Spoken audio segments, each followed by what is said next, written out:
Okay, welcome back to Lost Frontiers and Drowned Landscapes in Britain and Beyond. This is the second day after a day on Lost Frontiers, the North Sea and the west coast of the UK. Today we're going big, and we'll be seeing the results of wonderful projects around Britain and the world. There's going to be a few housekeeping notes. Just to say for the speakers that I have a large digital timer on my browser, and that after 25 minutes of each presentation, I will pop up magically to remind people that we're coming, their time is nigh. All of the questions should be put through the chat, and I'll give those at the appropriate time at the end of each lecture. So don't be shy, but give us those questions when you can. Today we're starting off with someone who I'm sure everyone knows well, Geoff Bailey, who's going to be talking about the global context of drowned landscapes. Geoff is well known, I think, to everyone here. He's Emeritus Professor at the University of York, visiting professor at Flinders. He's got research interests everywhere, actually, in coastal prehistory, quaternary tectonics, shell middens. You said he's done it, and he's worked pretty much everywhere as well. Europe, Australia, Africa. He had an advanced grant looking at Saudi Arabia, but his PI on Disperse, the dynamic landscapes, coastal environments and human dispersals, partner investigator on the ARC Deep History of Sea Country project, and is a member of ERC Sea Change, the Synergy project on marine ecosystems, and of course, very importantly, chairman of the EU Cost Action Splash Cause, Submerged Prehistoric Archaeology and Landscapes of the Continental Shelf. And if that doesn't whet your appetite for this, nothing will. So I'm going to hand over to Geoff, and I will be seeing him again in 25 minutes. Thank you very much. Thank you, Vince. Good morning, everyone. Yesterday, we heard some very impressive and interesting results from the Lost Frontiers project, which really is showing us the way forward. What I want to do is to expand on the significance of submerged landscapes in a global context, the themes that they're relevant to, and the challenges that I see lying ahead of us. I think all of us are embarked on a research agenda that, in my view, is going to transform the way we look at world prehistory, or world history, as we should call it. I shall pick up on some of the topics that James Walker talked about at the end of yesterday's session, and also what I have to say will serve as a sort of introduction to topics that other speakers in this session will talk about in more detail. Obviously, there's a lot to cover in a world perspective, and I will skip rather lightly over some issues. I will just put the PowerPoint on.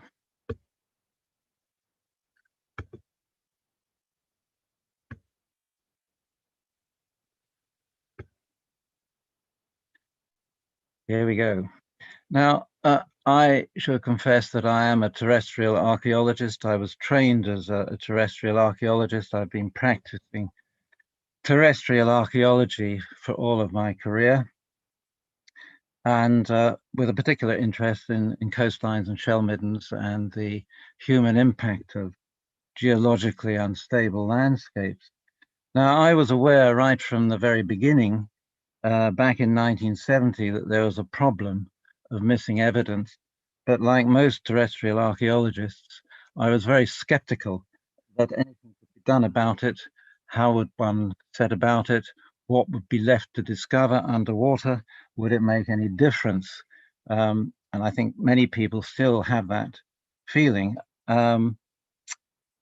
About 15 years ago, I realized that I had to follow the logic of my own argument and get engaged in underwater archaeology, and have since become involved in a number of projects in many parts of the world with collaborative teams.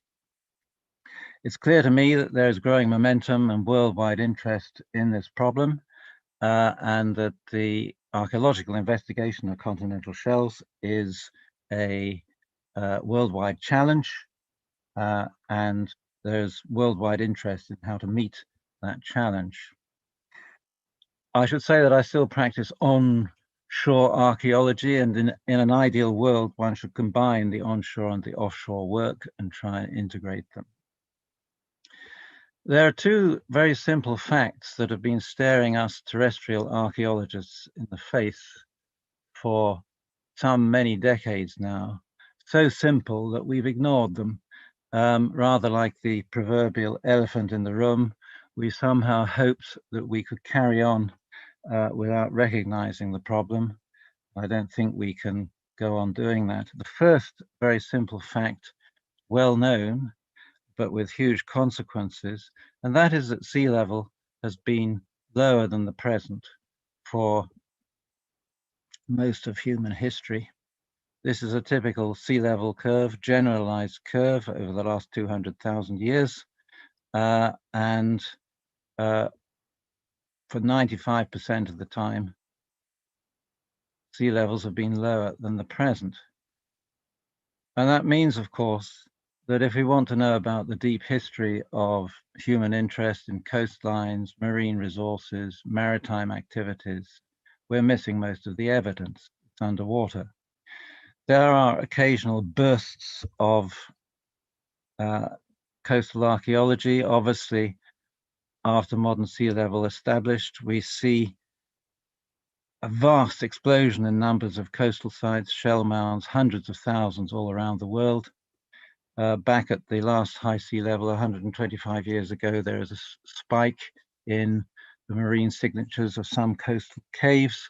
Many archaeologists would like to see this as evidence of intensification associated with a modern human revolution or a post-glacial revolution. I think probably what we're looking at is simply a change in the visibility of coastlines. Of course, there are caves, coastal caves dotted around the continents that take us back to the last glacial, some of which have fragments of evidence about collecting shellfish and fishing. But that's a very fragmentary and incomplete record and doesn't really help us to illuminate what people were doing on these submerged coastlines. And of course, this cycle of sea level change goes on back deeper into human history to 500,000 years, 800,000 years, and even beyond. The second fact that we have to look at, and this is Simon Fitch's very useful map showing the extent of drowned landscapes, various estimates, but in round figures, we're talking about 20 million square kilometers of extra land. If you want to know what that means on the ground, think of the size of the present-day landmass of Europe and multiply by 2. If you want a southern hemisphere example, take Australia and multiply by 3, or the whole of South America. These are huge territories, and they're all missing from the record. So we're not only missing coastlines and what people were doing down on the shore, we're missing very extensive terrestrial territories, coastal lowlands, some of which extended for tens, even hundreds of kilometers inland. This is a huge gap in our record. We know it's there, and it's time that we try to do something about it. And of course, all this drowned territory, a lot of it was very attractive territory. Coastal lowlands typically have milder climates, better water supplies, the lower catchments of rivers and streams, springs, which are believed, according to the coastal oasis theory, were more strongly flowing on the exposed continental shelf, greater ecological diversity, greater productivity for plants and animals, wetlands, mangroves, generally speaking, relatively attractive territory, especially important during glacial periods when global climate, generally speaking, was more arid and water a more severe limiting factor. I don't want to over-exaggerate this. Not all coastlines are uniformly good, and not all hinterlands were uniformly bad, but the balance of advantage very often, I suspect, was towards these coastal lowlands, and that is why they're so important to learn more about. Just a little bit more detail about sea level curves. This is Kurt Lambeck's 2014 curve. This is a curve of ice equivalent sea level, the amount of, or variations in the amount of water in the oceans, leaving out of account entirely issues of tectonics and isostatic adjustment and so on, which greatly complicate the measurement of relative sea level, especially in places like the North Sea. Several things to note about this. First is that sea level stayed low at the last glacial maximum, below 120 meters with little variation for nearly 15,000 years. Plenty of time for coastlines to become established, marine communities to become established, people living on shorelines to repeatedly visit locations often enough to accumulate archaeologically visible signatures. When we look at these sea level curves, it's very easy to imagine that sea level was going up and down like a yo-yo in the Pleistocene and then stopped at 7,000 years ago and entered a period of stability in recent times. We have to be careful how we interpret these diagrams.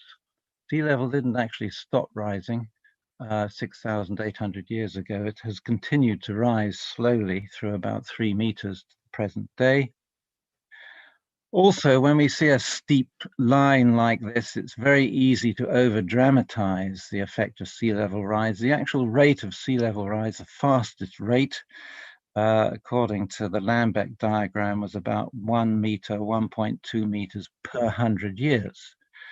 Obviously, the impact of that will vary depending on the topography of a coastline, but that's not a lot of sea level change. By the way, that's the rate at which sea level is rising now. We are predicted to see sea levels rising by about that amount, a meter to 1.5 meters over the next 100 years. So there are cautions to state about sea level change and our interpretation. Themes, well, there are so many that I can do barely more than list them.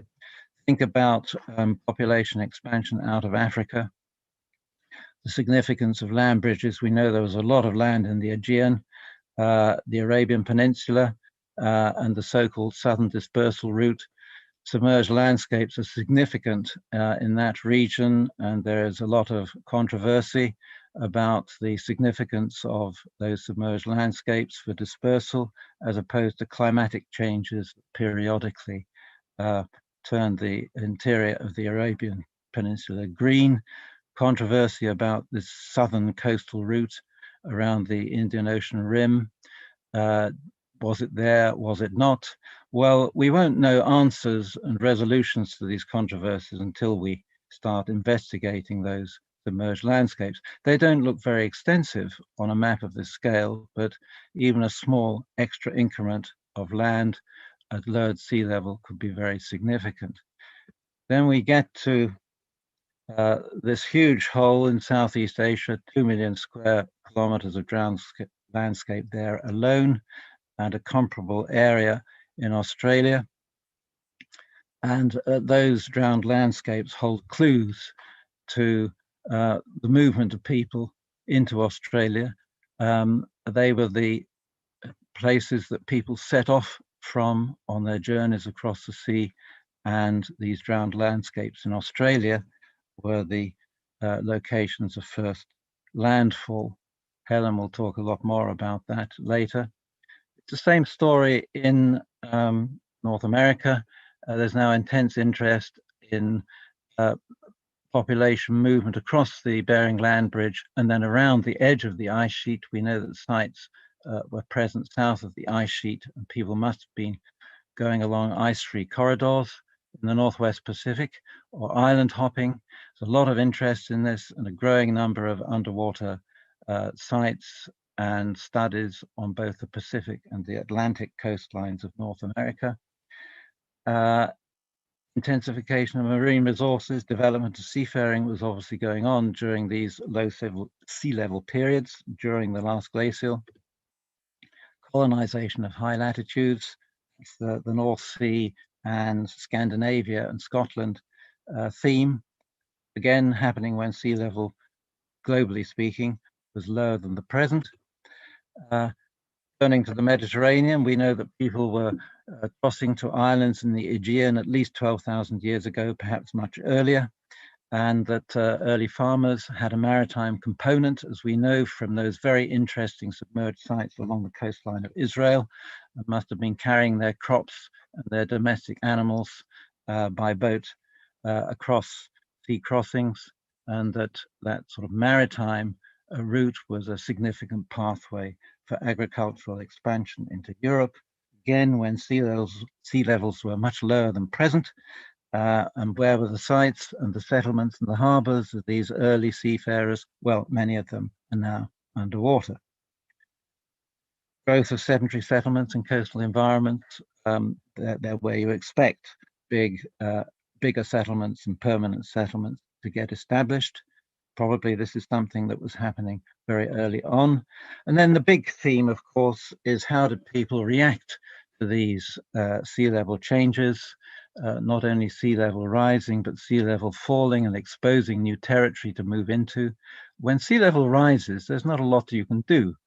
You can move if that is not too disruptive and the shoreline is not moving too fast.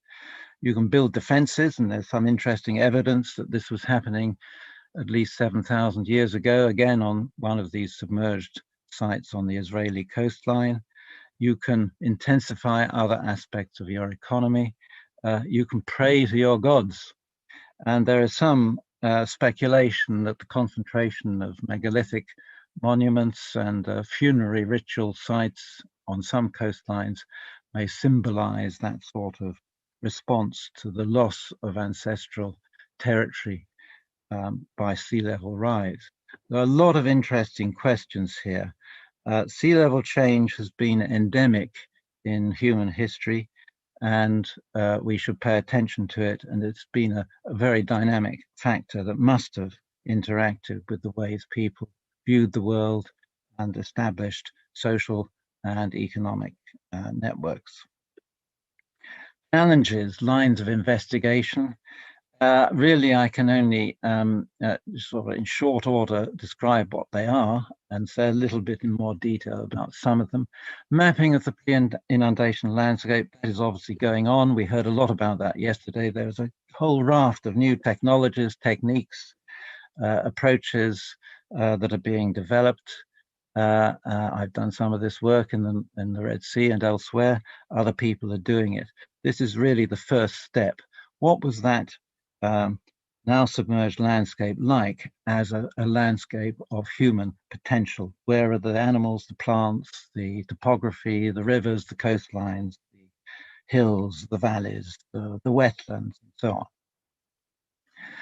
Finding archaeological sites and materials, that of course is a huge challenge. Most sites that are known have often been found by chance, by people walking along the beach, and seeing things poking up in the intertidal zone, sports divers, fishermen. Public engagement is important here, and monitoring of what's going on the shoreline is really a very valuable activity and has been responsible for the discovery of many sites. We've got more than 3,000 find spots underwater in Europe we know about, so there's a lot of material there waiting to be discovered. Obviously, life gets more difficult when you go into deeper water. Predictive modeling is being practiced in a number of places, sometimes leading to the discovery of sites, and sometimes not. And I think the failures, so-called, are actually just as important as the successes, because every underwater survey is teaching us something new about the nature of the seabed and about the visibility or the lack of visibility of archaeological material. And that leads to what I think is now turning out to be a very important field of study. Just what is it about sea level rise that means that some sites are destroyed or obscured or disturbed and other sites are preserved? This is the whole area of the study of site formation, deformation, taphonomic issues.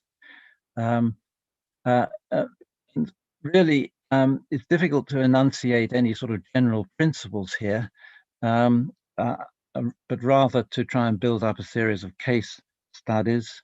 If there are principles, number one is that most material is vulnerable to erosion or damage as sea level rises, and material gets exposed to wave action and shallow water currents.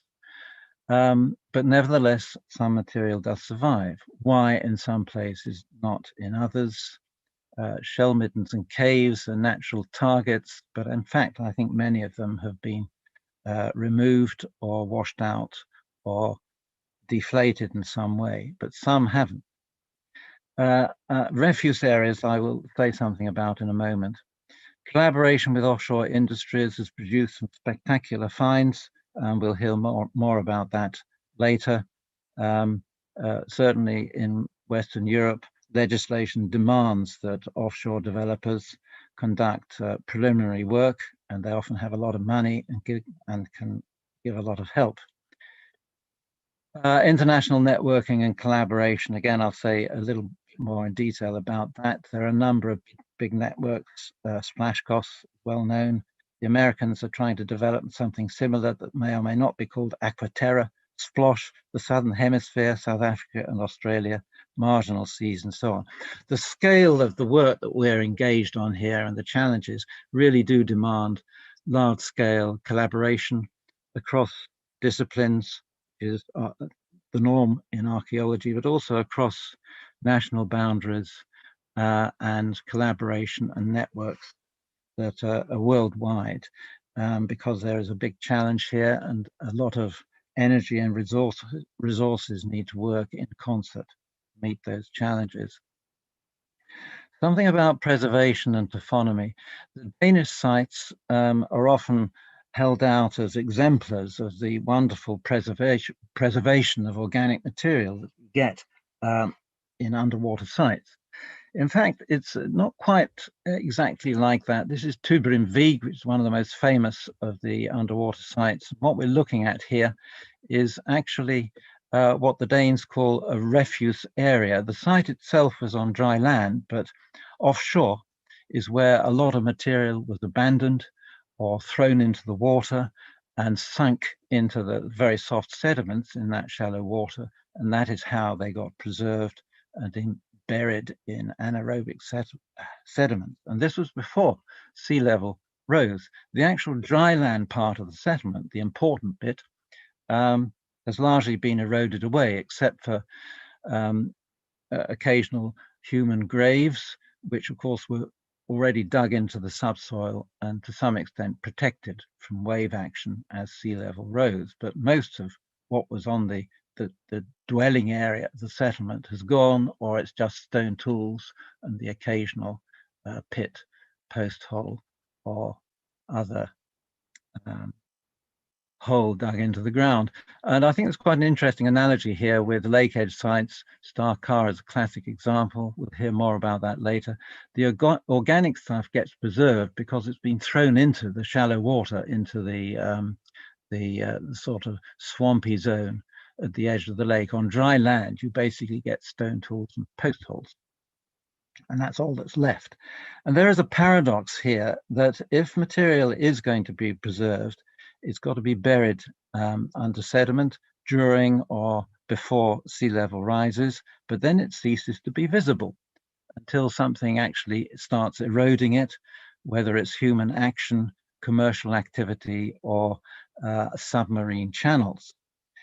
Or if one can have technologies that can actually see beneath the surface. Of course, there's a lot of experimentation going on with those sorts of techniques. Shell middens are of great interest to me. We've always assumed that they would be washed away, especially the open air ones, which are the interesting ones. We have underwater shell middens in Denmark now, a number that are known.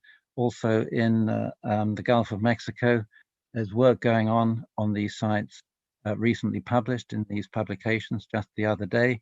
There is a problem, of course, of disentangling what are anthropogenic shell accumulations from natural shell accumulations on the seabed. And part of the technique here and the strategy is to look at geochemical and mineralogical signals in narrow diameter cores that can be pushed into the subsurface. Splashcos is one of these big networks funded by European money to the tune of about €500,000, and has really been a powerful accelerant in the development of the field in Europe, with money for meetings, for training, for publications. It was a huge enterprise, and it leveraged and stimulated a great deal of new research and grant applications and so on. And influenced quite significantly policymakers. We brought together heritage managers, industry representatives, marine geoscientists, archaeologists, and so on. And of course, there are a number of publications. At current count, 7 edited volumes came out of that networking. The ones in red are freely available on the internet as open access or downloadable, and 2 big websites. You can find them on any internet search engine. Splashcos is the network website with all this information. The Splashcos Viewer is an online database that was also created as part of the Splashcos enterprise, and that again is publicly accessible. So we are, in my view, embarking on a new research agenda. I still think we are in a pioneer phase at the beginning of what is probably going to turn out to be a 50-year research agenda. But I'm convinced that there are going to be new developments and that they're going to change our view of world prehistory. 20 years ago, Nicky, Milner and I published a paper posing the question, are coastlines central or peripheral? Increasingly, I think the answer is they're central, and that they have been marginalized by conventional views, which are mainly Eurocentric and Anglophone, about the nature of prehistoric developments as basically an on-land process. I think coastlines and the dynamics that go with sea level change have played a very significant and so far under-recognized role in world prehistory. So plenty to do and plenty to think about, and a lot of new work waiting to be done. That's me finished. Thank you. Excellent. Thanks, Geoff, for there. I'm sure you'll be around in 50 years to see it through as well. Yeah. Who knows? All right. Right. There's so far. Please do send in your any questions. There's a comment more than anything from Trevor Faulkner about sea level rise in the Swedish Baltic coast at 0.3 to 0.5 millimeters per year. I presume the context. I'm just trying to read these. Yeah. What is the question? It seems to be a statement more. It's the same. Okay. But I myself have a question. Yes. Given that it's a global talk, well, how do you think the government strategies are operating in the areas that you're active within? I mean, you know, everyone is talking about the level of resource needed, and this is clearly going. And even if industry is generous, I'm presuming there must be action on government. It's a very mixed picture, as far as I know. There's a lot of talk and a lot of lip service, but of course everything lies in the implementation. Some countries have signed up to the UNESCO protocol on underwater material, but signing up to it is one thing, implementing it is another.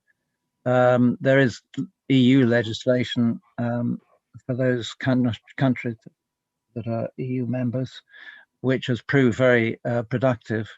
And big industries, of course, often see the public relations benefit of putting money into archaeological investigation is peanuts as far as they're concerned to spend a couple of million on some archaeological research with their billion-pound budgets, but with a good return in terms of public relations.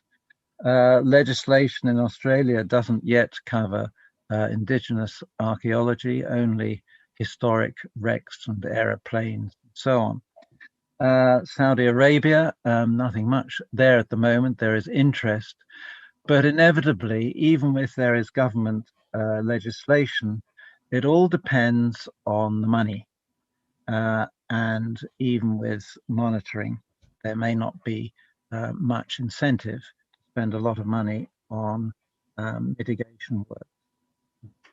Okay, there's a question from Harry Robson. Great talk, Geoff. We all agree. Are there any hotspots where you envisage further submerged shell middens to be found? Well, I mentioned briefly, but didn't really expand on it. Certainly around the coastlines of the Gulf of Mexico, southeast corner of the United States, Georgia, Florida, coming around that coastline. A lot of this material is now beginning to be discovered. Some of it has been known about, but as I said, it's quite difficult sometimes to be sure that you've got an archaeological site rather than a natural feature.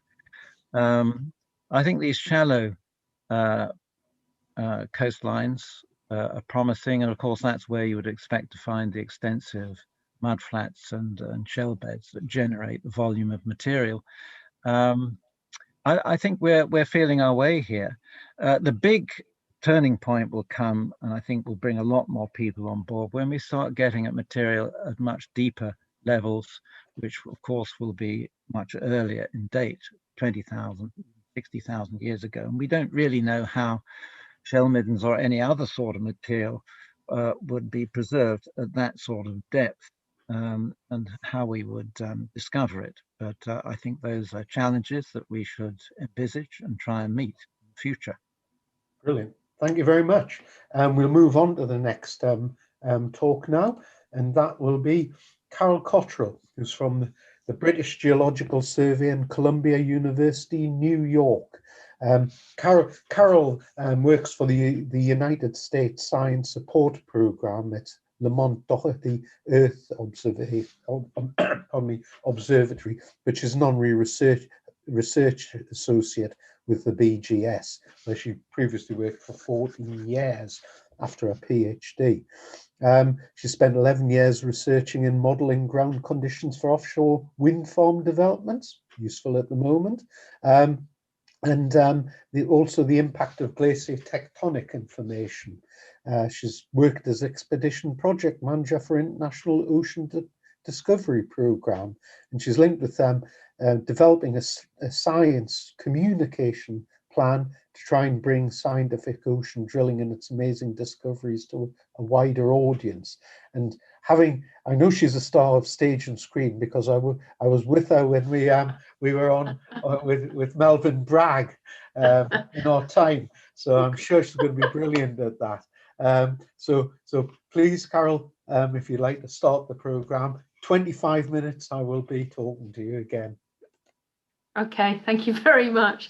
Oh, I'm not sure I can live up to that high praise, but thank you for inviting me to present at this meeting. And the work that is contained in this talk is that of a number of people. So you can see that the list of people on this slide, and I've probably forgotten a few, so apologies to them. And what I want to look at is a summary of how combining interdisciplinary research can reveal clues to changes in sea level through time. So the North Sea Basin is an amazing natural archive that records the ongoing interplay between ice, land and water, and the results or the impacts that has on sea level, as we heard yesterday with some of the amazing work that's been done on Doggerland. The images that I've got here show modern day analogues for just some of the different environments that we observe recorded in the data.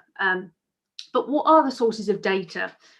So there's a huge new wealth of data being acquired at scale that's previously unprecedented due to the offshore renewables activity. I know that Louise Tizard is going to discuss the relationship with industry in a later presentation today, so I'm going to leave it at this map, which is taken from the 4C website, and just show you the three areas. I'm going to be concentrating most of my talk on Dogger Bank. It's where I have been deeply involved for the last 12 years of my life. I sometimes feel like I'll never escape Dogger Bank, even by moving to the States. I also want to talk about the Sheringham Shoal and Dudgeon area, and then I'll just briefly touch on this area down just off the coast of the Netherlands as part of the RISER project. So the data that we generally work with comprises the geophysical, the geotechnical, which are these kind of wiggly lines down here, and the geological. And what we're trying to do is combine this with an understanding of geomorphology and environmental processes, so that my job has previously been to unravel the processes that are going on and the impacts that they might have on the properties of the soils within the foundation zone. So to my first example, which is Dogger Bank, which is this isolated topographic high in its current stage that sits in the central to southern North Sea. And previously there was this sort of line of question marks there of here be dragons, and no one quite knew where the ice went and what the ice had done. But we have had access through a sometimes mind-bending analysis of over 80,000 line kilometres of seismic data, both 2D and ultra-high resolution 3D. And we've, from this, managed to identify a number of different environments that were present at some point over the last 25,000 years. We've got some of the images down here. You'll find quite a lot of my presentations have modern day analogues attached to them, and that's mainly because I found that geotechnical engineers find it really difficult to understand that this was predominantly a terrestrial landscape. It was a terrestrial environment, and only recently in its life has it become marine. Now, we always thought that Dogger Bank wasn't going to be the nice layer cake stratigraphy that the historical BGS data had proposed, because that was based on two seismic lines that were spread over 10 kilometres apart from each other with an awful lot of expert interpolation going on.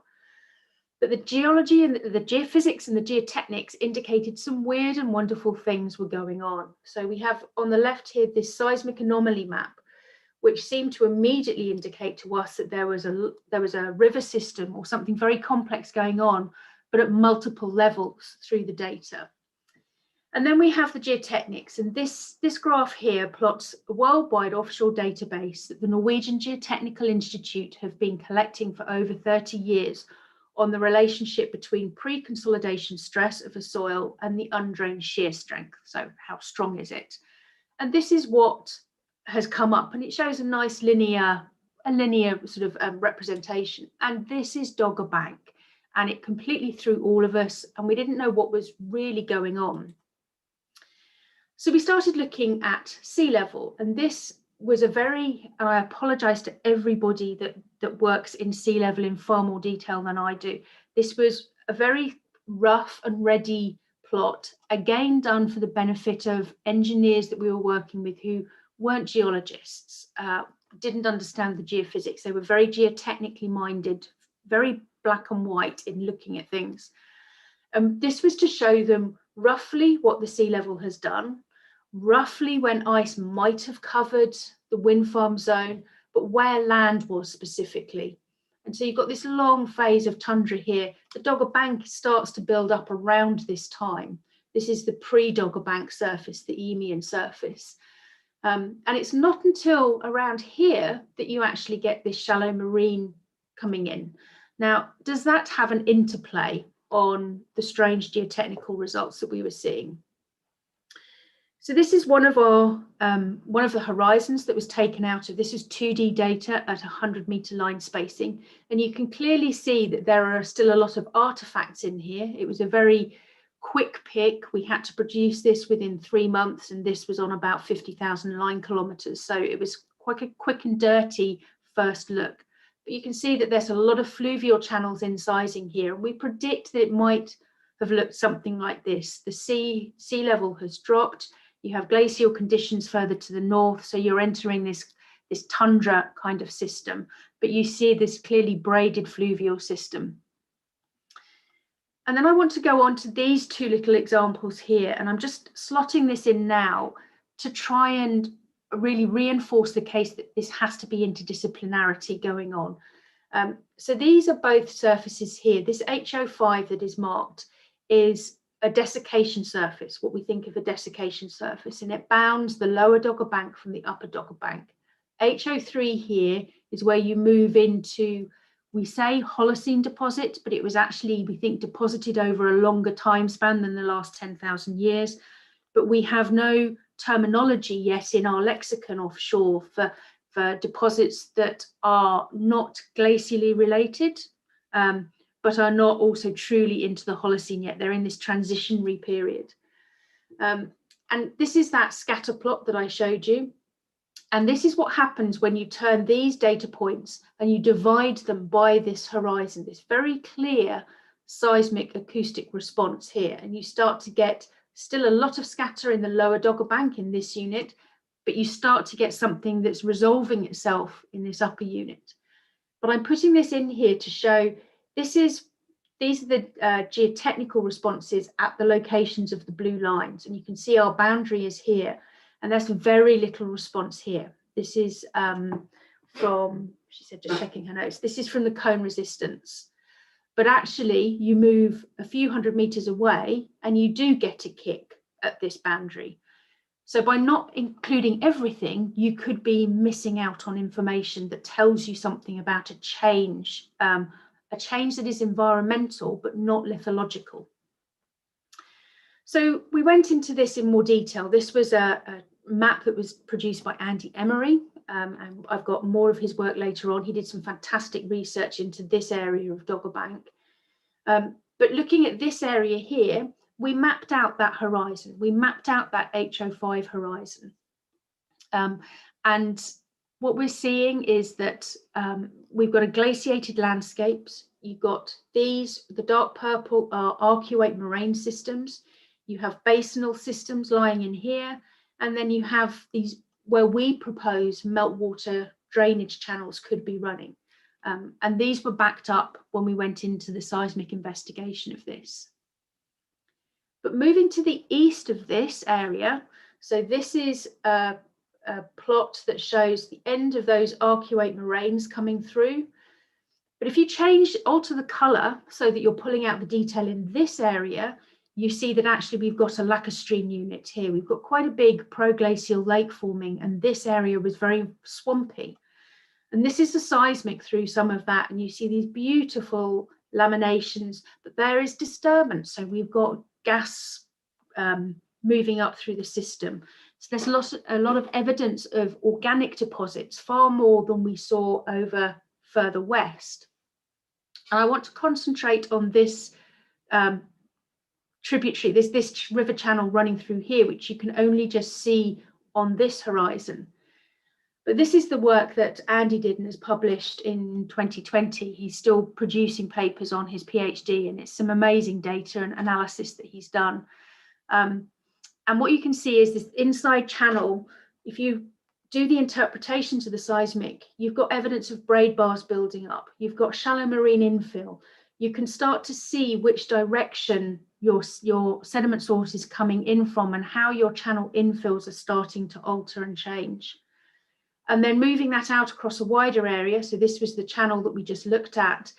we can actually now take the CPT information, so the geotechnical information from the same area, and you can start to pull out where is shallow marine, where is channel fill, where is it glacier tectonized, where have you got fining upward sequences, fine sequences. So the CPT information is giving us a lot more detailed information than the geophysics can give us, because you have vertical resolution issues within the geophysics. And so it gives us more clues as to the relationship between the glacial landscape and rising sea levels as they're coming in and flooding and inundating this area. Now, in this example, these are a couple of 3D seismic examples, also from Dogger Bank, and it shows yet another step change in the vertical resolution that we're starting to get, that give us an insight.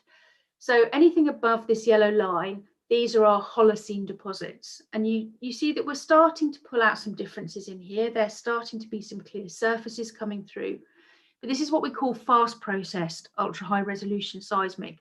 So it hasn't been put through its full processing, and these plots were generated to start giving us an idea of what we could be mapping to help with the foundation design. But you take the time and you full process it, and you start getting these incredible images coming out. And you can start to see here the detail of channel infills and where you've got different units coming in. And also combining with the geophysics, what that indicates about the sediment and the grain size coming through here. But it's these kind of details that are now starting to indicate to us that we might have multiple phases of transgression coming through. It's almost like the sea sort of undulating slowly before it finally inundates. Backing this up was some work that was done by another PhD student, but right back at the start of this investigation in about 2012.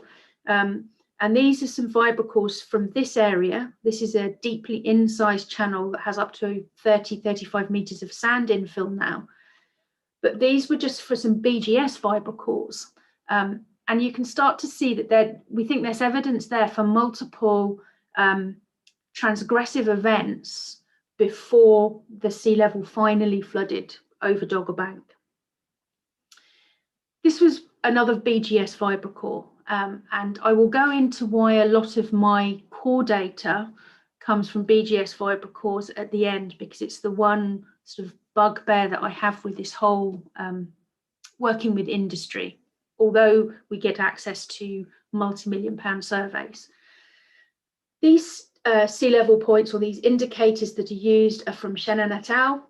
And this is an offshore sea level curve. And what we see here is that we can actually pinpoint in the vibrocores here where we sit on the sea level curve at certain indicators.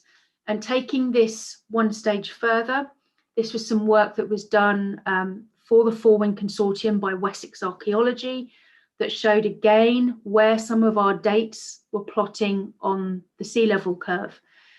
We have very few dates, and a lot of the dates that we have we think have been disturbed. Some of them appeared to be upside down in order. So we think that a lot of the material that we're looking at here, because it was so radically scoured and tectonized by ice fronts moving backwards and forwards across the area, a lot of it has been disturbed and reworked, and potentially is not in situ, which is why there is a bit of a question mark over some of the dates from this area. But there are other things backing us up that this was an area where people could live, that the sea didn't fully come in all at once, from mammoth teeth and bones from neighbouring areas to work flint tools. And also, interestingly enough, again on this left-hand side, this plot here is some geotechnical data recovered that shows that there was ranges of salinities, but that there was a presence of fresh water at all times through this environment. Again, this is work that was done, and we saw a lot of this yesterday, so I'm not going to spend a lot of time on this, except to say that Wessex Archaeology, when they did this analysis, found very similar indicators for localized bog or swamp freshwater marshlands. And this specifically occurred in that area around that lacustrine environment. We haven't found evidence of things like this in the highly glacier tectonized area, it seems like that activity and the processes happening there have removed a lot of the indicators, a lot of the clues. But in this lacustrine environment, we have got these indicators here.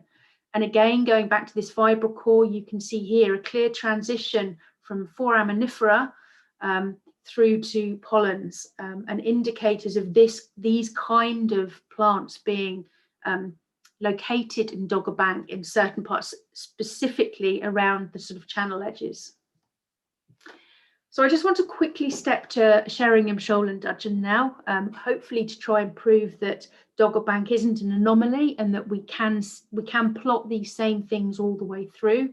So these are the areas that we're looking at. These were the original wind farm sites in here, and these are the extension areas that we now have data from to look at. And I just want to go back to something produced by Claire Mellett that was published in 2019. And this was a look at across Dudgeon and a look at the information that we can pull out here. So you've got this glacier tectonized till here. You can get the direction of ice retreat, but also the direction of thrusting through this. But this also goes back to the weathered chalk, and in places, this was mentioned yesterday in one of the talks about how close to surface it came.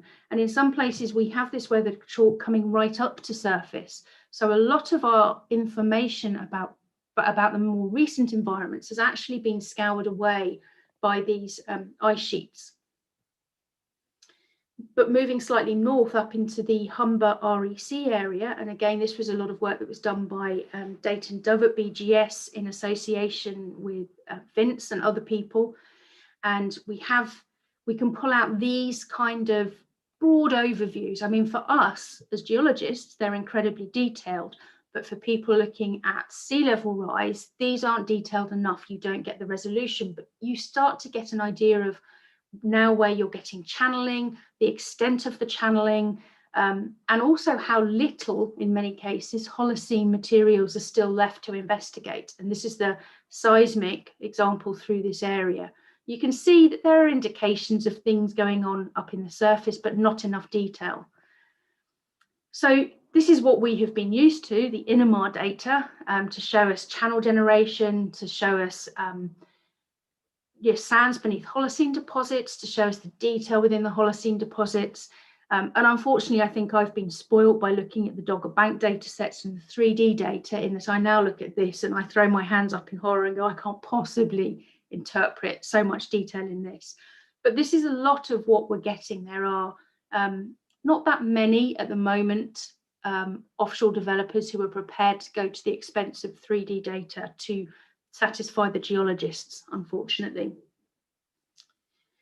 And then finally into this site, which is part of the RISER project. So this is being led by Natasha Barlow at Leeds with a huge team behind her. And this was a wind farm area just off in the southern North Sea. And we managed to piggyback onto a Fugro vessel who were doing some work for the developer to actually take some cores through this site. And we had used the offshore wind farm site survey data to indicate where we thought there were peats. And what we were trying to do was catch the Eemian flooding surface up through here. And actually, this has turned out incredibly well. And a lot of analysis has now been done of these cores. And we're now moving into a phase where we're looking at modelling and trying to model the sea level rise here. So if we can get a really accurate picture here, can we then expand it out to other areas and start to see what sea levels were doing back in the transition from the Eemian or through the Eemian flooding surface. So I would recommend going and looking at the RISER site on Leeds University website for all the information about all the modelling and what we're starting to pull out of that. So my conclusions are the North Sea is a great location to look at the interplay of ice and sea and climate. And that a lot of what we're doing is showing that you may well not have a lithological change, but you have got an environmental process change that affects the properties of the soils in some way, in some manner. So actually, rather than just looking at it as a pure geologist and doing my stratigraphy, looking at my lithology, actually you need to go into more detail and start to question every unit where you know there have been a lot of environmental processes happening. And it requires the integration of geoscience, archaeology and modelling to really try and get a handle on what was happening with sea level. The wealth of offshore data, this is a really exciting time to work in this area, as many other people have said, but now we're coming on to my bugbear, which is all of the information about what might be happening with water levels are teasers, and they're qualitative because we don't have the dating to tie down when things were happening. And a lot of the time, this is down to how wind farm developers view geology. They often don't think that geologists are important, that everything can be decided on the geotechnical results. And we are certainly bringing around the viewpoints of the developers we've worked with to understand this isn't true, but they still place most of their emphasis on obtaining core material to develop it for geotechnical testing. So a lot of the core material is destroyed, and sometimes we're even lucky that we can get to log the cores before they're taken apart and destroyed. And so we get these qualitative teasers, but we can't quantify anything because we can't get the dates. Sometimes this is just down to the material has been reworked or eroded or isn't there, or there's nothing in the material to date. But quite often, a lot of the material that we want to date, like the peats, are taken away for geotechnical testing and we can't get our hands on them. And I think this is something that needs to be addressed as we move forward in working with industry in particular and accessing these data sets. And that's me done.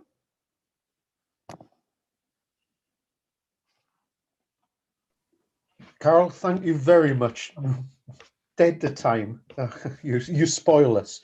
There's a number of questions and comments coming in here. Oh goodness. By the way, I will just say that the point about the cores is incredibly well made. From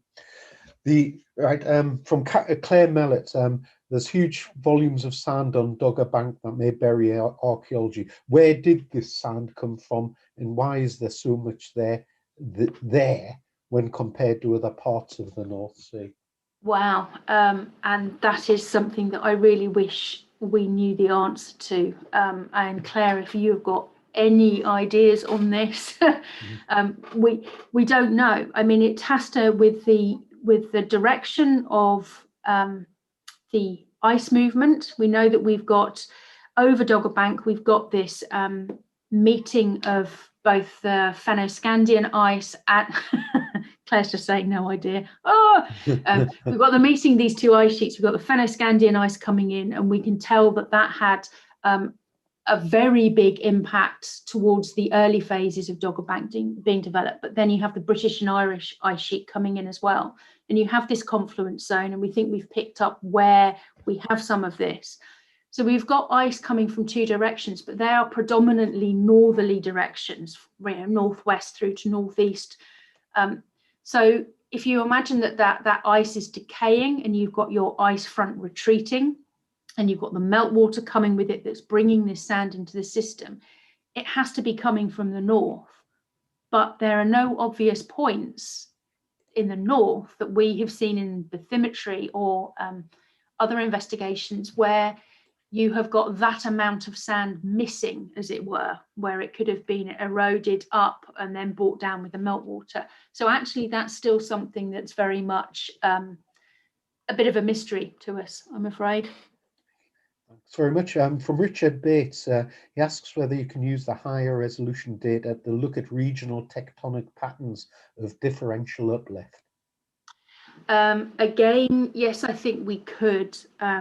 But again, we have a bit of an issue with how much 3D data. I mean, the 3D data is incredible, and we are actually imaging very in one area on Dogger Bank some very deep-seated faults that are coming up from about 200 meters depth that appear to be reactivated by the ice as it comes back over.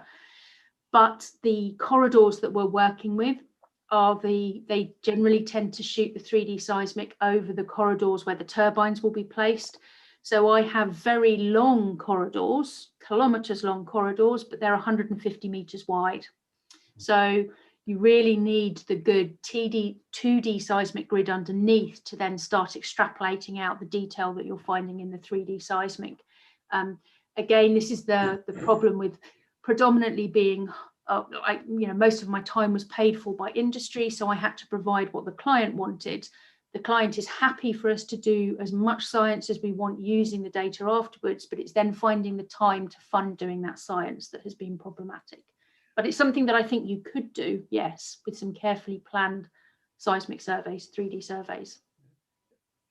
Robin Edwards, thanks you for your talk. To what extent are you confident that your record is showing sea level cycles as opposed to forced regression linked to changes in sediment supply under a continuously rising sea?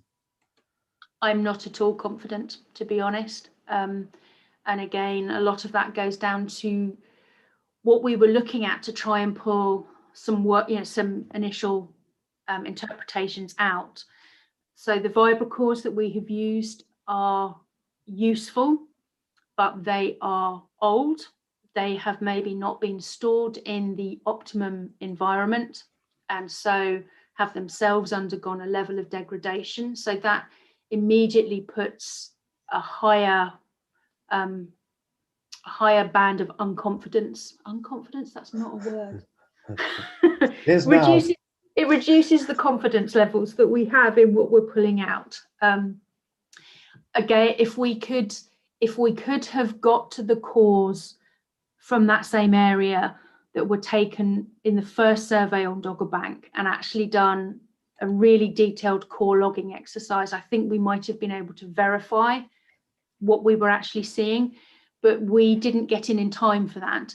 I will caveat that with now saying that we are getting in time to do work on the other areas of Dogger Bank with these cores, and that they are letting us SAL, a geologist offshore, so that as soon as the cores come up, they get logged. And we get all the information that we need, the detailed information. But for that particular example, I'm afraid I can't really say. And we're going to have to move on to the next talk soon. But I will just say, Michael Grant's pointed out that there is about the dating point, and a lot of the developers that he's involved with have produced extensive dating strategies, and there are issues about curatorial oversight, which I think is very fair. And as I think Geoff said in the first talk, there are different attitudes towards responsibility in various areas. So Michael makes good point there. There are questions coming up about the nature of geotechnical tests and scouring and other issues of areas where data are held, which I think I'm going to have to ask you to answer in the chat. Okay. At this moment, so we have to try to keep the of course the time. Yeah. Next, we've got Helen Farr coming up. So if Helen can get herself online.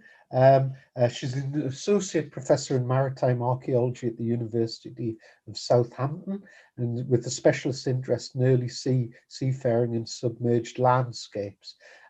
She currently holds a European Horizon 2020 ERC grant, Seafaring to Sahul, and she takes a multidisciplinary approach to investigating the earliest seafaring in world history between Ireland, Southeast Asia, and Australia, possibly as early as 65,000 years ago. She's currently coordinator of the UNESCO UNITWIN network for underwater archaeology, which I recommend any institution involved should join, and is a commercial diver and a keen sailor, which is good in these areas. Are you there, Helen? Yes, I'm here. Can you hear me? Yeah, absolutely. Can you see my screen? We can see a screen. Take it away and I will appear in 25 minutes. Brilliant. Thanks very much, Vince. And I also want to thank Geoff as well for the conference alongside Vince for getting us out of isolation at last to come and all talk about these amazing projects together. And Danielle as well, who's been working behind the scenes, making sure it runs smoothly. So today I wanted to give you an introduction and update from the Across project. another ERC funded project. But this one's only a small one. It's the starting grant, and we're just hitting our stride with the project, or we were until lockdown. So we're going to continue with the global theme that started this morning and the beyond bit of this conference, because we're heading all the way across to Ireland, Southeast Asia and Australia. And as a project, it's important to say that Across acknowledges the Aboriginal and Torres Strait Islander peoples as the traditional custodians of the seas and lands on which we undertake our research. And we pay our respects to elders past, present and emerging. There we go. So I have my name on this talk, but like any big project, this really represents a whole team of researchers and colleagues. And it's important to say that this comes from not only here in the UK and at Southampton, but in University of Huddersfield, and with partners in Western Australia, the University of Western Australia and La Trobe University, and the University de Minho as well in Portugal. So thank you very much to all of them and for their input. And our data that we're going to be talking about today mainly comes from the Australian government and Geoscience Australia, which is an absolutely incredible resource. They have so much data available, and I recommend anyone who's interested to go and have a look at it. But many thanks to them as well. So the Across project is an ERC funded project studying some of the earliest seafaring in global history and trying to get to those big questions of human origins and think about our changing planet.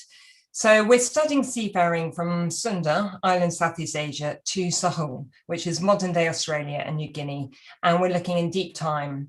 To do this, we need to understand the changing land and seascapes and the now submerged Palaeolandscapes in the region as well. And of course, this is much easier on the Australian shelf than it is in islands Southeast Asia because of the question of tectonics. So that is where we have started. This approach combines multiple forms of ocean and earth science and archaeology, but also genetics as well. So it really brings these different lines, different narratives and data sets together. And that's the main goal at the end. At the moment, they're still slightly disparate, but we're beginning to bring them together.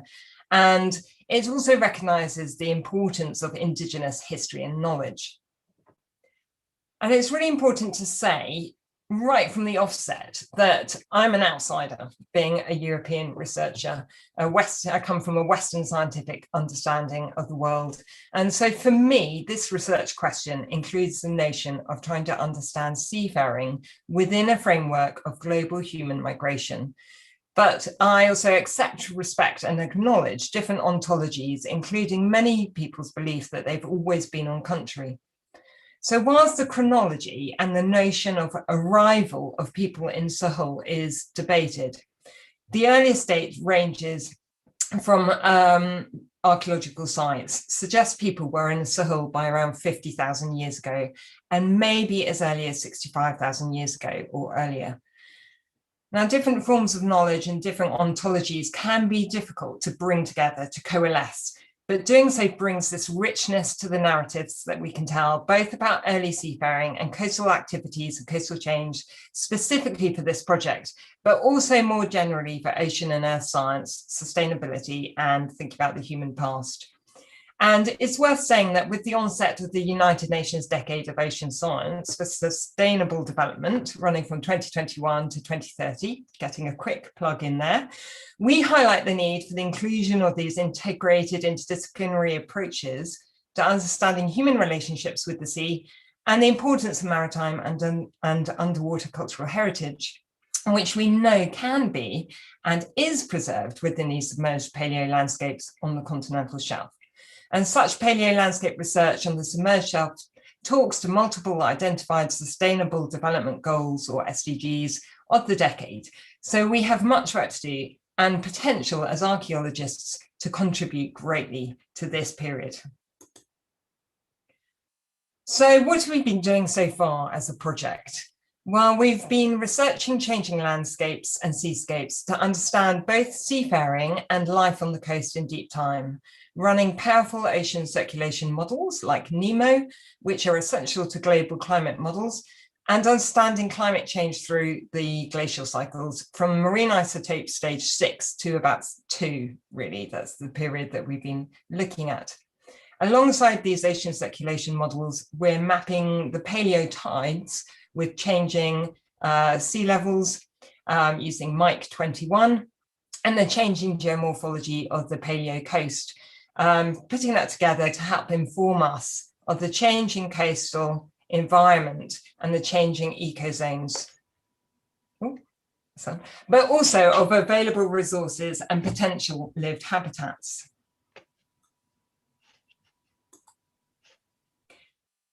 Okay, so we've been using the paleo drift models and examining maritime routing into the Sahul, playing with the models to include propulsion at various speeds and looking at windage and small crafts to study the effect of the changing monsoon and seasonality and water crossings. And here's an example of some of our latest work, which is looking at the fastest crossings throughout the regions.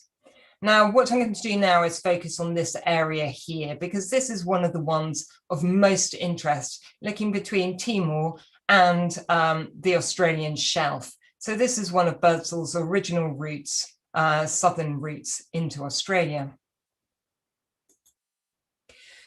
We've also been studying the rich oral traditions and indigenous narratives about early seafaring boats and changing coasts. And if you want to learn more about that, I would highly recommend looking at the project website, but I can't talk about that as well today. Okay, so really the thing is to understand movement and seafaring between Sunda and Sahul in deep time, we need to first understand where those coasts were. And in case you're wondering, this is where the submerged landscapes and the lost frontiers part of this research comes in. A big part of this project involves using offshore industry data and 2D and 3D seismic analysis to understand the changing nature of the now submerged coastal landscape, to better understand sea level change, to locate the paleo coast, and in order to help us interpret changing features and changing environments. And this is what I really want to focus on today. Now, I think this might move if I click on it. No, it won't, because it's a pointer. So let me just get rid of the laser pointer. Okay, so to understand this really early and important maritime activity, we need to understand what the landscape was like and what the seascape was like. And so we need to take this multidisciplinary approach. And as you can see, it's really about this changing dynamic land and seascape. Ooh.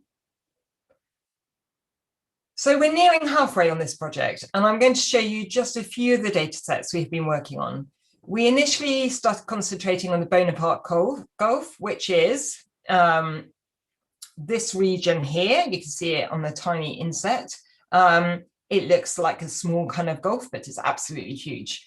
But we've also started spreading around the coast, looking at this section here, the Arafura Sea and the Gulf of Carpentaria, and we've been looking at the data and accessing the data in the last few weeks and putting that together. So we'll have to wait for another seminar to show that work.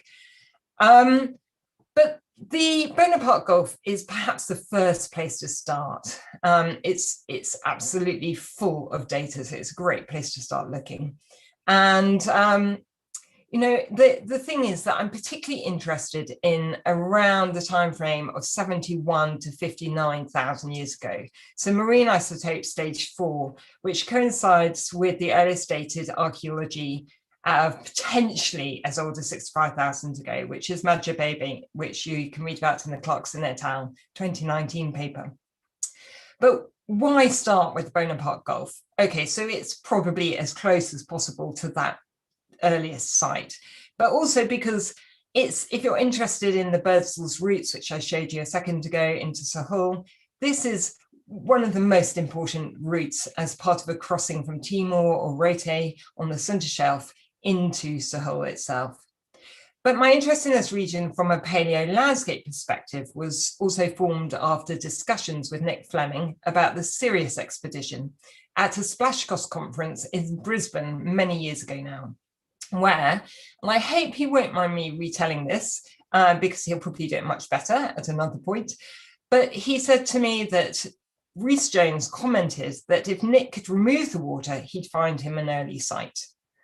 In 1982, when Nick Fleming and his team explored the submerged quaternary landscape of the Cootamundra Shoals, which is up here,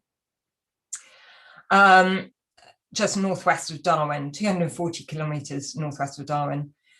This was one of the first surveys of a submerged quaternary landscape in Australasia to recognise the cultural importance of these offshore landscapes, both for understanding movement into Sahul in deep time, but also the changing coastal environment and the potential for preserved archaeology on the submerged shelf. So here we are, nearly 40 years on. Survey methods have developed apace, and wider research into submerged landscapes around Australasia is developing momentum, with underwater finds by the Deep History of Sea Country project that Jonathan Benjamin's going to be talking about later this morning, and actually showing that archaeology can be preserved and can be found.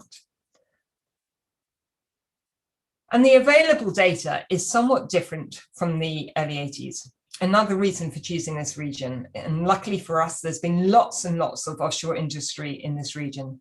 So we're understanding an integrated, we're undertaking an integrated interpretive study of the evolving submerged landscapes for the late Pleistocene of the North Australian shelf using oil and gas industry 2D and 3D seismic data, together with some core borehole data to determine low stand paleo environments and shoreline positions over the last glacial period from MIS1 to about 5E, but with a focus on the low stand of MIS4.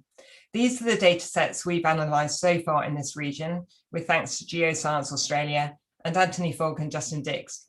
And we have 16 3D data sets, high-res 2D data, and hundreds of 2D lines to stitch them together. And this is a big country, as you know, so big data is also required. An approach of trying to get this question of scale, it's something that came up again and again yesterday. But just to give you an indication of the size of the Gulf, of the Bonaparte Gulf, I just stuck the British, or some of the British Isles in there, and you could just really get a sense of the scale of this. Okay, back to the data itself. So we have lots of data, but not enough cores, which is generally always the problem. And this was highlighted just a moment ago as well. And this certainly is going to be the next challenge and the next big project in this region, and it's worth doing and it's worth funding. But we do have a series of cores and dates that we've recently recalibrated, with big thanks to Michael Grant, and they help provide a boundary data to calibrate the seismics and to interpret sedimentation rates. It's also helped us to pin down our sea level curves. The issue with using this industry data, as you'll all know though, is that we're only really interested with the top few seconds. And this wasn't collected for archaeologists or people interested in late Quaternary Palaeolandscape study. So it's taken a lot of seismic processing. And if you want to hear more about this, I would definitely put you in touch with Anthony Fogg, who did this work for us. And he'll happily discuss the merits of inverse Q and various other stages of processing. One aspect of this research has been the application of new methods, especially in near-surface seismic data analysis and interpretation, which will feed back into industry and marine science. But what it has enabled is an extensive 2D and 3D seismic reflection database to be created for the Northwest Australian shelf, centering on the Bonaparte Gulf, using publicly available archives. Interpretation of the seismic data is constrained by dated stratigraphy in shallow cores with lower bounds determined from oil and gas well bores, and we can then reference this against relative sea levels to identify subaqueous or subaerial deposition. So marine isotope stages 1 to 6 are identified within the top about 90 meters of events below the seabed. High resolution 2D lines are available in the Cotteril subbasin, and these lines have proved key to understanding the geomorphology over the past 125,000 years, as they allow high stands. Those are the thin parallel, low energy environment seismic reflection lines, and the low stands, which are the incised, chaotic, and intra-channel on-lapping seismic reflection events. So it allows these periods to be interpreted. It's possible to interpret high stands associated with MIS1, MIS3, and MIS5, and low stands for MIS2 and MIS4. Okay, so what you're looking at here are the MIS4 mapped sediment locations with the 80-meter contour outlined in pink. It's so hard to see, I'm sorry about that, it's very, very fine line. So if we focus in on the MIS4, we have a geomorphological interpretation of an evolving coastal and fluvial emergent landscape. We have correspondence to the present day 80-meter bathymetric contour plus minus 3 meters. And tidal signatures are observed in the stratigraphy that are consistent with the present day 84-meter and 80-meter bathymetric contours. And this is brilliant because this fits really nicely with the models produced earlier in the project by Carr et al. On the paleotides for this period in this region. We also have potential peak emergent land heights, including, now I do need the pointer, including here, the Londonderry High, this bit here, of around 20 meters, the Sahul platform along here of 70 meters, and the Van Diemen Rise of around 30 meters. And contemporaneous depositional environments are identified as reef along here, and you can see them in here. We've also got beaches, estuarine deposits, lagoonal and fluvial facies associated with the MIS4 low stand. The spatial location of these environments is controlled primarily by relative sea level, and secondary controls are subaerial erosion due to ablation, wave erosion, and precipitation. Moving south into the Gulf, and you can see, you see here, into this area here, we see dramatically changing landscape, fluvial systems, major drainages, several kilometers across, estuarine and intertidal features. So what we're looking at here are the impedance slices for the Petrel 3D in the Bonaparte Gulf. So what you can see at the bottom here is high energy transport fluvial, followed by low energy transport fluvial grading to the northwest to estuarine conditions. Then we don't have the MIS5 identified, possibly this is a period of non-deposition. Then we have MIS4, which is fully estuarine. And we've got sort of submerged area with hinterland supply of fluvial sediments from the southeast. We also have the diffuse features, which we are interpreting it as indicating potential lagoonal environments. And then MIS2 to MIS1, again, the MIS3 is not identified. But what we're seeing in MIS2 is high energy transport fluvial, followed by low energy transport fluvial, and then MIS1, the transgression to create a fully open marine environment.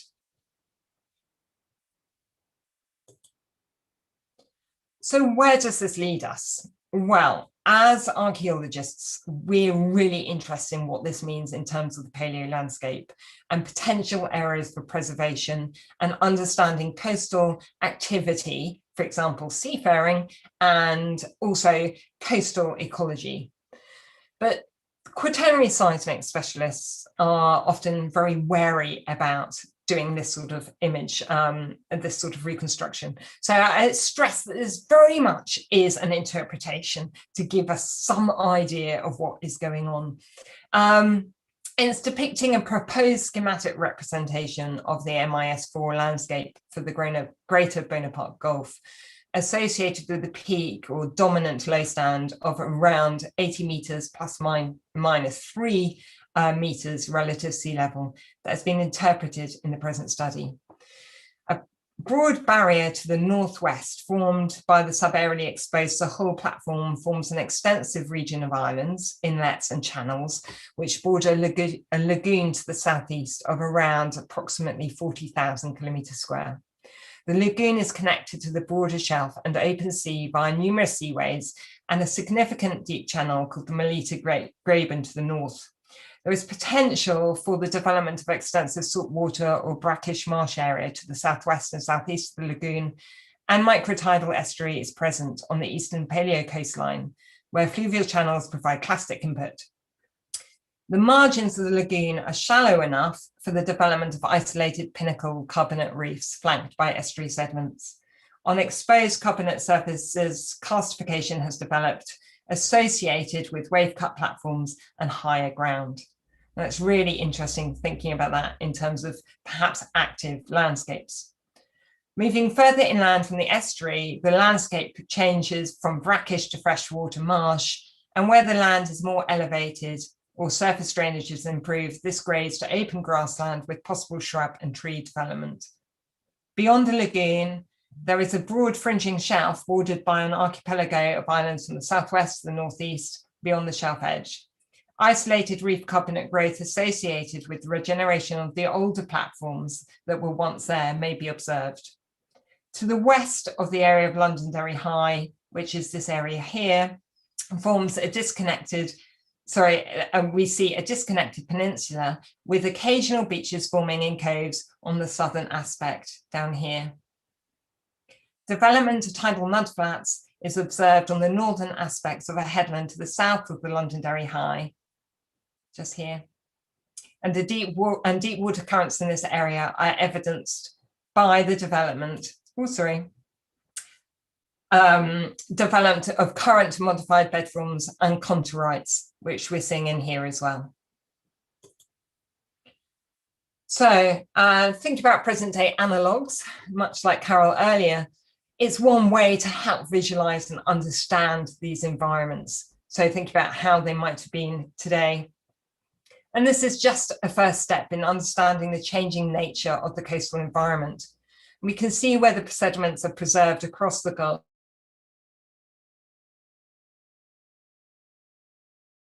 And through this, that we might see preserved in these environments. A future step could be identifying the best areas for further coring and study. It's outside of the scope of this project at the moment, but at the same time, it raises many questions about how to achieve this work. So not only has the technology come on a long way in the last 40 years since the Cootamundra project, but so has the awareness of the need to take a community-led approach to this sort of future work, if these potential underwater sites are to be located and protected. So this sort of large survey project crosses multiple communities, states and countries' waters. It creates a challenge for how we do this kind of paleolandscape work at this scale in the future. So the recently formed SPLOSH network funded by INCRA has been created to discuss these specific challenges to the multitude of submerged landscape projects that are currently taking place in the Southern Hemisphere. And we hope that this is going to help grow the discipline and drive research and publication in this region. Thank you very much. I'm happy to answer any questions. I know Geoff has already turned on the camera, so I'm sure my time is up. Well, indeed, and Vince Gaffney was supposed to be chairing, but he seems to have locked himself out of the internet. So I'm stepping in to read out any questions that appear in the chat box. Right, here we go. One question from Robin Allaby. Could you elaborate a bit on the goals for the archaeogenetic work, please?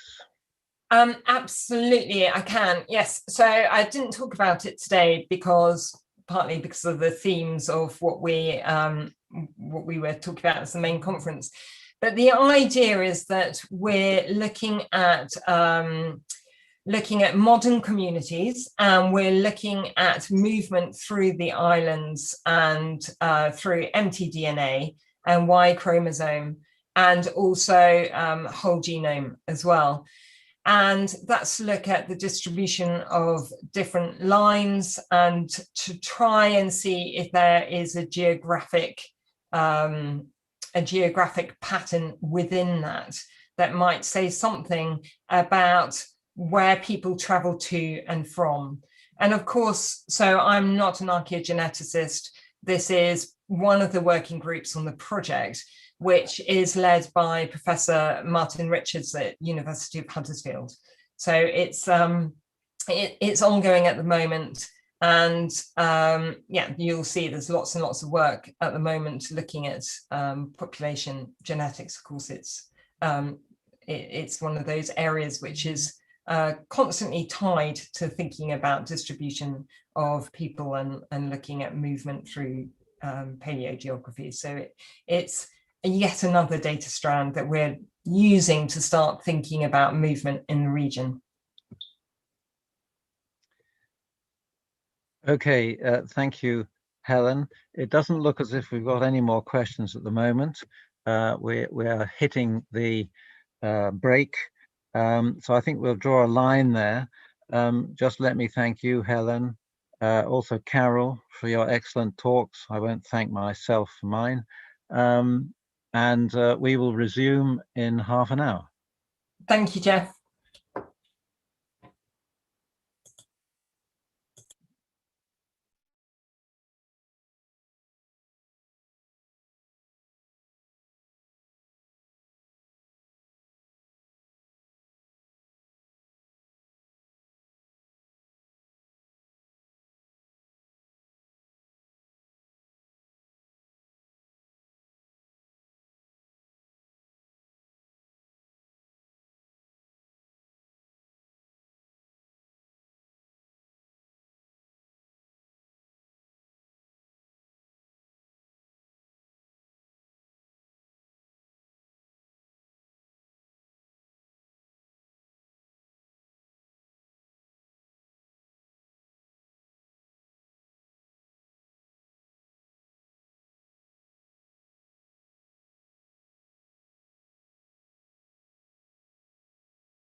No, I'm not on mute. Hello and welcome back. In case you missed my talk half an hour ago, I'm Helen Farr from the University of Southampton, and I'm going to be chairing this session and the next session.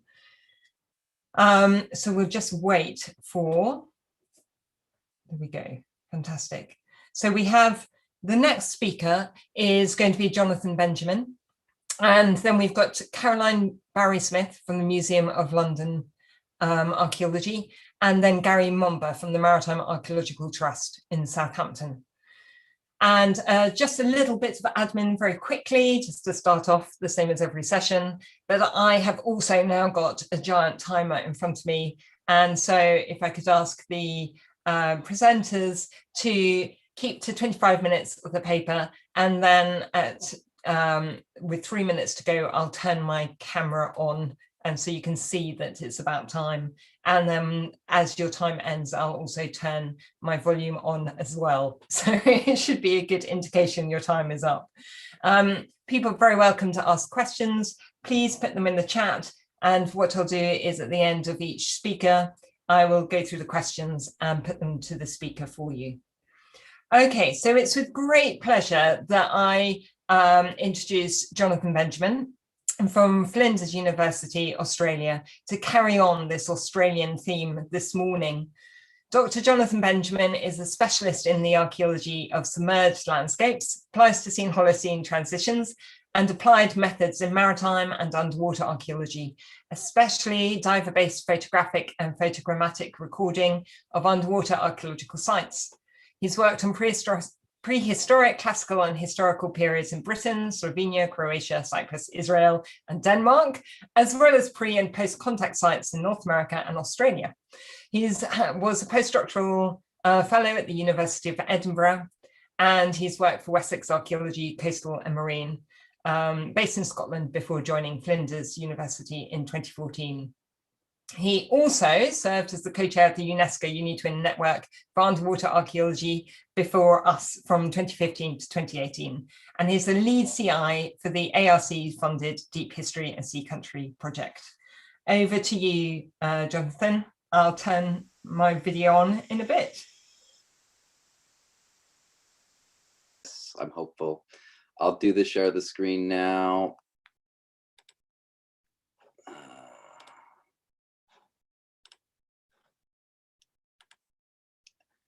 Yeah, I'm hoping everybody sees what I see. Thank you very much, Helen, and especially for the comprehensive introduction. I guess you read my entire bio. I'll do my best to keep to time here, and I'll start by just acknowledging I live and work for the last 7.5 years in the Adelaide Plains, and that means I live and work on Kaurna country. And as is custom and tradition here in Australia, we acknowledge country of the traditional owners. I'll also be talking about a region up in the northwest Pilbara of Western Australia called Murujuga. And so we acknowledge the traditional owners and their elders and respect their relationship with country. I'm going to give an overview on the Deep History of Sea Country project. It is a 3-year project formally. We're probably in the 5th year now, I suppose. And if you want to know more about it, the website deephistoryofseacountry.com has kind of our long-standing blog. It's a complex project with quite a few institutions and quite a few people. I won't go through it in great detail here as we're a bit pressed on time already. But just to say that there are a lot of moving parts, a lot of wonderful people, and a lot of wonderful students and early career people, especially research students. And we've been trying very hard to make sure that our students are publishing and active in co-publishing with us, as well as leading publications themselves. So Helen gave a great introduction actually to Greater Sahul, the landmass that makes up now what is Australia and New Guinea. And essentially this gives the backdrop of the type of field archaeology that the Deep History of Sea Country undertook from 2017 until recently. Certainly it's not to say that we were the first to do submerged landscape archaeology in Australia. Obviously in Nick Fleming and Pat Masters' 1983 volume, Nick wrote about their work here at the Cootamundra Shoals. Also, others like Norman Tyndale were mentioning, several decades ago, the potential. And we've had people such as Dave Nutley, who works in consulting archaeology here in Australia, who's been working in submerged archaeology and underwater cultural heritage, wrote a really wonderful master's thesis a few years back now on submerged archaeology. Peter Veth and Charlie Dortch have both written on the potential for submerged archaeology in the Dampier Archipelago and in the Pilbara region, as well as others. And Charlie Dortch's son, Joe Dortch, along with my fellow colleague in CI, Joe McDonald, actually published an intertidal site from the Dampier Archipelago in the Journal of Island and Coastal Archaeology just in these past few years. So the study area that we're going to be talking about today is Murujuga, or the Dampier Archipelago in Western Australia. Murujuga is home to the traditional owners that make up the Murujuga Aboriginal Corporation, and our project was very much designed to test a suite of prospective methods and evaluate land and seascape for the potential to identify submerged archaeology on the continental shelf. This is a bit closer up in terms of what the island group looks like. And these are some of the areas which we eventually highlighted through our iterative process. And I've heard that term now used a few times in submerged landscape archaeology and in this particular conference. And ours was very much an iterative process of figuring out where the sites would have been originally before inundation, where the sites would be best preserved, and where archaeologists could pick up an archaeological signature, an anthropogenic deposit on the seabed. I won't go into the geology. I'm not a geologist. I'm a field archaeologist primarily. But the landscape looks a bit like this. And this is from Cape Brugere.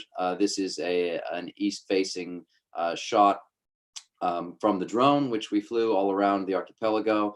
And you can see some of the different geological units and the type of landscape that we're working in here in Murujuga. It's an incredibly tidal area, so we have in some cases 4 meters of tide.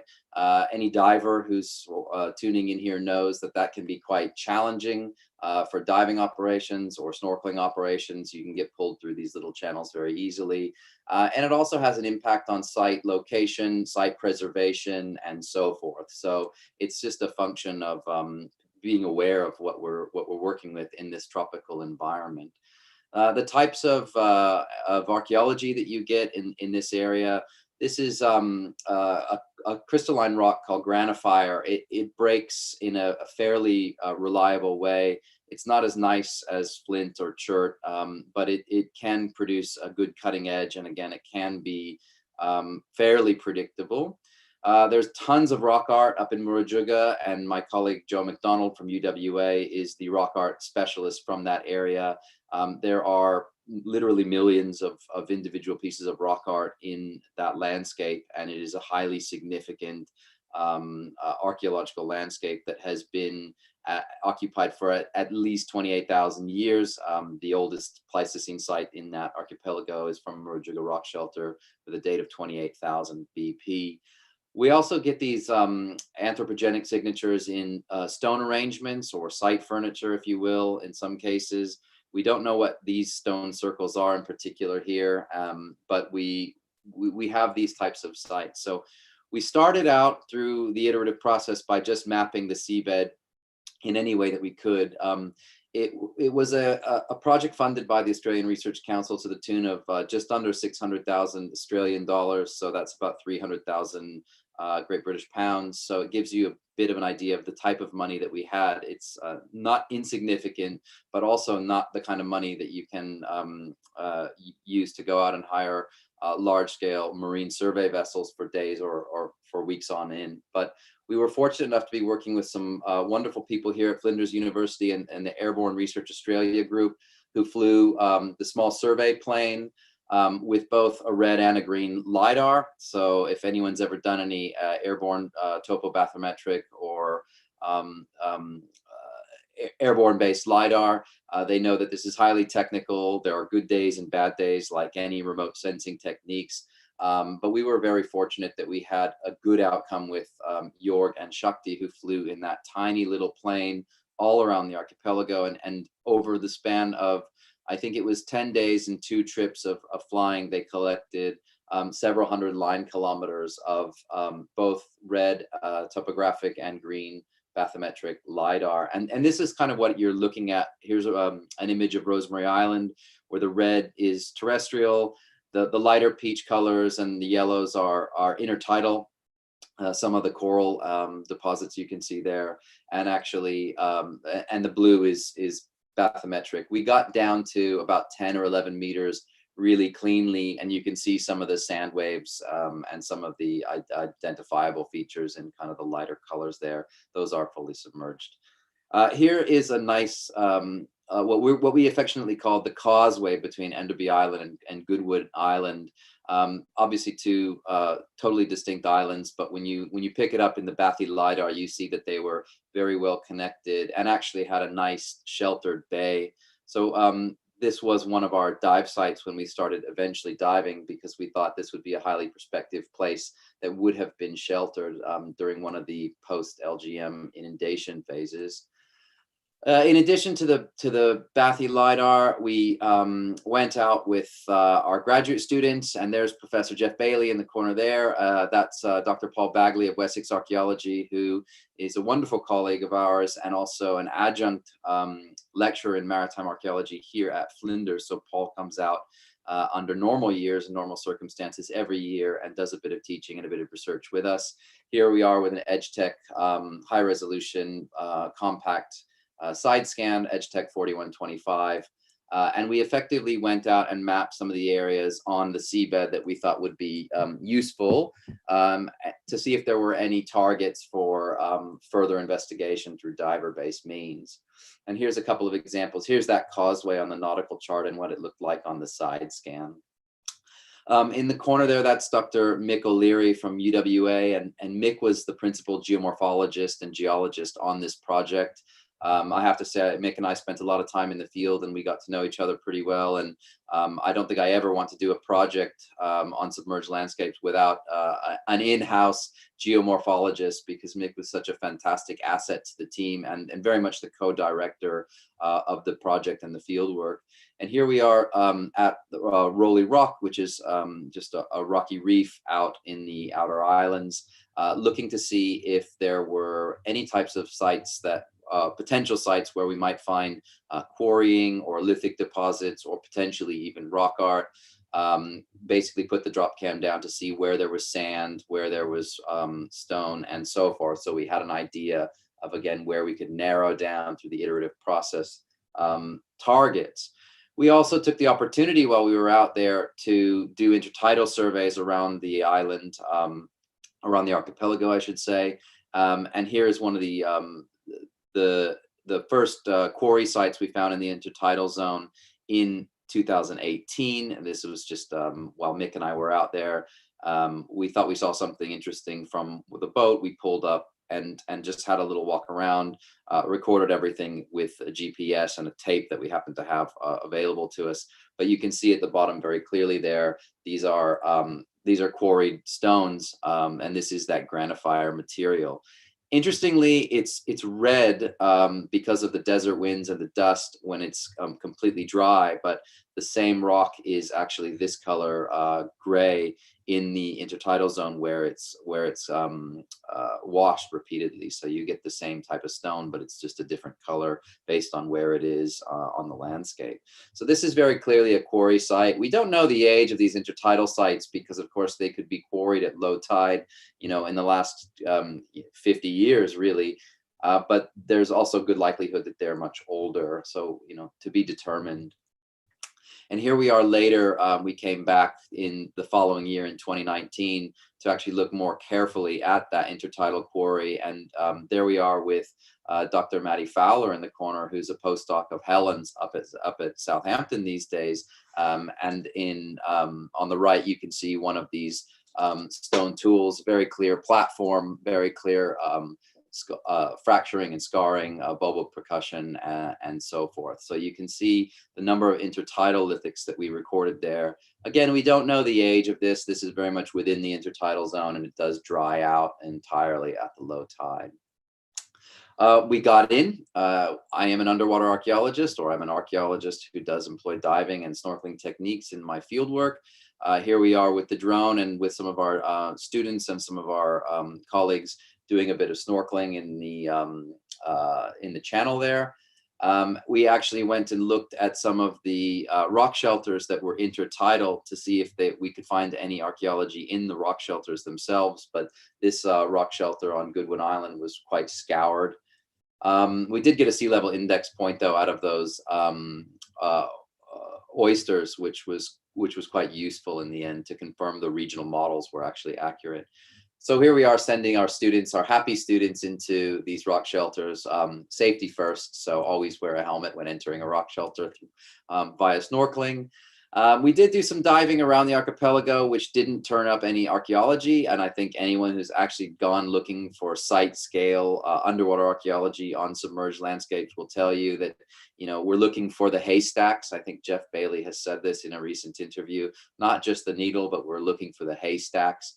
And we did do a bit of diving in the third year before we actually found a site.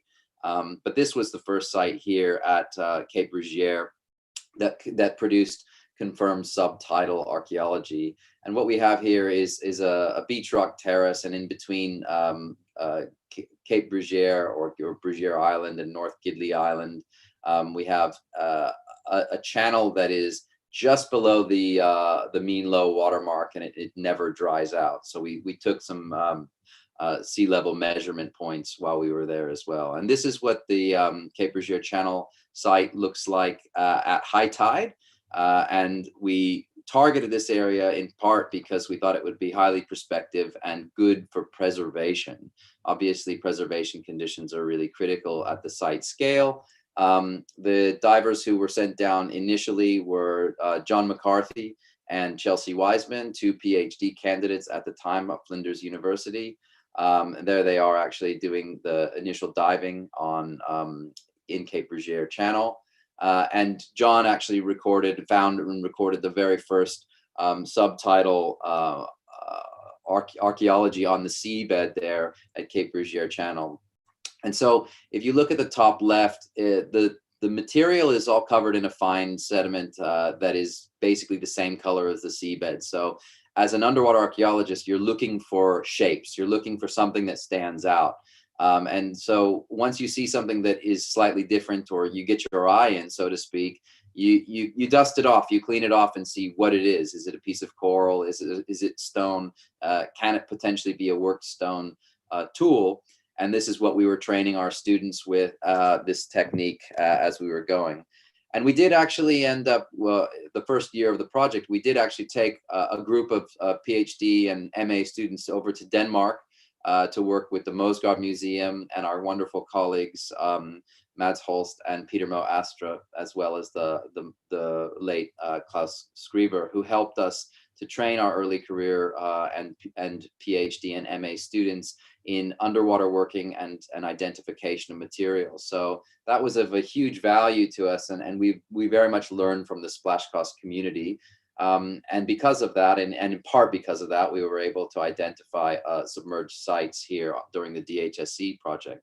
So there you see a stone tool. This is a scraper, very clear marking, very clear retouch along that edge there. This is artifact A10 from the channel, and you can see it's photographed next to a marine organism that lives below the intertidal zone. So that is very clearly in an area that never dries out, and that was something that we were interested in, because if it's in the intertidal zone, we don't know how old it is. If it's below the intertidal zone, then that gives us a pretty good indication that we have a limiting date, at least when we had sea level stabilization in that area.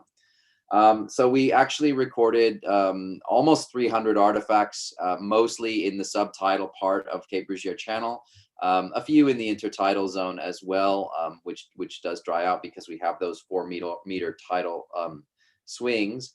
And here you can see a few examples of the different artifacts from the subtidal area. We have scrapers, knives, a few different core tools, possibly a core axe. Ken Mulvaney said that he looked at A23 and said, that's an axe. I don't have enough familiarity or expertise in Aboriginal stone tool technology, but certainly we could tell there are multi-platform cores here. There are what I would have called sort of a palm scraper, perhaps a knife, if that is a term that would be accepted, but there are better terms used by lithic specialists, I'm sure. A40 is a really interesting one because it's very clearly a muller or a grindstone used probably for processing seeds as food. So we have all kinds of different tools used for all kinds of different purposes, cutting, scraping, chopping, and seed grinding here in the subtidal. And here they are done in kind of a neat 3D modeling technique that John did for us just for illustrative purposes. But you can really get an idea very clearly that these are absolutely 100%, artifacts. They're covered in marine growth. They're mostly sitting under the low water mark and in a context that never dries out. So that was quite exciting, of course, for the team when we identified this site. I was, as an archaeologist, not really sure how all of this material got there and what the different possibilities were for deposition. And of course, we knew we would be scrutinized by the community. So Mick O'Leary, our geomorphologist, and I sat down and started asking all of the questions. Are these in situ? Are these redeposited? Is this a lag deposit? And we went through all the various hypotheses, and I won't read through it all, but essentially, we don't have size sorting in a way that would indicate a redeposition.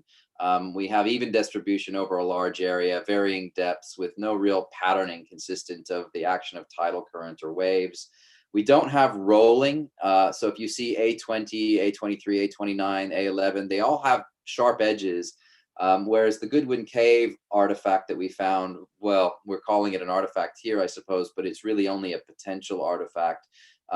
Those types of artifacts in these highly rolled environments look like GC1, so probably moving around quite a little bit, quite a lot, whereas the artifacts that we found haven't really moved around much at all. There's no damage consistent with fluvial transport or any kind of rolling in the waves. They're also quite large compared to what we're seeing locally on land. There's a larger size, which typically in the Pilbara region, we get larger equals older. That's kind of the established typology, although there's no real typological, perfect typological way of identifying age with artifacts here. But one of the honors students at UWA, Patrick Morrison, ran a depth versus artifact size and found no significant correlation in the artifact size and depth for underwater the underwater material, but the underwater material seemed to be quite a bit, chunkier broadly than the stuff that was on shore. I asked Mick, what about lag deposits? Could this stuff have just kind of eroded in, the allochthonous nature of submerged sites? And he really didn't think that was the case. And we went through all of the different geomorphic evidence and processes. So we eventually got to the point where we decided that these have to be, the simplest solution here is that these are probably in situ. And how can we identify the ages? I see Helen, which means I only have a few minutes. So I'm going to have to whip through the next few slides in a short period of time. We went about trying to identify the age of the seabed first so we could get a limiting date. And we found that the seabed on which these were sitting, these artifacts, was quite old. It gave us a kind of a weird set of dates, though, Pleistocene dates. So why would there be a Pleistocene date of 30 to 40,000 years when we know that the seabed was not there 30 to 40,000 years ago? It was several tens or even hundreds of kilometers offshore. So we interpreted this as being a Pleistocene seabed that was probably deposited at MIS 5E, the last time there was seabed there. We also went around the area to determine whether or not we thought that these artifacts could have been impacted by cyclone. And we were, I suppose the word would be fortunate enough that between the two visits to this site in 2018 and 2019, we actually recorded pre and post cyclone impacts on the marine terrace there. And we found that there was actually very little movement in the material onshore, just in the top of the intertidal zone by what was a Category 4 cyclone. So we didn't think that it was too impacted by the cyclones, and we didn't see any evidence on the archaeology itself. And I'll be quick here, Helen. I'll go through quite quickly. The second site that I'll report really is just a find spot. Mick was very keen that we dive these wonky holes, or submerged, what turns out to be submerged freshwater springs underwater at about 15 meters. And here they are in some multi-beam and side scan data that the multi-beam was collected for us by industry. The side scan data we collected ourselves. And there's Chelsea diving on this this wonky hole, or this feature.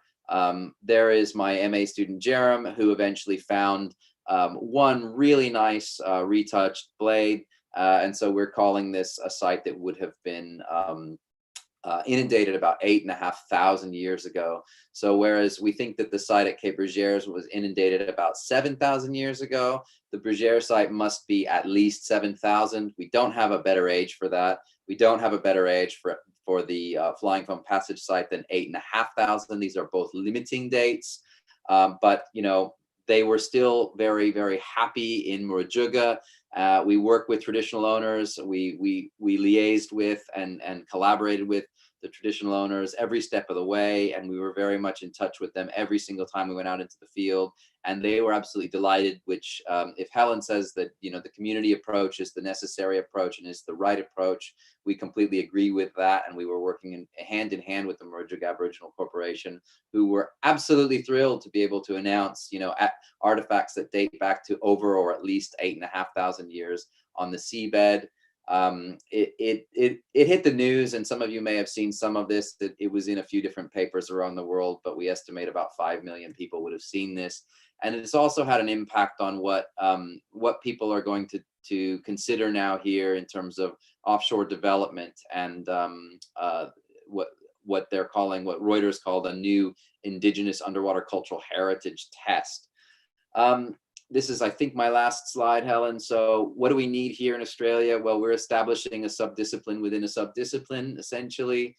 We have to understand the opportunities and limitations and accept that this is a long-term process. And I like that Geoff said earlier, this is about a 55-year plan. Public policies need to be reviewed. Geoff was right. There are policy mechanisms and legislation that do protect underwater cultural heritage of Indigenous sites, especially state and territorial level policies. But the national Commonwealth law here for underwater cultural heritage protection does favor shipwrecks as opposed to all sites, which would be consistent with the UNESCO convention. So we do have some work to do there. We need partnerships, just like in Europe: universities, communities, industry, government. And of course, there is the issue here that you don't so much face in Europe with the impacts of colonialism and traditional ownership. Finally, the communities here need to come out of the silos. Maritime archaeology needs to consider deep time, and Indigenous archaeology needs to get in the sea. If you want to read more, deephistoryofseacountry.com has it all. The +1 paper and the Quaternary International paper are now out, and there's a nice little video there on our YouTube channel. Thank you very much. Thank you very much, Jonathan. It's great to see some actual archaeology after all that seismic and survey data, and it's good to see people actually in the water as well, so thank you. We do have a question. So we've got a question from Trevor Faulkner. He says he's interested in the spring at -14 meters. Is it from a limestone aquifer? Is the inland recharge point known? Oh, you're on mute. There you go. Try again. Sorry. Yeah. Could you hear me there, Helen? No, but I can now. Okay. I think that's it. It is of some sort of you know, a freshwater limestone system there, I think, but I don't know where the inland recharge point would be. No, I don't know the answer to that. I know that what we're looking at now in terms of these submerged freshwater springs, they're all around Australia. And in fact, if you Google wonky holes and fishing sites, you'll see some really interesting sport fishing going on in places all around the north of Australia. Queenslanders like to go and fish there because there's good fishing due to the increased, I guess, ecological aspects of having fresh water interact with marine water. So this is something we can actually do by doing what the Danes did in the 1970s and 80s, go and speak to fishers and ask them, you know, where their fishing spots are, and maybe go run some multi-beam, some side scan, and then dive those sites and see if there's more archaeology in them. We certainly know that there are more wonky holes in Flying Foam Passage that we haven't yet dived. So hopefully we'll get some renewed funding from the Australian Research Council or other mechanisms to go out and actually explore some of these other targets that we haven't gotten to yet. Of course, that last site was found, as all archaeologists will tell you, on the last dive of the last day, which is why we only have one really nice artifact from that second site. But that is just Murphy's Law, I suppose. Yeah. So much potential there, and it's brilliant to see it as well. And the coverage as well was brilliant for the discipline of submerged archaeology. I know it's getting late for you, and we need to move on as well to Garry Momber. We just have one little comment from Rachel. She said, please could you give, oh, you've already done it, the website address. So the website address is in the comments. Yeah, it's just www.deephistoryofseacountry.com. There's also a Twitter handle called @deepseacountry.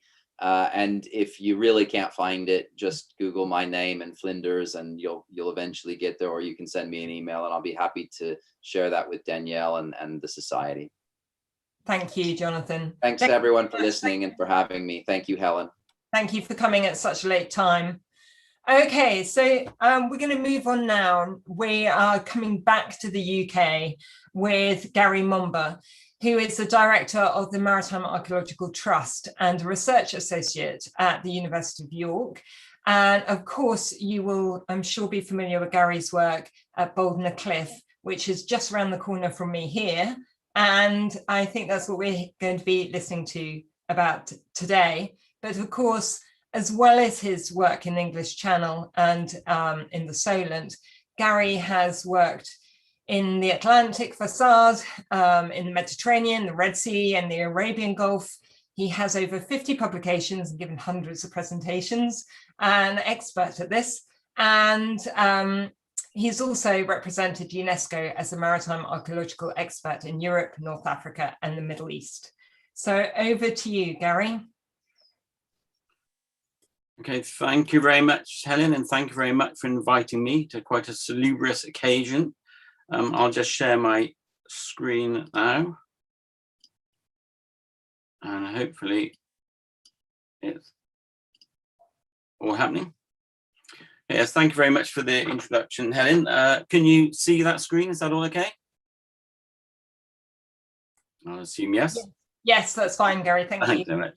Yes, I will be talking about Bouldnor Cliff today, but part of the rationale for this discussion was to link it to public outreach and underwater cultural heritage and public outreach. So I will start talking really about, about my role in the Trust rather than with the University of York at the moment, and Bouldnor Cliff in the Trust, and that element of public outreach and how the Trust tends to work in that dynamic and how it needs that public outreach for the society, let's say, to appreciate the work we do. And it goes back about 30 years when we were set up, 1991, to promote interest, research and knowledge of the maritime archaeological heritage and for the advancement of engagement with the public. So we needed to really look into this maritime archaeology. A lot of it was shipwrecks at the time, and try to reach out to the public and let them engage with it as well. Now, that was a bit tricky because what we had really, apart from ships like the Mary Rose that came up, we just had a lot of dots on the map. So it's how do you really get people to engage with all this broad cultural heritage? We can start in the intertidal zone. And of course, here we have lots and lots of wrecks that are under threat. So this is something that you can grab the attention of the public. For this particular site here, lots of publicity back in the 1990s, a lot of interest. Even so, we didn't manage to save it. It was a site that was under threat. It ended up being burnt, but there were lots of complaints about some smoke in people's washing, so they had to stop the burning. It affected people's yes, nice clean sheets, but we had to go underwater, so we had to try and get the images from underwater. Also, I introduced people to the hundreds and thousands of ships and sites that were underwater, and how were we going to do that if you couldn't get people to see them? You just couldn't really stoke the interest. So we started to work with photography and identify the sites, but you can only see a little bit at a time, especially around the sort of, we're talking here and sort of in the channel, the English Channel area where visibility is limited. So you've got sites like naval vessels, warships like Hasdis, 1706. We'd look at cargo vessels like the Fenner, 1818, with lots of barrels and sheets of glass, really well preserved underwater, an incredible resource, but you just can't really get it to the surface very easily for people to engage, which is part of our remit. And things like the SSS Eleanor, 1918, full of mines and ordnance. Still, there were thousands of ships, warships on the seabed, and war graves, but these were just under the radar. Very few people would see them. So we set about, through the trust, to go ahead and try and raise interest in these sites. And I was mindful as a diver that I could see these sites, but I couldn't get them to all the other millions of people that couldn't see them. So we had to think of ways of doing so. So as you could only see a bit at a time, we used the information to try and create models on the seabed. And with those models, we could then introduce them and promote them through education programs. This one here is a collaborative program working with the Dutch, so with the Belgians, the French and the British, looking at a British ship being manned by the French and owned by the Belgians, get it right. And that was a ship, because of the international nature of it, we developed an education program working with schools in the 3 different countries and trying to get people to link to this First World War wreck by people they might have known or engaged with, or that some of their relatives might have been associated with. And we got them to develop programs around the site to understand the sinking, how the ship went down, what has happened to it on the seabed. It's now an artificial reef. It's also a grave. It's a multitude of things, not just the underwater cultural heritage, because I suppose we have to be as multidisciplinary as we can with that outlook to engage lots of people in this heritage for all the different aspects of it. So it becomes a key tool for ocean literacy. And we've got things like a maritime bus, which we've got methods. We take the information around Europe to the Mediterranean and around the UK. So all these different elements we've had to develop and devise really to try and make sure that not just researchers, but of course people, the community, the public engage with it, because once they engage with it, it becomes significant. And then it's a job, then there'll be ongoing support for us if it's recognised as something of value and for the underwater cultural heritage.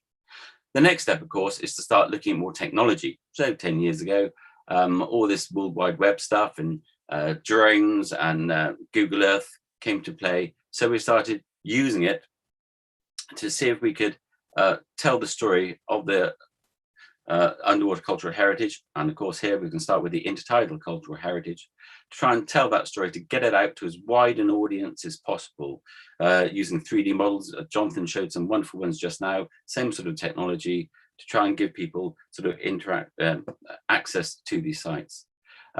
Great intertidal areas tend to be, well, all challenging, but sometimes not quite as challenging as underwater sites. So we tended to apply some of that information, take it underwater, and turn it into a resource to make it accessible to people through their computers, using gaming technology, to make it a resource that people can actually get to these sites and look around it and start to appreciate all these different massive resources underwater. All this was entered through a web-based portal that you can then get to this information and also navigate around it with modern gaming toys and 3D, etc. So you can put yourself on the seabed. Whole aim was really to get people down there so they could recognize the underwater cultural heritage, engage with it, and so they would make it significant and hopefully influence policymakers. But what about these submerged landscapes that we're here really to talk about? Well, they're sort of not quite as exciting in many ways. I mean, we've seen some wonderful examples this morning and yesterday, some wonderful research about these research, landscapes intertidal and underwater, and a lot of the really fundamental research questions that we can address and that can be answered by looking at them. But this is something sometimes it's hard to sell to the public. But this is something that we started to do about, again, in the mid-1990s, happened to be led by the archaeologist of the Isle of Wight, David Tomlin, who you just saw with a 3D headset on previously. But he was down in the Isle of Wight in the intertidal zone, and he was seeing all these sort of submerged forests and Roman and Neolithic bits of material coming out of the seabed.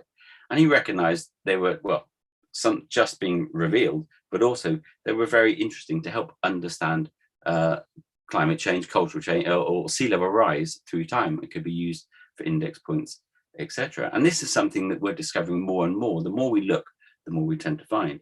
And these are sites that just recently been discovered over the last year on the northwest side of the Solent. And here we have a Neolithic forest. We have the date at the top, about 5,000 years ago. And associated with that, we had some nice Neolithic sites of habitation or occupation, Neolithic posts. This is one of several different features we found in the area, dated to just before the inundation. So they looked like there were some estuarine settlements and occupation on the coastline. These were utilizing or using those coastal resources, but significantly, these posts still survive. These were buried, of course, in the mudflats, but they still survive today. Recently, we've just come across another Bronze Age material. So as well as Neolithic, you've got Bronze Age. This basket looks like a fishing basket. We've yet to look at it in more detail. The trouble is it tends to get covered in water. It looks like it's built in a pit, but it's at the low water mark. And as the tide comes up, of course, it covers it and, covers it. So it makes it less accessible for archaeologists and also less accessible for the public to see and understand what's going on. So we do look at some of these sites, and of course, nearby, a site that's only 10 kilometers away, another bunch of Bronze Age posts from 1447 to 1373, Carl BC, an area that there's dozens of posts, would have been the basis for a structure that would have been at the time in the intertidal zone. But as soon as you go below the funny lumps and bumps that are exposed on the surface of the intertidal zone, you can start seeing wonderfully preserved remnants of these Bronze Age features. I mean, it's not quite a must farm, but we have some incredibly well-preserved relics that can tell us about sort of interaction with the coastline and coastal exploitation through the ages to address some of the research questions that Geoff has raised earlier. And when looking at preservation, here we can see some very fine cut marks from Roman material from the same sort of area. So we've got sort of Neolithic here, we've got sort of Bronze Age going through the stages, and we've got some Bronze Age about 1000 BC, and we've got Roman from just after the conquest here of Great Britain, and then some sort of later Roman features as well that are sticking out the foreshore.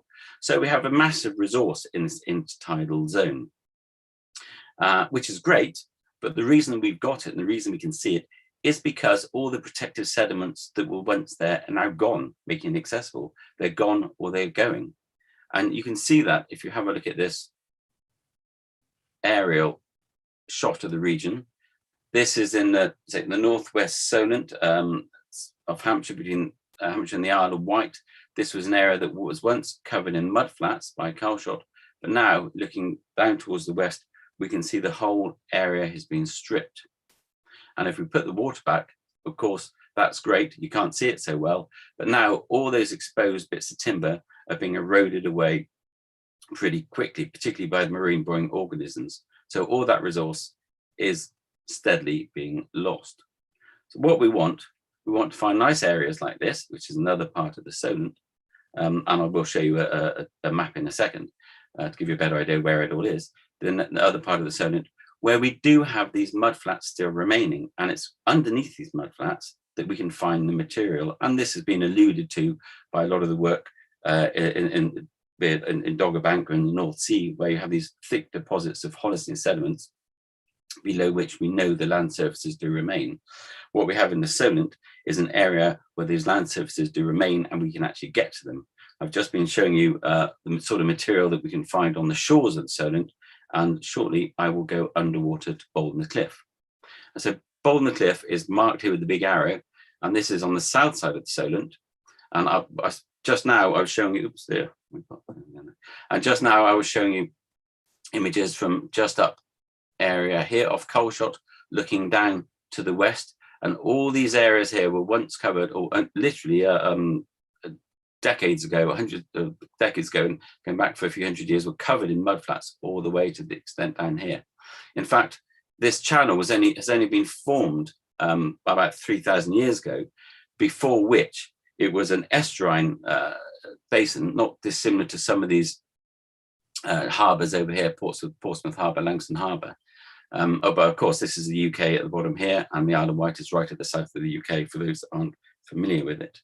But this was been a nice sort of sheltered estuarine embayment until about 3,000 years ago, and meters of sediment, just like the sediment I showed you in the last slide, built up within it.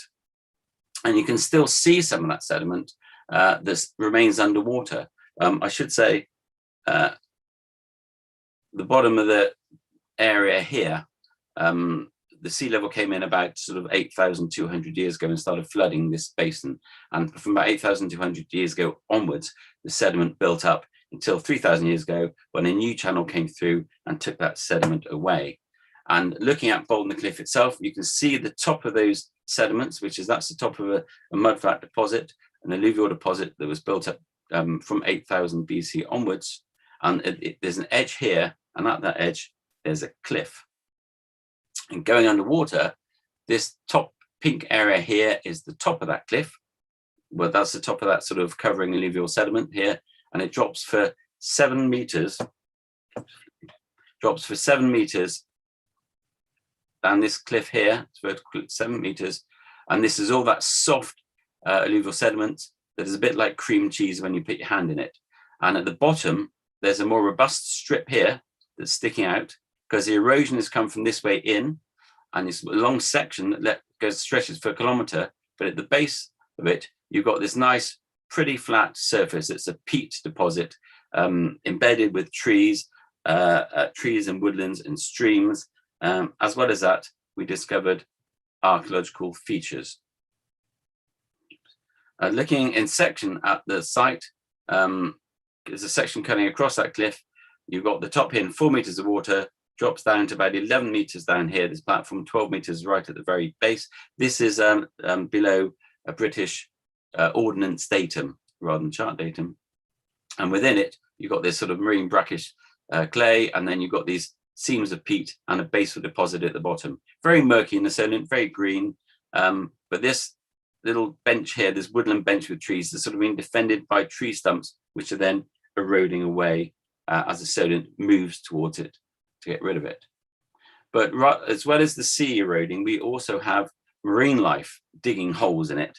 And this is a lobster sitting underneath, as you can see, a lobster sitting underneath a large oak tree. And here's the oak tree at the top of the picture here, with bark on it still.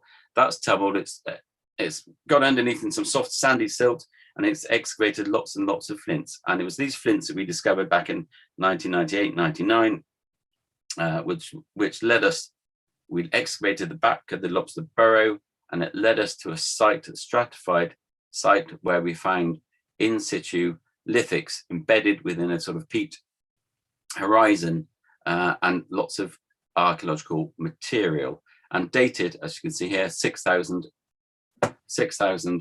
Cal BC to 6,060 to 5,900. So about 8,000 years ago, quite a tight time scale, when this particular land built up just before the sea came in and overtook it and flooded it. When you go down there today, this is all sort of eroding away quite quickly. We still have those root systems in place defending it. All these are going back the contemporaneous with the land surface, 8,000 to some sort of 8,200 years old. And in amongst that, we've also found more archaeology. And this archaeology, which is quite significant, of course, is timbers, and lots of bits of timbers. Two main sites, about 400 meters apart. One of them has lithics, but mainly timbers. The other one is dominated by lithics. This is the one where we mainly have timbers. And what we found, which were a bit anomalous, we found these sort of pieces of wood laid out in what look like organized fashions. They're flat on one side and they were curved on the other. And you can see them in situ at the site here. And then if we look at some of them in the lab, you can see they're nice and flat and squared on one side. When you look at them, it's hard to distinguish whether they're worked or not. It's really where we're seeing them in the assemblage that it's giving us indications that they are anthropogenic. But you turn them over, of course, I should say, in amongst them, you do have a whole bunch of nicely fine chopped or worked pieces, of which there isn't an analogue in the Mesolithic record. So we're not quite sure what the purpose is. But when we turn them over, we can see they're all round on the other side. This was something we weren't quite sure what they were, but work, detailed analysis over the last few years has identified that most of these things are oak, but they're all bark and sapwood. So what we have is the remains of an oak tree that's been stripped, bark and sapwood, and all these bits of timber have then been laid on the seabed. And it's making sense to them. And we find about 4 or 5 of these particular sort of clusters or organized pieces of wood lying on the seabed. It wasn't really until last year when we identified a particularly large one with over 60 pieces of timber. And we're diving on the site yesterday, and we found another sort of half dozen, which are starting to erode from out the seabed. 60 pieces of timber that have been laid crisscross at right angles on top of each other to form some form of platform. And the platform was just next to this, over to the left of the picture at the top here, near sort of a fluvial outcrop that was coming out from underneath the peat. So there's a peat deposit on here. This timber platform came just from this area here, which WFO4 within the peat platform. And last year we recovered it and excavated it, and you can see the actual bark on it, and you can see how it's fitting together with the sapwood. And they're all, about sort of 30 to 60 centimeters long, these pieces of timber that have been stripped from an oak tree. And back in 2007, we found what we believe to be that oak tree that they were stripped from. And of course, there's been several of these sites laid around this area that we're looking at. And central to this piece of timber was a large central to this collection of timbers was a large flat piece. So all this area to the top had been eroded away. So all that was left was this sort of cluster here and one piece at the top. This large piece here was about 1 meter long, 60 centimeters wide, and it was hewn from a slow grown oak tree, and it was tangentially split. That means it could be one large plank that could have been many meters long and about 1 meter wide. Almost 1 meter, yeah, it came from a tree that was about 1 meter wide. So it could have been many meters long and 1 meter wide big planks, or it could have been the base of a logboat. And as it happens, we found many other clues, burnt flints, burning, etc., that indicate that it looks like they were working, building a boat, or maybe hollowing out a structure or a timber or a tree, as well as all this evidence about stripping the bark from it and reusing it. And so the most probable explanation will be a logboat. What's more, sea level was rising at this point, of course. The channel was starting to connect with the North Sea around our region. Sea level was rising, and there was a lot more water about, arguably simplistically, and the use of a logboat would have been a much quicker and easier way to transport goods to and from around the south coast, and as necessary over to mainland Europe. A challenge has always been, though, to get people to understand this. We've been working on the site now for over 20 years, and it's really difficult for non-divers to go down and understand and see the nature of the seabed and understand it. So we've been using this photogrammetry underwater in these bad conditions and putting them together to form these images of maybe sort of 800-900 pictures to try and recreate the 3D area. And hopefully this will work. Oh, sorry about this. And this,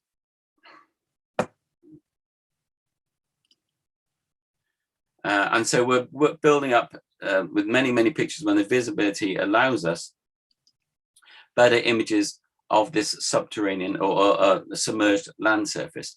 what we have here, the nice trees, but an area that's quite interesting is just at the back of in the middle of the picture here, that little seam, that little cliff that's eroding away.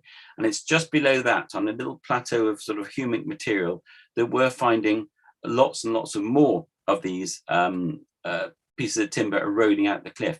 We're just getting to these sites as that cliff steadily erodes back. That little cliff there that's protected, little embayment in between those tree root systems is eroding back, and as it does, it's revealing more and more these bits of timber.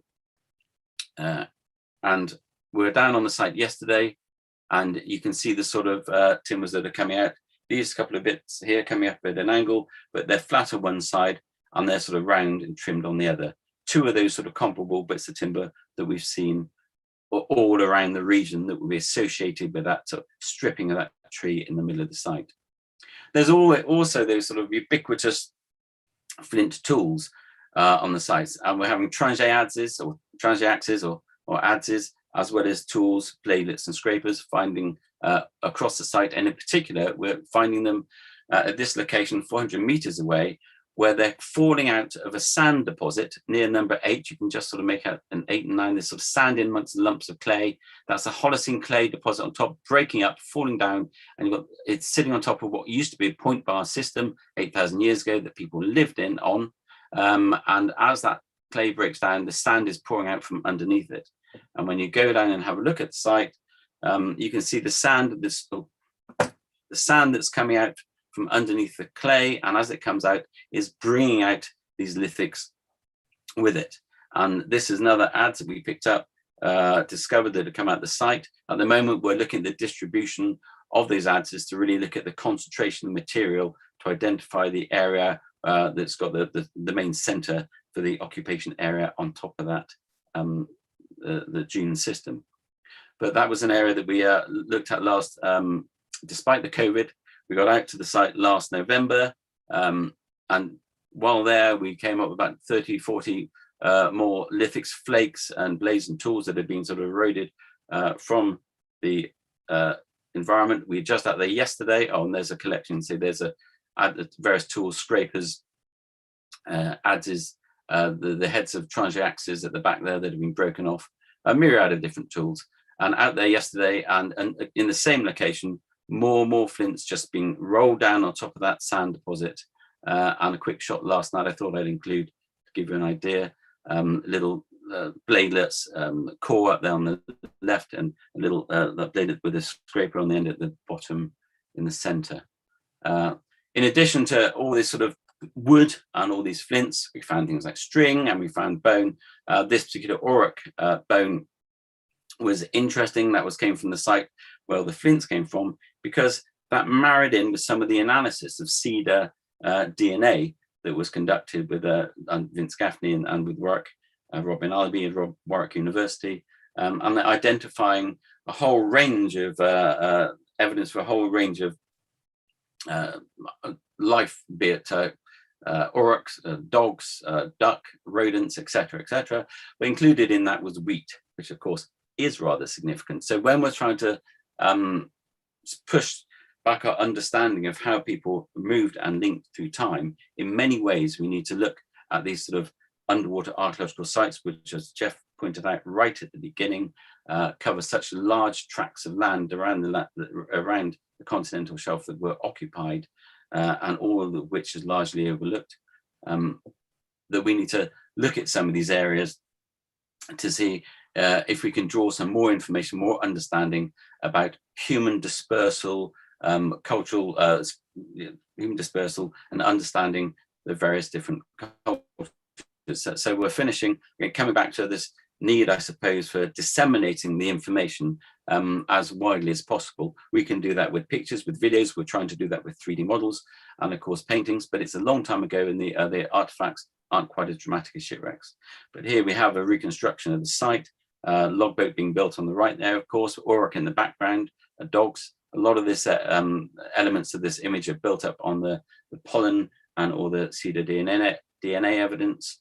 And we have someone here making what could be some form of beef burger just by the fire in the middle here. And I'll just finish with another, going back to the decade of ocean science and sustainable development, looking at the outcomes, something that Helen alluded to just now, because I can see that when it comes to dissemination and outreach, I see it's an opportunity for the likes of us within a Maritime Archaeological Trust to look to see how we can use the evidence we're finding with the shipwrecks and the submerged landscapes to feed into some of those sustainable development goals and help us better understand and link with the oceans and the sea. And I suppose get the information out into a very broad spectrum of people. We want to work within the academic community as much as we do, because that's what we do as well, but we do need to leak out into the much broader community as best we can. So on that note, I'll say thank you very much for listening, and I'll hand back to Helen. Thank you, Garry. Thank you very much. I mean, it's fantastic to see the development of what's been happening at that site, because I've been sort of watching it now for a number of years, and it's so good to see the photogrammetry, because it really does change how we can see the site and how you can share it as well. So in terms of outreach, it's just brilliant. It works so well, because we all know that diving there in the Solent can be like diving in cold tea quite often. You don't see very much. So it's a really good way to actually be able to properly see the site. We do have a question just quickly from Duncan Ross, who says, is the erosion at Bouldnor considered a positive in some ways, as it sometimes reveals the archaeology? Sort of yes and no, because when it reveals it, I mean, the platform was something that if it wasn't revealed, we might never have seen that. But once it reveals it, a lot of the damage has been done. A lot of the detail is washed and eroded away. And I think that was demonstrated by those posts I showed from the intertidal zone. At the tops of the posts, you just see all griddled and eaten away material, but it's only the material that's protected that really has the information we need, trying to address some of those broader research questions. So really, we want to be going in there for archaeological purposes to excavate before it's eroded. Yeah, absolutely. Well, I'm very much looking forward to seeing a whole log boat and a paddle, please, actually, Garry. Oh, we have got one other question that's just come in from Gil, or is it Jill Hay? Hi, Garry, what is the earliest date you have got for wheat? Well, the earliest date we've got at Bouldnor Cliff, that comes, remember, it's about 8,000 years, give or take, so 20 or 30 years. That's the date we have, the oldest date we have at Bouldnor Cliff. In the UK, it's, well, you're moving on a couple of thousand years. And prior to that, you're going to the about 11,000 years ago, into the Middle East, when you're going to North Turkey, North Iraq areas. But this is the oldest evidence of wheat in the UK by a couple of thousand years. Okay, thank you, Garry. I think that's a good place to end, because I think that discussion could go on a bit longer than the time we've got.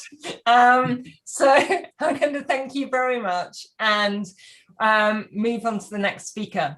If you've got more questions to Garry, please put them in the chat, and they can answer. You can answer them there. So we're going to move on. Yeah. We're going to move on to the next speaker, which is Caroline Barrie-Smith from the Museum of London Archaeology, or MOLA. Is Caroline here? Yeah, brilliant. She started screen sharing. Thank you very much. So Caroline is head of audience engagement for MOLA and has managed their portfolios for public engagement projects. So we're carrying on the theme of public engagement and outreach. But in Caroline's case, it's notably the Thames Discovery Programme and Coastal Intertidal Zone Archaeological Network, otherwise known as CITiZAN, which I believe is what we're going to be hearing about this morning. Caroline's worked on multiple projects, including the Riverside Project excavations at Stonehenge, and has continued with the National Trust as their learning and interpretation officer of Stonehenge landscapes. She's also worked with the Maritime Archaeological Trust and with Garry, that we've just been hearing about. So I'm going to pass you over to Caroline, and I'll see you in 25 minutes. Thank you very much. Can you hear me and see my screen okay? Yes, yeah, that's perfect. Thank you. Lovely. Okay. Yes, thank you very much. My name is Caroline. I'm now head of audience engagement with Mola, but also project manage CITiZAN, Coastal Intertidal Zone Archaeological Network, along with my colleagues, Geoff, Milner, and now newly appointed Hannah Morale. And with a team of 9 other archaeologists, we look at the combining, or how we combine and look at archaeology, both as just something very interesting that we're all very, very keen on, but also the combination of that with climate change and climate resilience. Of course, we can't do this alone, and we always work with funders and project supporters. Here are just a few of them at the moment that are extremely important in what we do and give energy to what we can do and how we can get out there. So the sponsors are vitally important, but so is the rest of the CITiZAN team, who are spread all over the UK and go out to sites all the time, constantly trying to find good things that the tide had brought to us, because the tide is our excavator and then we are the surveyor. So for CITiZAN, we really look at CITiZAN's adaptive response to coastal changes. We're looking at as the longest archaeological citizen science project, because we go all around the English coastline. And we can't do this alone. Like I said, as our tide is our excavator, we can't actually choose where stuff is going to come out of the sea, where stuff is going to come out of the cliffs, and where it's going to be good and where it's going to look good. So we need help, and we need help from the public to do this. So first of all, we have public engagement, and that raises our profile, helps our message to get out there. We also desperately need public participation to get the job done. We can't get out and survey all the sites that tide presents to us in quick enough time before the next tide can come along and take our artifacts, our subjects away. So we need that public participation. Also, we need cross-sector partnership for our sustainability. This isn't just a little project that we're going to be interested in. It's a little thing that we want to do and then it will go away. No, we want to stay. In order to stay, we have to have these cross-sector partnerships for our future. Now, for those of you who don't know CITiZAN, a little whistle-stop tour of our CITiZAN science. Our citizen science and dissemination is the most public part of our project. So we go out with volunteers, we go out with groups, and the general public can actually just join in and watch what we're doing. So over here we have walks, we have tours, we have training events, and those can be for hulks and wrecks. They can be for lime kilns, as you can see in the bottom right there. Fish traps, I don't know if you could make it out, but it's on the top right. Walking tours, and also just general tutorials on how to use our app and how to use all our products. We also need to get it out generally to the public through just social media feeds, through our YouTube channel, and also through television. Of course, for all of these, we are actually running against fashions and trends and what the general public are doing outside of archaeology. So when we're trying to get citizen sciences in, it's very difficult, especially I think in the next few weeks when lockdown hopefully releases everyone wants to go to the pub. The last thing they want to do is come and see our webinar series. So we've got to watch out and what the public trends are and what the public are up to. With Britain at Low Tide, it was all very good. We were on Channel 4, but we were up against Strictly Come Dancing. So for citizen science to work, we've got to be aware of a wider picture of what's going on around us, and not just actually what we want to do and how we want people to interact with us. Then over to the cross-sector partnerships. Again, we can't do what we do alone, and we should never do it alone. We should be sharing and we should be working with others. Here we did, for example, on the left there, Lloyd's Register Foundation partnership digital exhibition, looking at our sites, but also the records that we use with our armchair archaeology volunteers to help research and look further into what we have and the sites we have and what's left over from our sites. But also, for example, this podcast for Festival of Archaeology on the climate change debate and archaeology. Again, very vital to get the message out, but also share all our information and everything we collect. And then we also have to obviously have that adaptation, and we've never had to adapt more than we've had to adapt over the past year. So our guided walks turned to self-guided walks, our self-guided low tide trails turned into virtual low tide Twitter trails, our volunteer training turned into armchair archaeologists, our conferences turned into Twitter conferences and webinars, our kids events turned into crafting with CITiZAN. Each time we've had to work, we've never stopped. We have to just adapt and change because the message is still constant and we've still got to get our message out there. Alongside this, and really our main product is our CITiZAN app. This is where people you can walk along a beach, see something, wonder what it is, check out it on the CITiZAN app and find out, if there is something there. If there's nothing recorded, then that's the opportunity for that member of the public. They don't have to be a signed up volunteer as such. They can be a CITiZAN scientist and record that for us. Or somebody who's a doggy walker who walks along a piece of coastal path regularly and sees a difference or sees a change. They can record that change for us and it comes straight to the moderation team.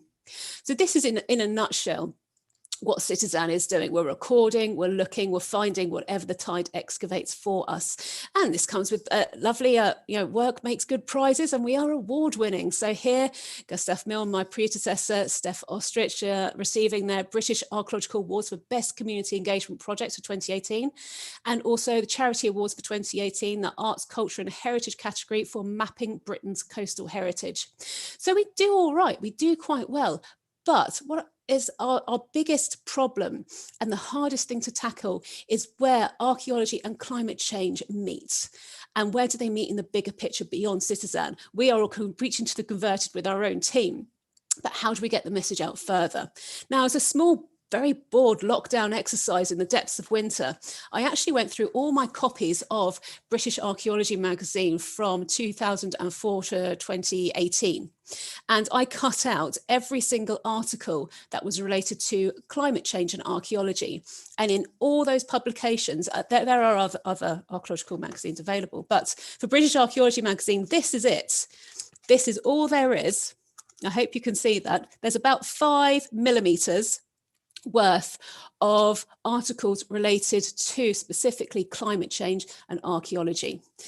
In a similar subject, well, in a similar vein, I actually took the same copies and then pulled out everything on Stonehenge. Every single article is related to Stonehenge, and we have pages upon pages on pages of Stonehenge, let alone all the specials for every single time Stonehenge meets some new discoveries, some new things that are going on. So this shows a disproportionate amount of attention that is given to one subject, but compared to this one, which is most important subject, which is on everyone's agenda at the moment, but it doesn't seem to still quite reach the archaeological agenda.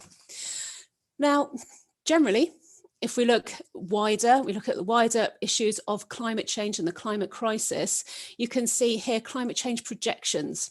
So the Intergovernmental Panel on Climate Change, the IPCC, is the United Nations body for assessing science related to climate change. And as you can see here, their projections are warmer, wetter winters, hotter, drier summers, etc. This does have an effect. This does change how we look at the coasts, because it's not just about a tide or a rising sea level. When you have a hot, dry summer, that means the earth cracks. And during a warmer, wetter winter, more water can get in and permeate these cracks, which therefore creates bigger coastal erosions along our coastal crust. If you look further down, you have the Climate Change Committee, which is an independent statutory body advising the UK government on the Climate Change Act of 2008. And as you can see there, they're also noticing flooding, drought, wildfire erosion. These are big, big changes. And all these changes in climate are a core issue with heritage issues. But when you look on Google, put on the climate change crisis, you've got to scroll past a lot of skinny polar bears and a lot of images of dramatic climate events before you can get anywhere close to climate change as a heritage problem. It's always seen as an extreme event, and actually climate change isn't an extreme event always. It's in quite many situations, it's gradual. As you can see this gradual change here with these with these temperature stripes, it changes over time. It changes over hundreds of years. The Met Office also have a state of climate change report they put out. And you can see from here that all these small changes, 1% here, 2% there, it's all very important, but it still doesn't resonate really with archaeology. Boris Johnson has put out his 10-point plan for a green industrial revolution. This is very much on the agenda. This is very much in the public sphere. This is what the public are thinking about. This is what they get bombarded with. Now, actual activities, we do have, for example, the Climate Change Act with our net zero by 2015 targets. We have the Department of Business and Energy and, Department of Business, Energy and Industrial Strategy. They are the lead for climate change mitigation. There's DEFRA, the government lead for climate change risk adaptation. There's the Cabinet Office, who are looking at COP26 or managing COP26. And the Climate Change Committee, which I mentioned before. And there are also key reports coming out about climate change risk assessment. There's the 5-year strategy on how we will meet women, peace and security commitments under the United Nations, and our climate change prediction tools that were a report released back in 2018 on how we can help decision makers assess their exposure to climate and climate risk. Those are the UK activities. There's also international activities with the 2013 Agenda for Sustainable Development, the Paris Agreement, which I'm sure we've all heard of, the Panel for Climate Change Reporting, COP, and also most interestingly, and quite recently, the Climate Change Network, which is a volunteer mutual support network for arts, culture and heritage organisations committed to aiding their community in climate change and achieving the ambitions of the Paris Agreement. So there's lots going on, but how can we relate it back to archaeology? Now, normally with climate change and coastal change, you see dramatic cliff falls. These are all very well, but they don't really affect us generally day to day, apart from the person that uses that particular coastal path. It's a very dramatic, cool looking picture, but it doesn't really affect us. It doesn't do that much. However, if we change it now and put a dwelling there, this is down at Hall Sands in South Devon. The picture on the left was actually taken in 2015 by my predecessor at CITiZAN, Lauren. If you look at the one on the right, that's taken by myself in 2019. And just in this small space of time, you can see the garden shed has gone there on the cliff. But this is an abandoned village. This is a site that's already gone. However, if we turn this picture around and look at the rest of the dwellings up the cliff, it's not really about what's happened in the past, but what could happen in the future. And nothing actually makes a person, makes a human being actually move is when there's a threat to their property or life. As you can see here at Sidmouth, the clifftop houses are losing over 3 feet of garden per year. Now climate change is really on the agenda for everybody's homes, their threats to their lives, their threats to their dwellings, their threats to their property. And we want to get to a situation where they're already moving, they've already made changes, they're already adapting before it all crashes and CITiZAN gets in there and starts surveying. Now, to enthuse a local public between climate change here and archaeology, there are some projects we have been doing. Now, this one in particular, which is just finished, funded by the Natural Environment Research Council. So the CITiZAN team are based down at Mersey Island in Essex. Note that for the work that they've been doing over the past few years, they've found that coastal communities are first-hand witnesses to the scale, speed and impacts of coastal change. Each member of a community is a living archive of life by the sea. They're witnessing the subtle daily, weekly, yearly changes from a very unique perspective. And lives are played out and memories formed on these beaches and on these coastal paths.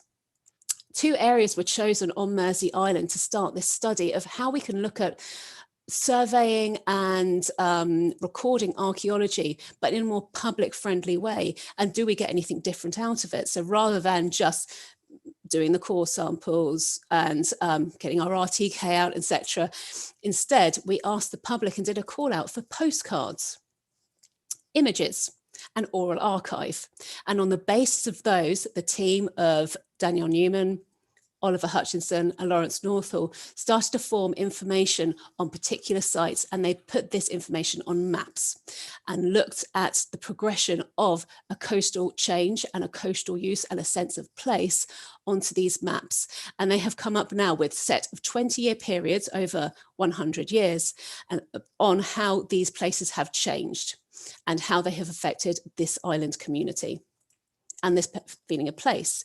So what could we measure out of that? Well, really, it was the rates of change in these 20-year intervals, the estimate in salt marsh and sediment loss, the emergence of archaeological features, the rates of decline, and the moments of significant loss. All of these are very unique indicators that wouldn't have formed, we wouldn't have had such a good picture if it wasn't for that community engagement. But now through this, we have also empowered that community. This community can now talk about coastal change on an island life and an island community. They are empowered to talk more about climate change through the archaeological record that actually lies within them. Now, this is all very well, but it's still very modern. And for most of us at this conference of these 2 days, we are talking about prehistory and deep history. And how can prehistory reinvigorate or reinvigorate modern climate change resilience and the climate change debate? Now, I think prehistory and a drowned landscape can certainly do the same as what we do on a drowning landscape, an intertidal landscape. So you can mourn loss. You can teach the public how to mourn loss and say, okay, let it go. We can also show a sense of place because people lived here, they did stuff. So sense of place is very, very similar in terms of the message that a drowned landscape can get across. But also what we have with a prehistoric landscape is a long human view of life. If you've ever looked at climate change indicators for the future, it's usually only about 100 years, and it's based on something that's been happening over the past 100 years. It's a very, very small time period. Now, what's a drowned landscape, a deep history, a prehistoric landscape can do is give the long view of human life. And the long view of human life enables to indicate things like tipping points. There have been climate tipping points and climate crisis and global warming, global cooling over many, many thousands of years. Tipping points are really important at the moment. The future tipping point is still undecided. There are clues and answers within past tipping points that could help future tipping points. There's also because of the work that is being done in prehistory and deep prehistory, we can see that actually this kind of climate change now is rapid and it's different. It's actually very different to past climate changes. And because of that, we can demonstrate that this is new. And this current climate change isn't not just general climate change, it is a climate change crisis. It's a real justification to demonstrate crisis because we've never experienced this kind of rapid change before.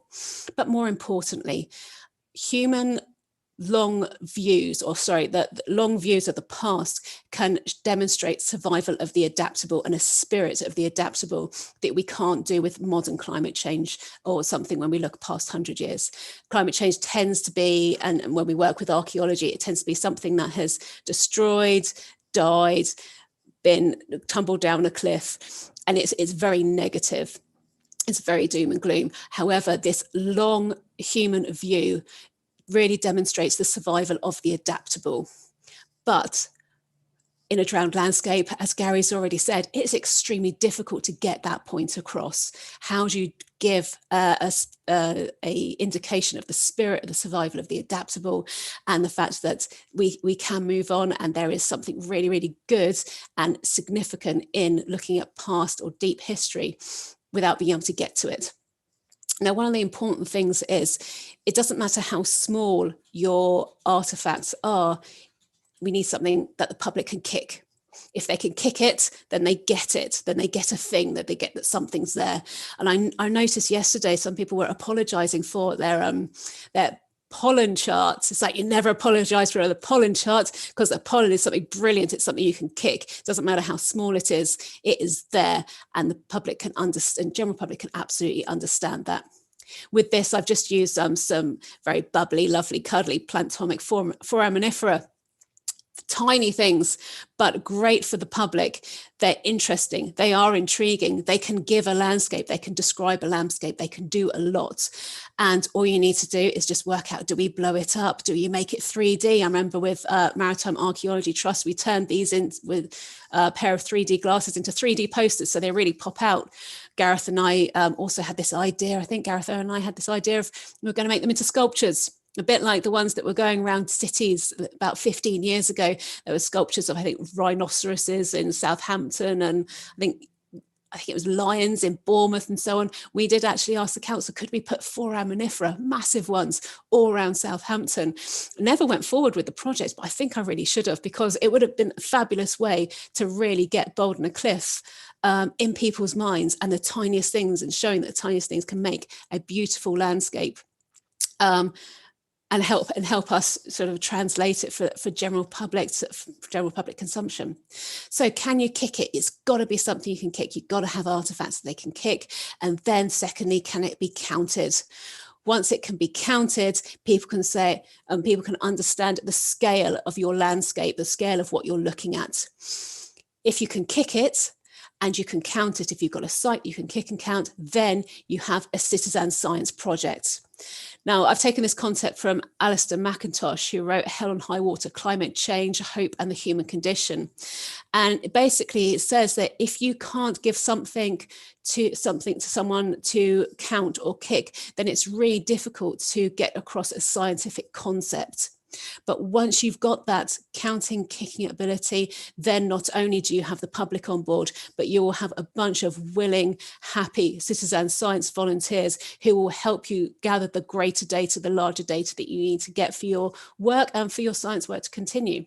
So really, for drowned landscapes can contribute to modern climate science and future prediction models, but it also evokes the spirit of flora and fauna adaptability. Drowned landscapes can give a message of hope.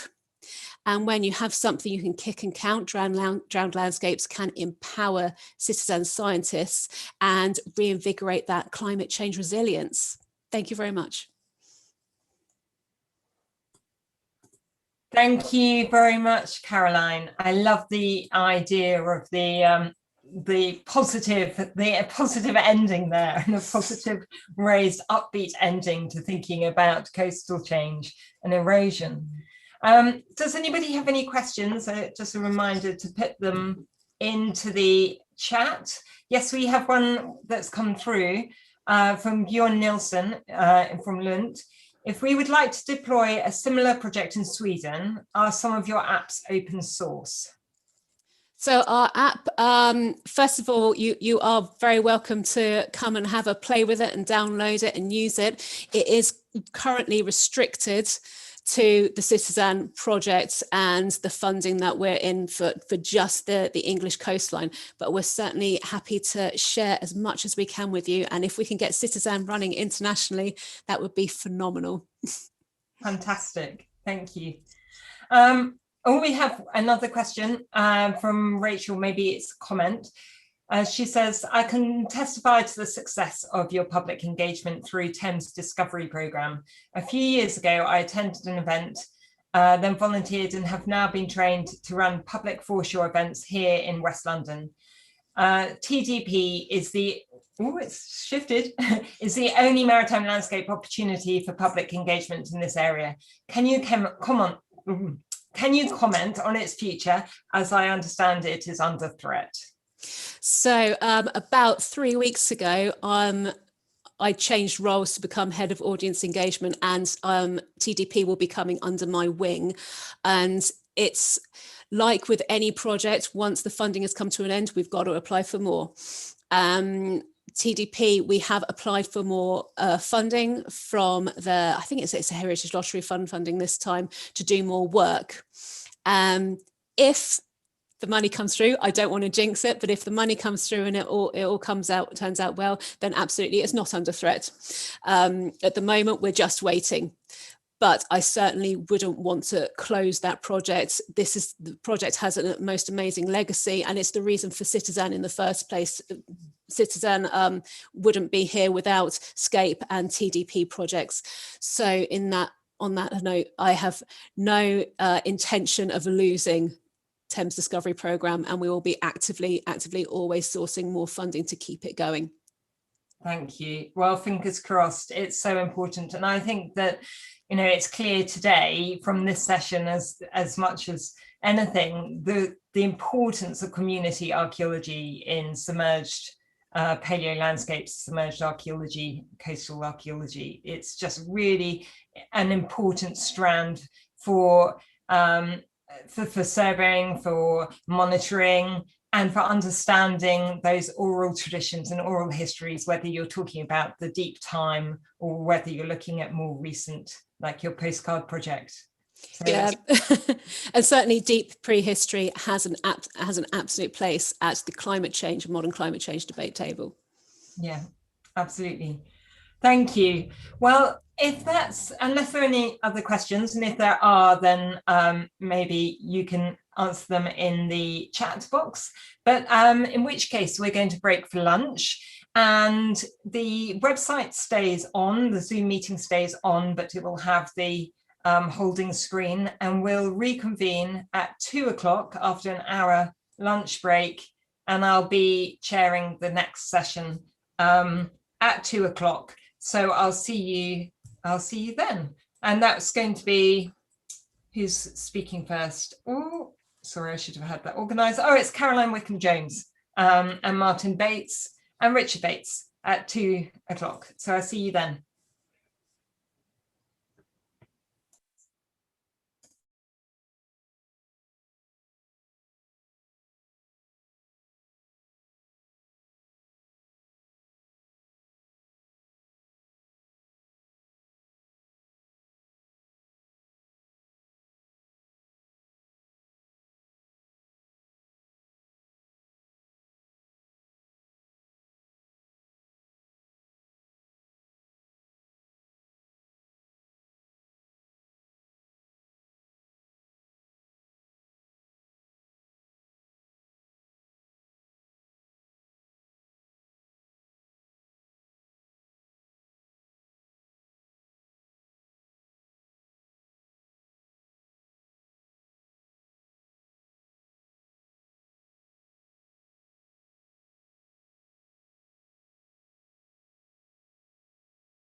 Hi, Caroline.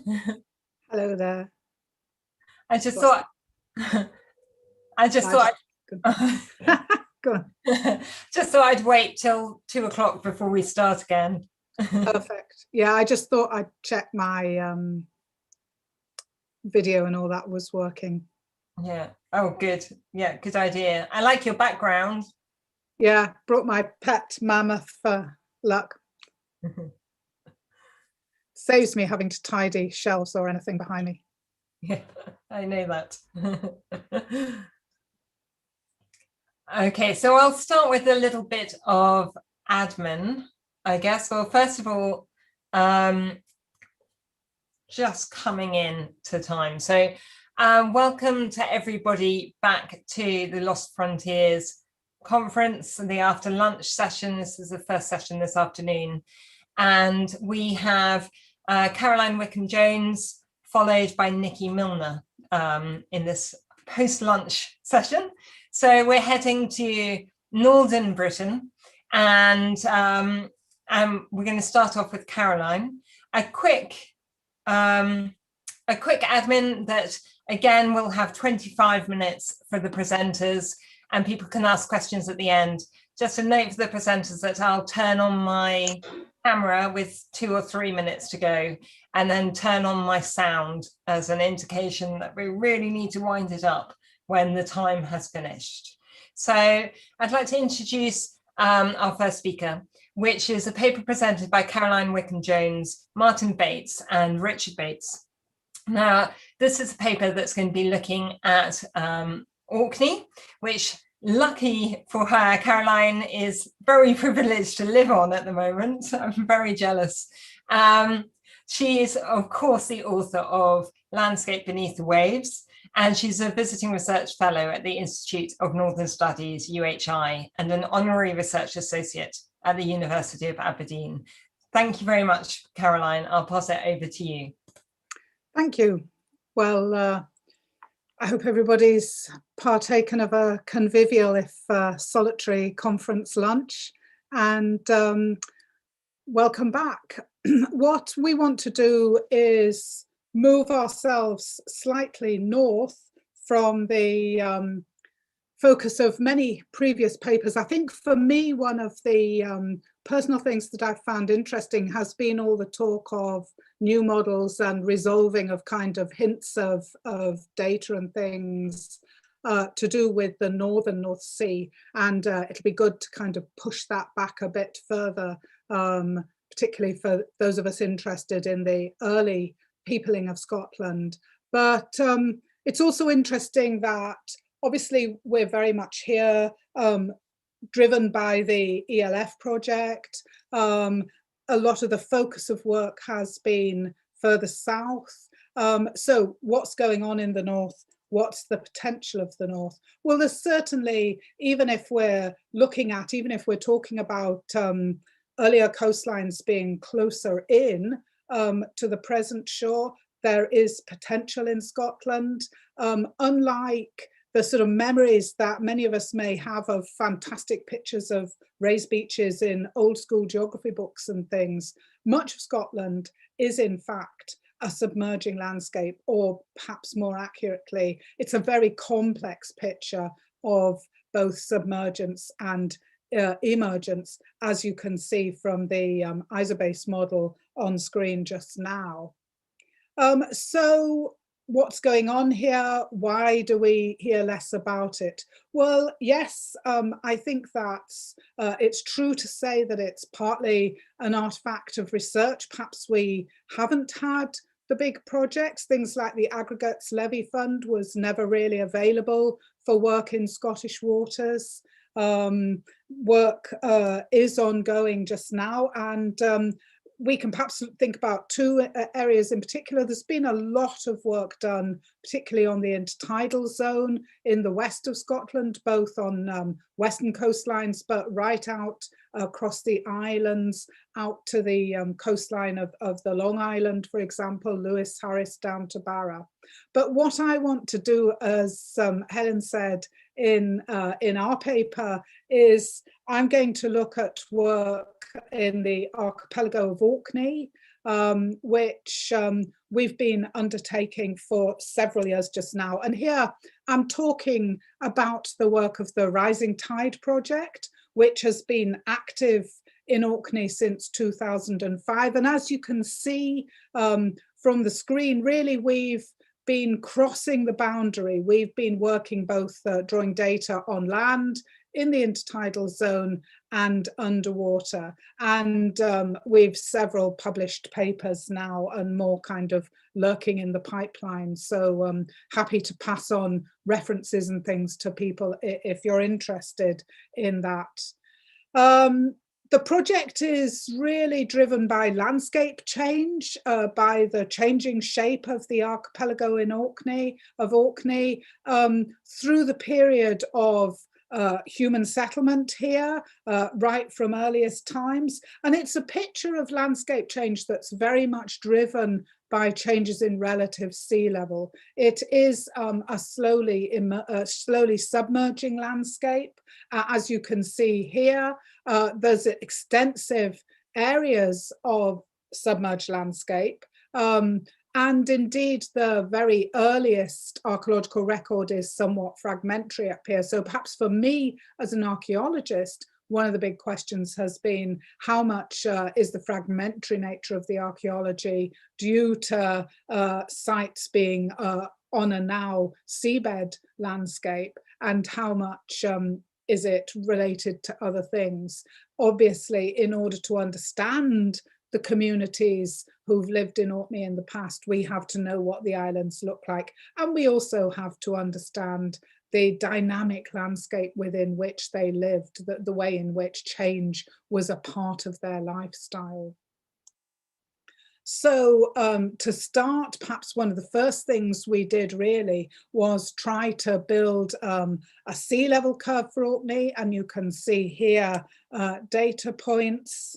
And in fact, it seems like a while ago now, but what we found was that sea has only reached present height, roughly present height, around about 4,000, 3,500 years ago. And in many ways, this was at the time quite a surprise. As I say, personally, I'm very driven by hunter-gatherers, not that I'm not interested in more recent people, but it was this thought that we actually had the potential of a more recent archaeological landscape was something that interested us and, if you like, added an extra dimension to the project.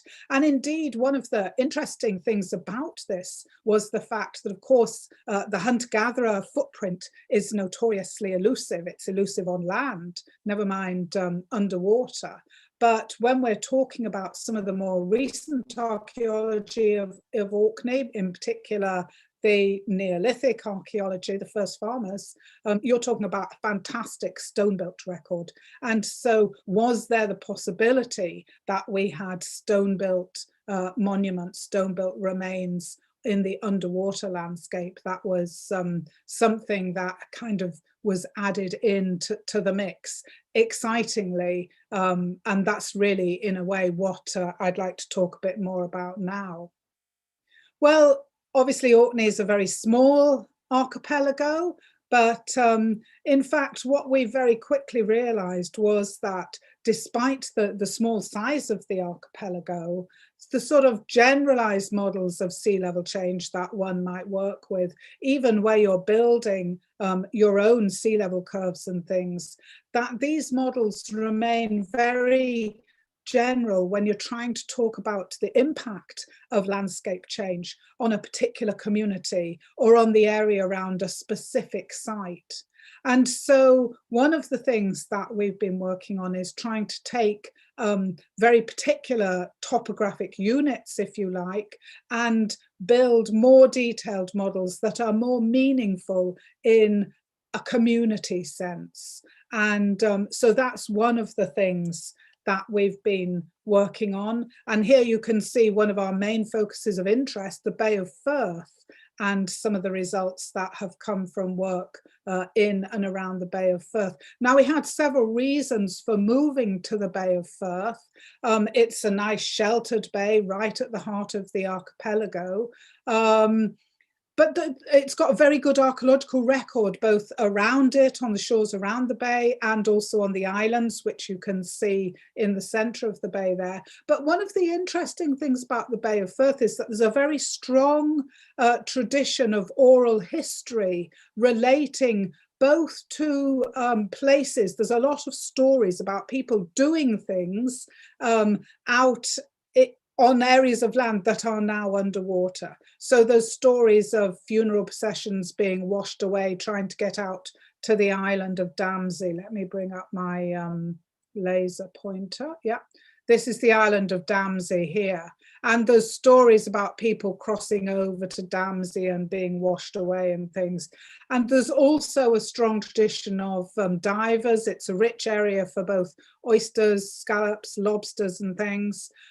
There's a lot of stories about divers finding sites, swimming through arches and into chamber tombs and things. And so it seemed that this was an area that was worth investigation.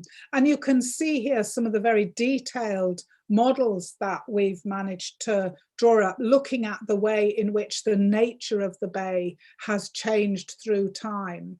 And I think one of the big things about this is that the realization came that submergence, that inundation, wasn't just a process of attrition, but you're also talking about things like, for example, the impact on the intertidal zone, that's not always a negative as the landscape changes. And particularly when you're talking about the hunter-gatherers,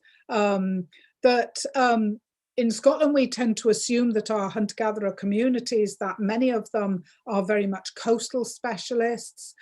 We teach students about the importance of the intertidal zone.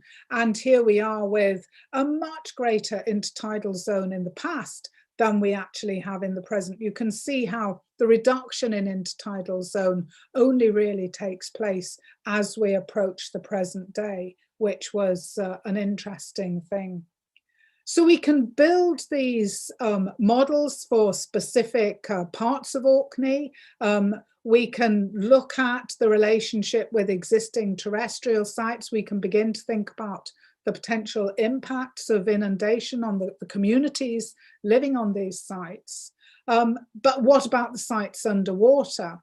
And this is where things have perhaps become a little bit more difficult. I think when we started out, we all had hopes very much of the sort of Danish type landscape. Of course, Orkney's a very, very different place, really known for its high energy waters. So perhaps we were a little naive right from the start. I think many people will be aware of all the marine renewable work going on around Orkney. It's perhaps not the most obvious place to be looking for archaeology, but there are places that what we've found is by targeting more sheltered and specific areas. So that's what we've been working on, but actually populating the submerged landscape with sites, even when we've been doing things like predictive modelling, has proved more difficult. And what I want to just talk about in particular today, perhaps slightly less the hunter-gatherer footprint. I think we've been hearing a lot about that out in the North Sea and things. But what's very much come home to us is the issue of stone-built remains, those elusive, well, they're not elusive if you're on land. It's what's attracted fantastic community of archaeologists to Orkney over the years. And of course, the advantage that one has is that bedrock in Orkney is a fantastic natural building material, and people in the past, as indeed today, really take advantage of that. But the problem for us as archaeologists is that very use of the building material, it means that many of our older remains, when you're going back 4,000 or 5,000 years, that a piece of dry stone walling can begin to blend in with a natural cliff line, and it can be quite difficult to tell where one stops and the other begins, sometimes even when you're on land. I think you can see here one of the nice, beautifully tidied up and maintained Neolithic tomb sites on the island of Rousey, but you can see the way in which you can have faces of walling, and they do begin to mimic bedrock. And then you can kind of imagine, well, if you're underwater, how much more difficult is it going to be?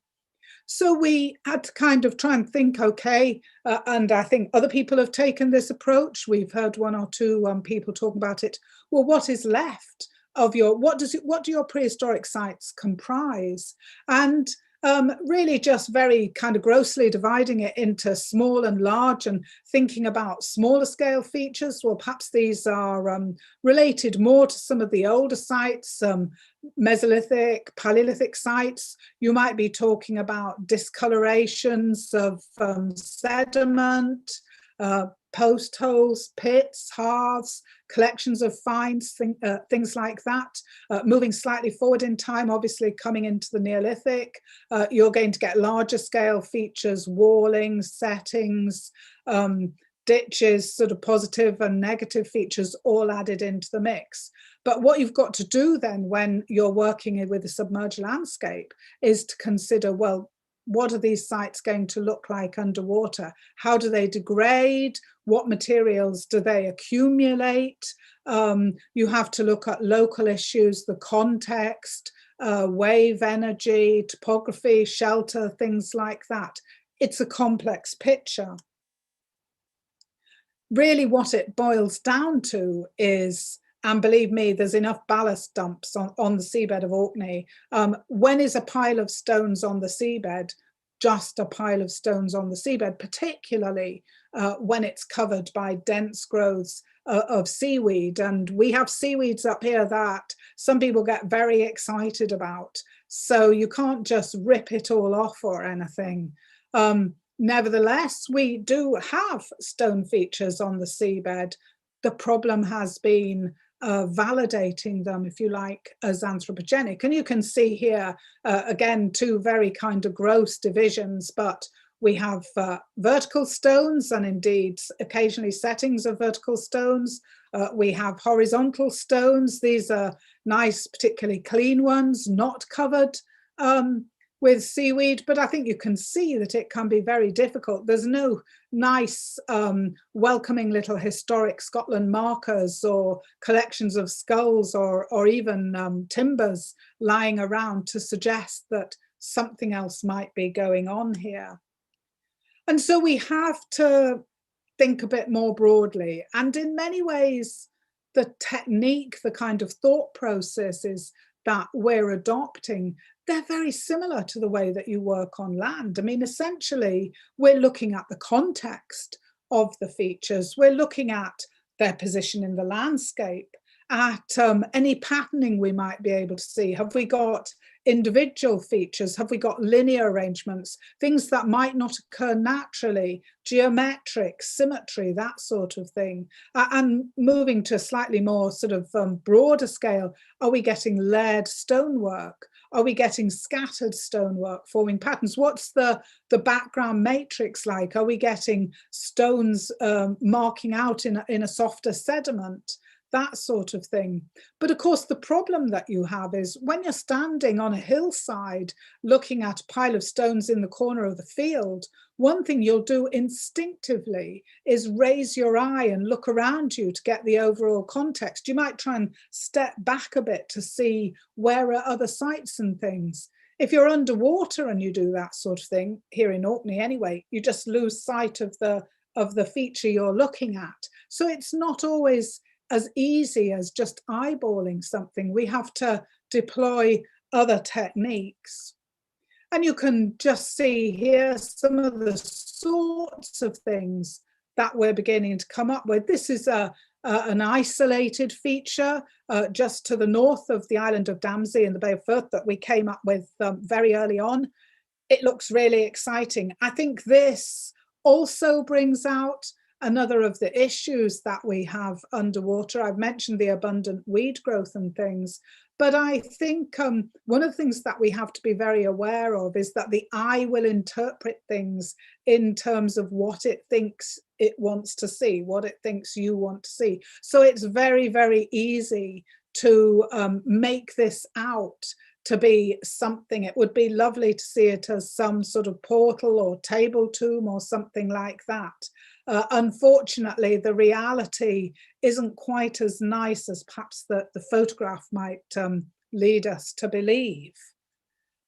We can have stone settings, more perhaps relating to horizontal features, beddings of stones and things. Again, this is in the Bay of Firth, just off the island of Damsey.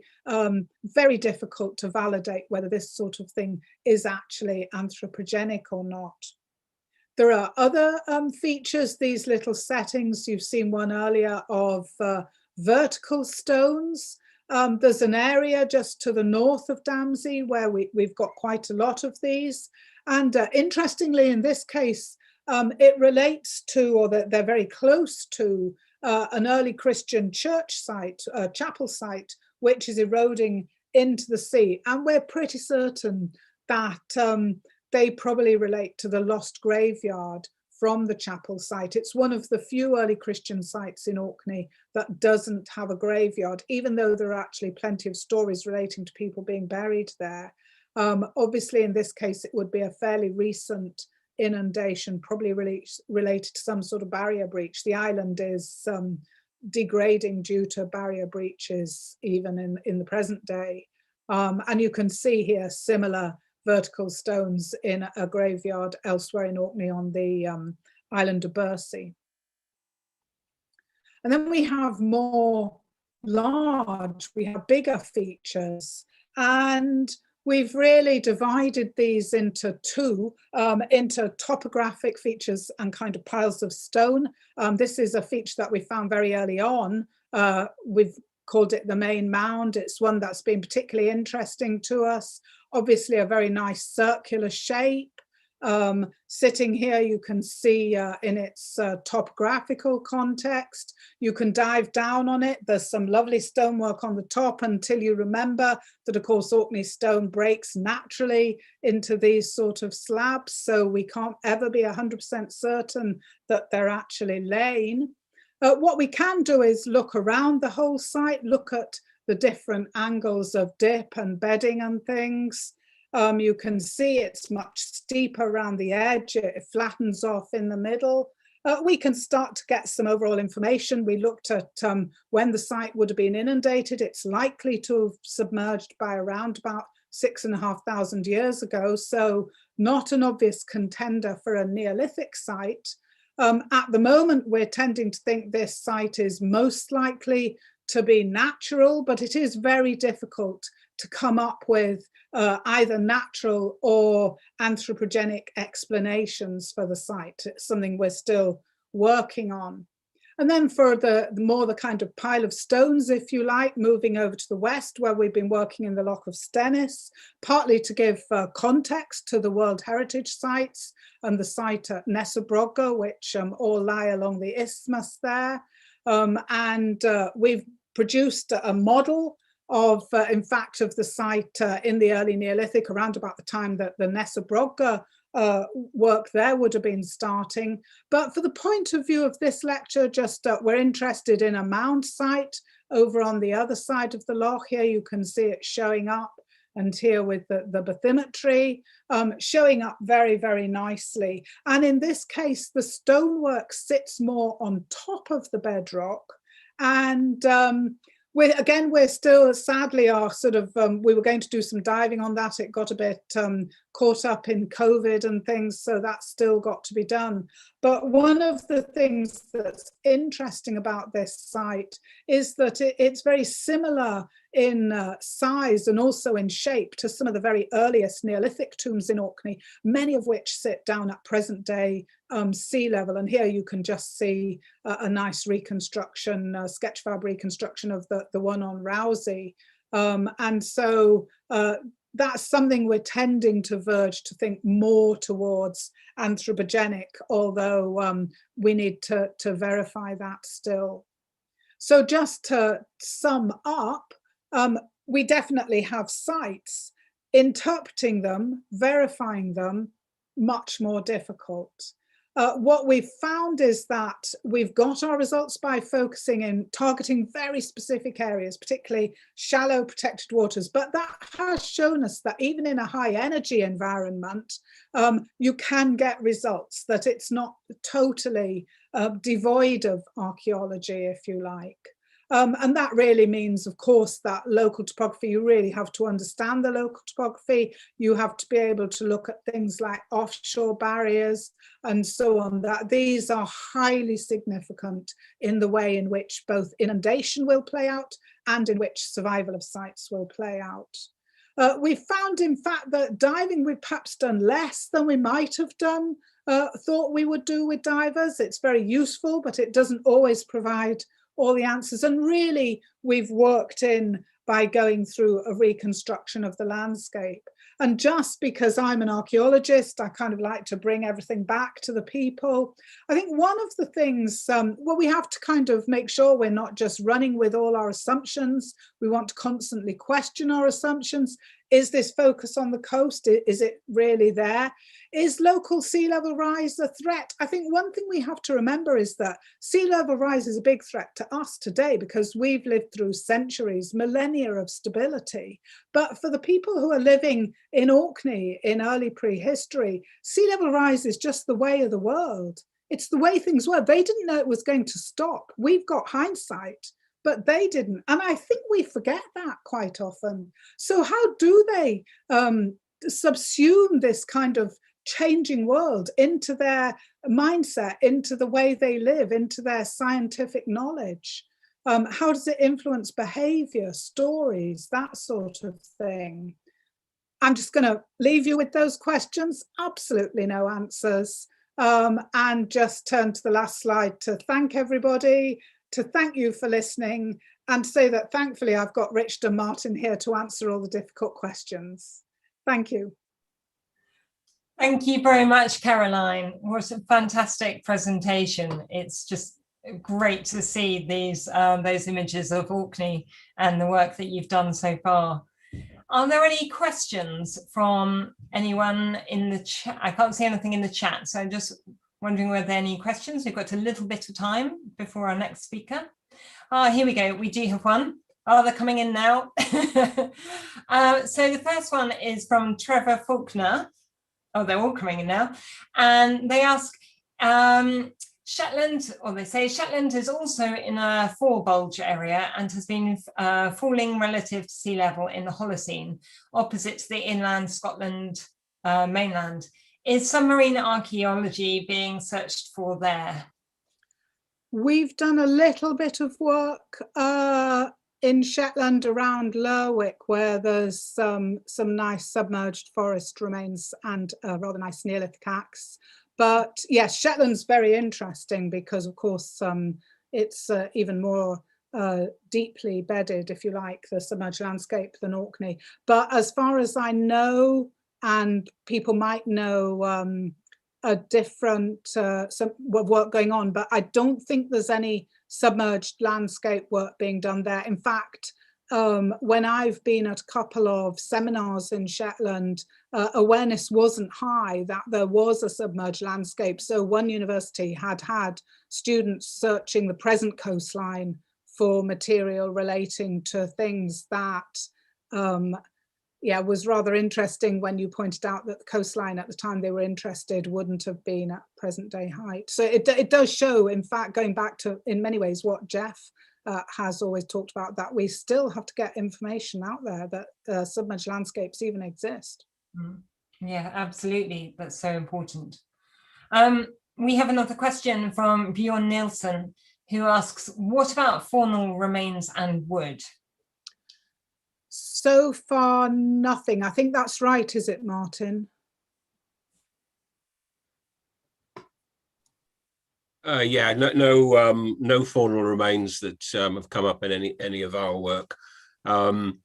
there is wood. I mean, there's the plank feature, the plank in the Bay of Ireland, or the piece of large timber. So there are bits of wood in there. There are some nice peats in the Bay of Firth, submerged peats, because we've got a series of Mesolithic lakes that transform in the late Mesolithic period as sea level rises. So in those situations, yes, we've got, but not worked wood at the moment.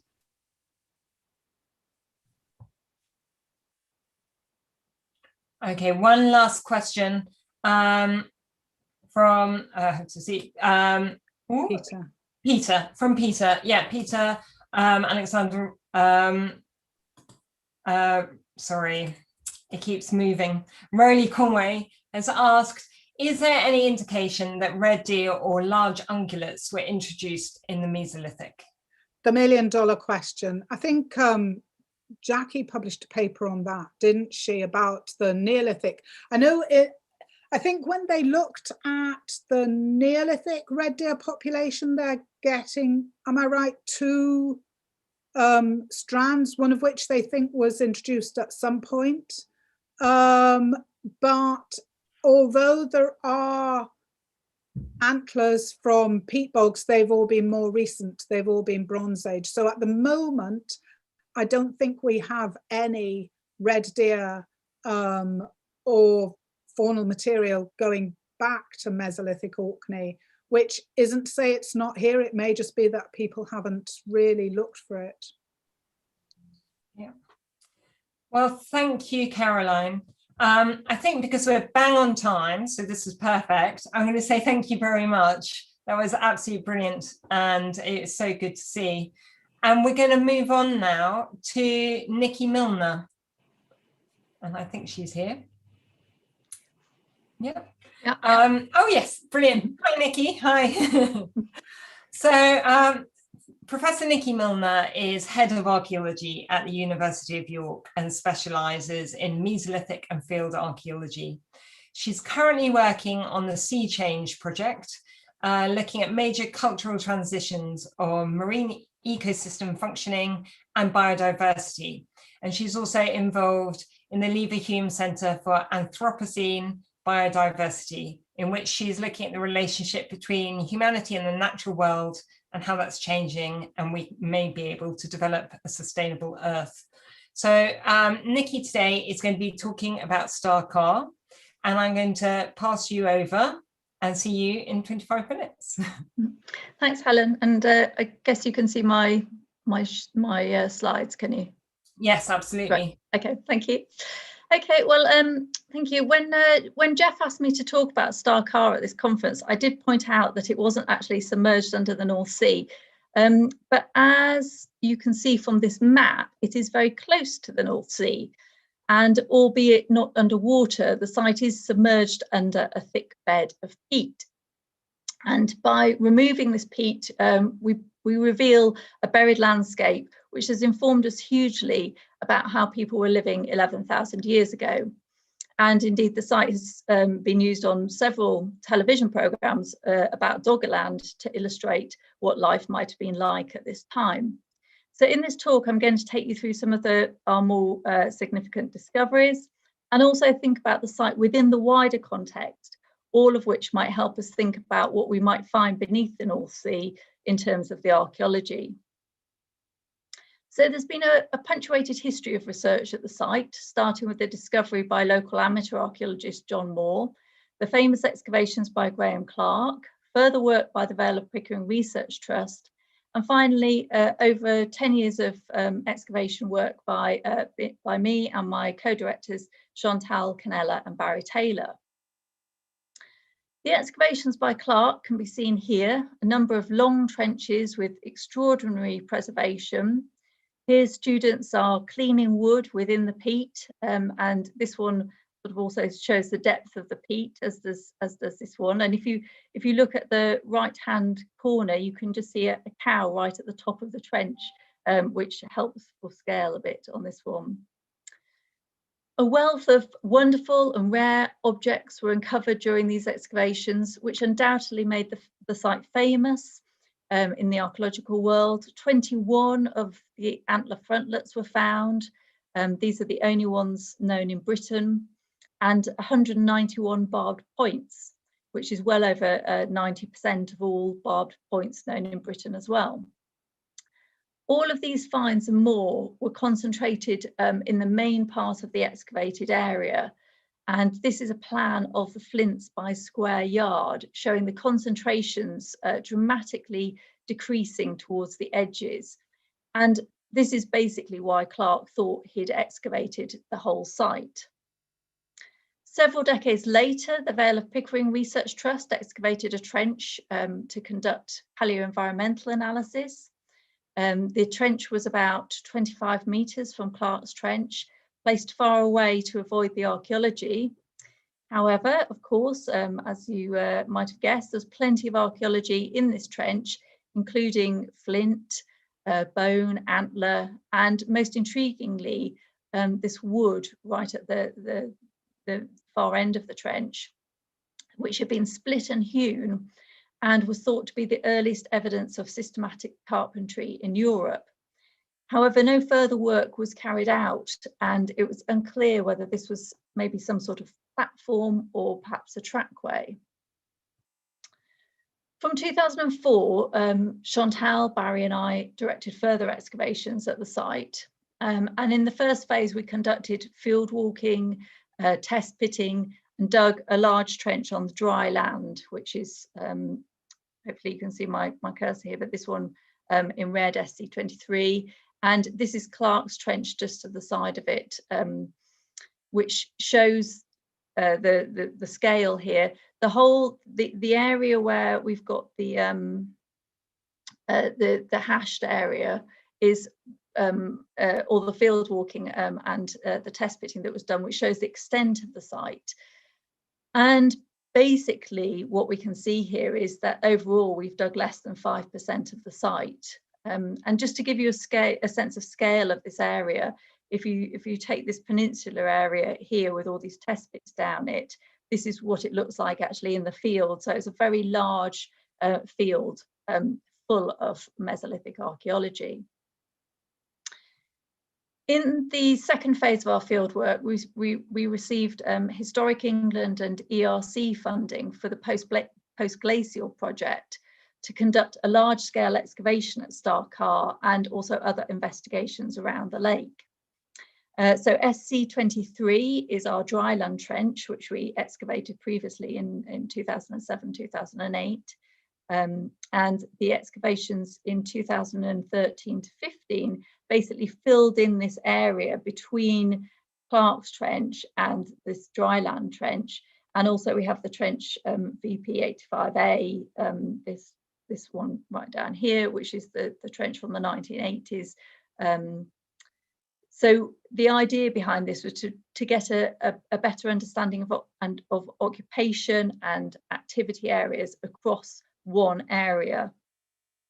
And again, here's a kite shot to give you a sense of scale again. So the tent is in Clark's area here. This green patch to the right is where SC23 and a structure on the dry land was found. And as you can see from a number of these photos, the excavation spanned both the waterlogged peaty areas, which are the much darker brown areas, and the dryland areas, which are the light grey areas in these slides. This slide, I think, really clearly shows that slope down from the dry land to the water's edge, the darker peat, which is where the water would have been. And indeed, you can see that there's water pooling in areas here now. And this is what I meant at the beginning about peeling back the peat to reveal this buried land surface, which helps you envisage how people were living in this landscape at that time. So what did we find? Well, on the dry land, we found evidence of at least 3 structures, if not 4. This is a plan of the central structure. It's fairly ephemeral, and it had been truncated by earlier excavations. it would have been a complete circle, not a half circle there, but that's the sunken middle part of it, which had been dug out, and it's surrounded by post holes. And you can also see that there are these other sort of semicircles of post holes around as well, which may be other features, other structures as well. And then in the waterlogged part of the site, what would have been the edge of the lake, we had the opportunity to further investigate the platform found in 1985. Here we can see it as a blank rectangle in this map. And not only were we able to better understand that platform, but we found 2 others and a further massive scatter of wood. And finally, we were also amazed to find a bit of Clark's excavated area still intact, this bulk which hadn't been excavated. So thanks to an incredible dating programme by Alex Bayliss, funded by Historic England, we were able to analyse 223 dates from the site, some of them historic dates as well, demonstrating that the site was used for over 800 years. And this has helped develop a picture of how the site has changed across time and space. And I'm going to give you a very quick run through some of this now. So we start with this detrital wood scatter, as we call it, the earliest dated part of the occupation from about 9,300 BC. And this appears to be the earliest date for Mesolithic occupation in Britain, actually, so about 3 centuries after the beginning of the Holocene. I think there was a question about this yesterday. And this is what it looked like on the ground, a mess of both worked wood, which had been split, and some natural pieces of wood as well.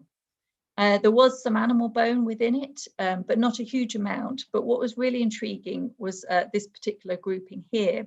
These are the bones of a red deer. And when excavating on site, we thought that perhaps we had a deer who'd died or had been deposited in the lake. But on analysis in the lab, Becky Knight, our zoo archaeologist, realised that this deer actually had 2 left back legs. Obviously, two left legs is not normal or even possible. So there are a range of explanations for this. Perhaps people had deposited limbs and other bits of red deer into this area to reconstruct a deer body. And you can also see that there's no head bones, but there is a frontlet very close to this collection of bones. What's also very interesting in this area is this elk skull, which was found. And this provides us with some of the earliest dating for the site, which bears some resemblance to the site of Lundby Mose in Denmark, where elk bones and an elk antler mattock were found, again, very early on in the Holocene. Moving on, we have the first of the 3 timber platforms. The central platform, constructed in the middle of the 90th century Cal BC, after the end of the detrital wood scatter. And this was composed of 3 layers of timbers. Some were split, some were tree trunks. And this appeared to have been used for several generations before being covered by peat. Now, very little has been found on any of these platforms, but we get the odd artifact or piece of bone. And here we've got a collection of lithics which have been used for animal processing, and perhaps had even been kept in a bag, which has since deteriorated. But the questions are, were they lost? Had they been discarded? Or was this actually some kind of special deposition? Then later on, we see the eastern platform. This we couldn't get so many dates from this one, but it does seem to be likely that it was constructed after the central platform. And here you can see it from above.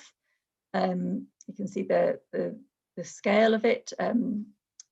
It's quite huge. It's very close to the central platform, that's the remnants of that one there. And you can also see how a trench which we put in 2006 missed this platform by literally 50 centimetres. And I would say that this is the advantage of doing large-scale excavations, open area excavations, so you don't miss things when you put in smaller trenches. The eastern and western structures on the dry land, which you can see here, have been highlighted by the burnt flints, the red dots around them.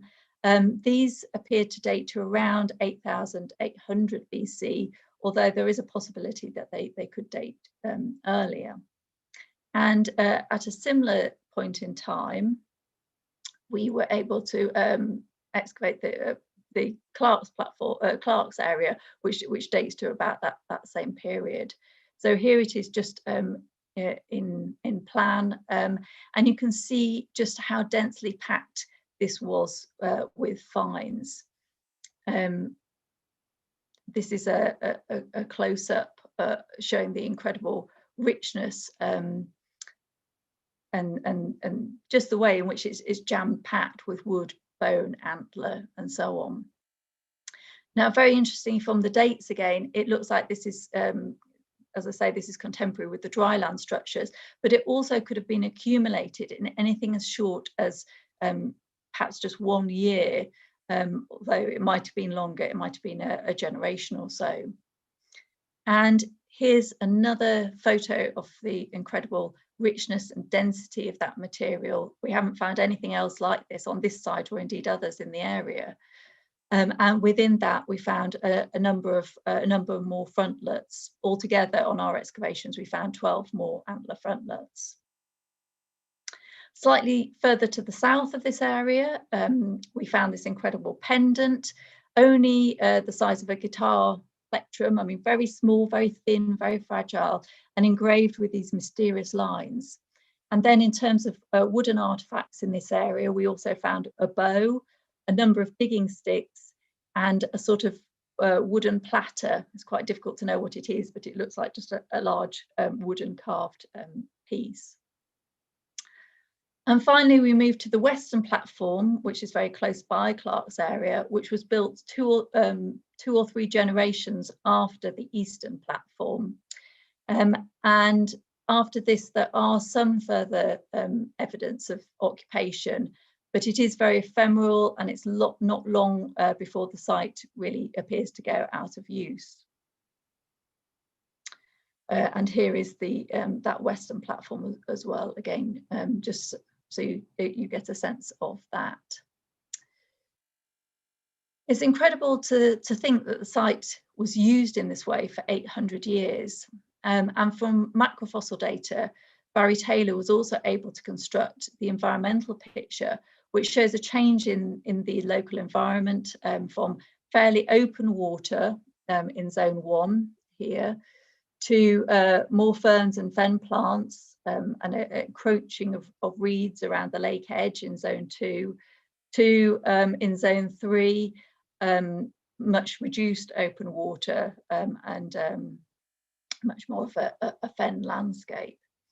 In addition, we worked with Simon Blockley and his team from Royal Holloway and the University of Southampton to core the lake sediments and use a range of proxy data to build up a picture of the environment and climate over the period of occupation. And what we were able to show is that people live through an abrupt climate event, very similar to that would have been experienced in the 8.2 event. And yet the activities on site appear to remain largely unchanged. They were still building platforms, still had the same sort of artifacts and so on, still were there, suggesting that these people were resilient to this abrupt climatic event. But our research goes beyond Star Carr to the wider landscape, and this is the Vale of Pickering today. There's no lake, the peat has developed over the millennia, and a submerged landscape lies beneath these lovely green fields. However, thanks to the vision of Tim Shadler Hall, who's in this photo but with his back towards us, and decades of research of auguring through this peat, we have been able to map the contours of the ancient lake. It's about 4 kilometres east to west and 2 kilometres north to south, with several islands in the middle of it. And furthermore, through digging test pits and doing these at around 15 metre intervals around what would have been the lake edge, it's been possible to map further sites around the shoreline, some of which are Mesolithic, but some of which are also late Paleolithic. And this map shows just some of those sites. We now know of over 25. At the same time as digging at Carr, we also undertook some excavations at Flixton Island. Here you can see it's just a couple of fields along from Carr.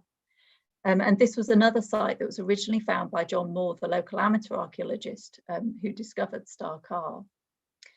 So here's a kite shot of these excavations. We were down at the lake edge and also on the top of the island again. And here we uncovered more of John Moore's site and realised it was a long blade site. We didn't actually find much flint at all, but what we did find was the remains of a large number of horses which had been butchered on the edge of the lake. This is a very rare find indeed for a site of this period.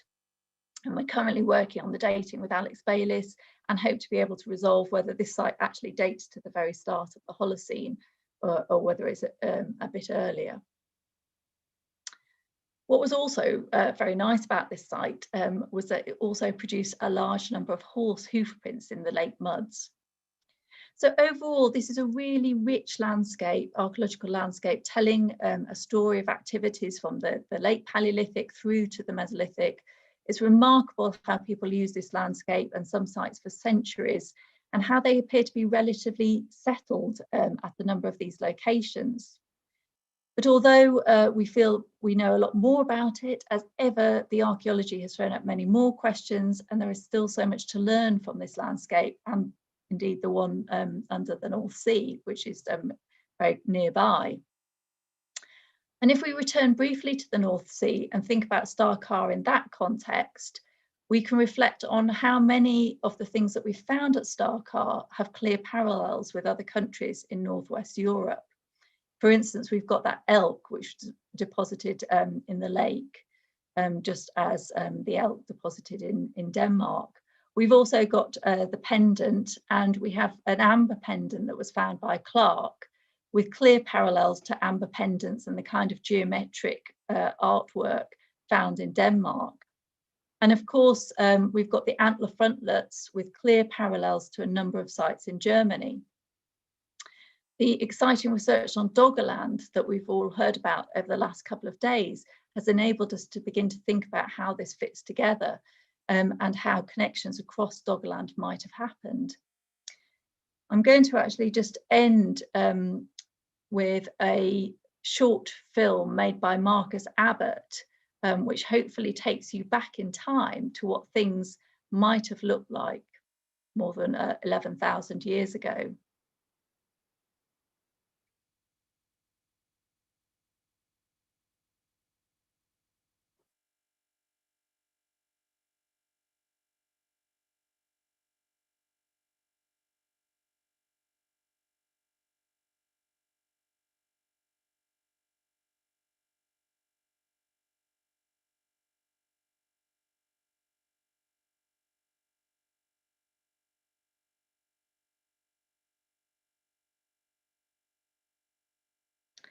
So I'll just read out the subtitles here, but Carr is a Mesolithic site on the edge of a prehistoric lake.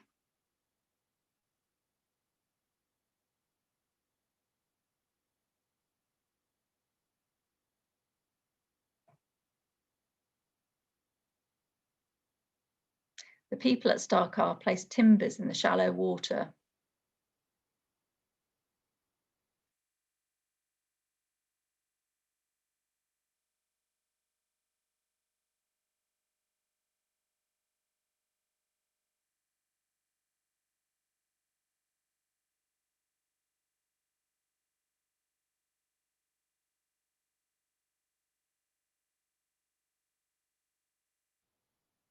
People also placed artifacts in the water, like this antler headdress.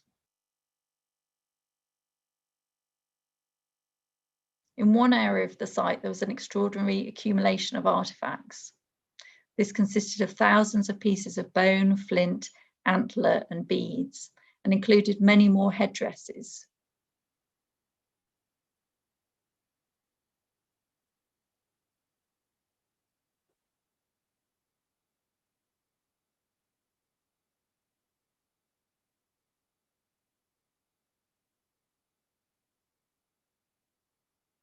Evidence shows people lived at the site for around 800 years.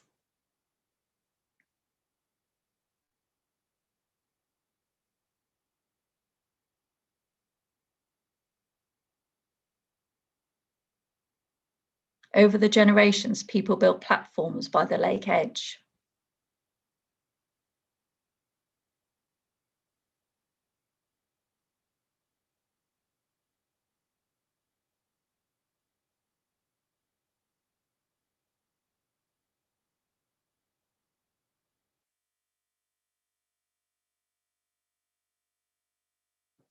So I hope that that gives you a little sense of how we imagine Carr and that landscape to have looked all that time ago, and perhaps how we might imagine Doggerland as well to have looked. But hopefully we can think about creating further reconstructions and so on in the future. I'll just end by saying that if you'd like to know more about our excavations at Carr, our 2 monographs are available for free from the White Rose Press, and we also have further information on our website. So finally, a big thank you to my co-directors, Chantal Canella and Barry Taylor, the 70+ staff and specialists who worked with us over the period, and over 400 volunteers who worked on site, and everyone who supported the project, and of course our funders. And finally, thank you for listening. Thank you so much, Nicky. I mean, what beautiful archaeology. I totally love those horse prints, and they're fabulous. We do have some questions in, and we have a couple of minutes for questions as well.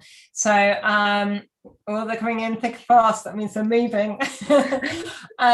So the first one came when you were talking about the flints, and it's from John Adams, who asked, what was the purpose of burning flints?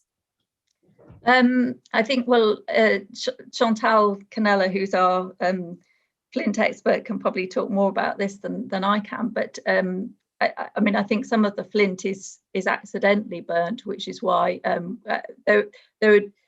we don't have very clear evidence for hearths, but there is a lot of burning within the structures or around the structures, and particularly around the western structure, there's a lot of burning. And so it is more likely to be accidental than purposeful. Yeah, thank you. The next question comes from Susan Biddle, who is asking what many people, I think, might have been thinking, which is the arrangement of wood in the platforms at Carr similar to the wooden benches at Bouldnor Cliff? Well, I think probably Garry can answer that better than I can, knowing those better. But I mean, I don't think they're quite the same, but I mean, Garry, is Garry still here? Garry, do you have a view on this? It looks like he's here. Looks like he's here. Or maybe well, maybe that's a discussion that might be held later.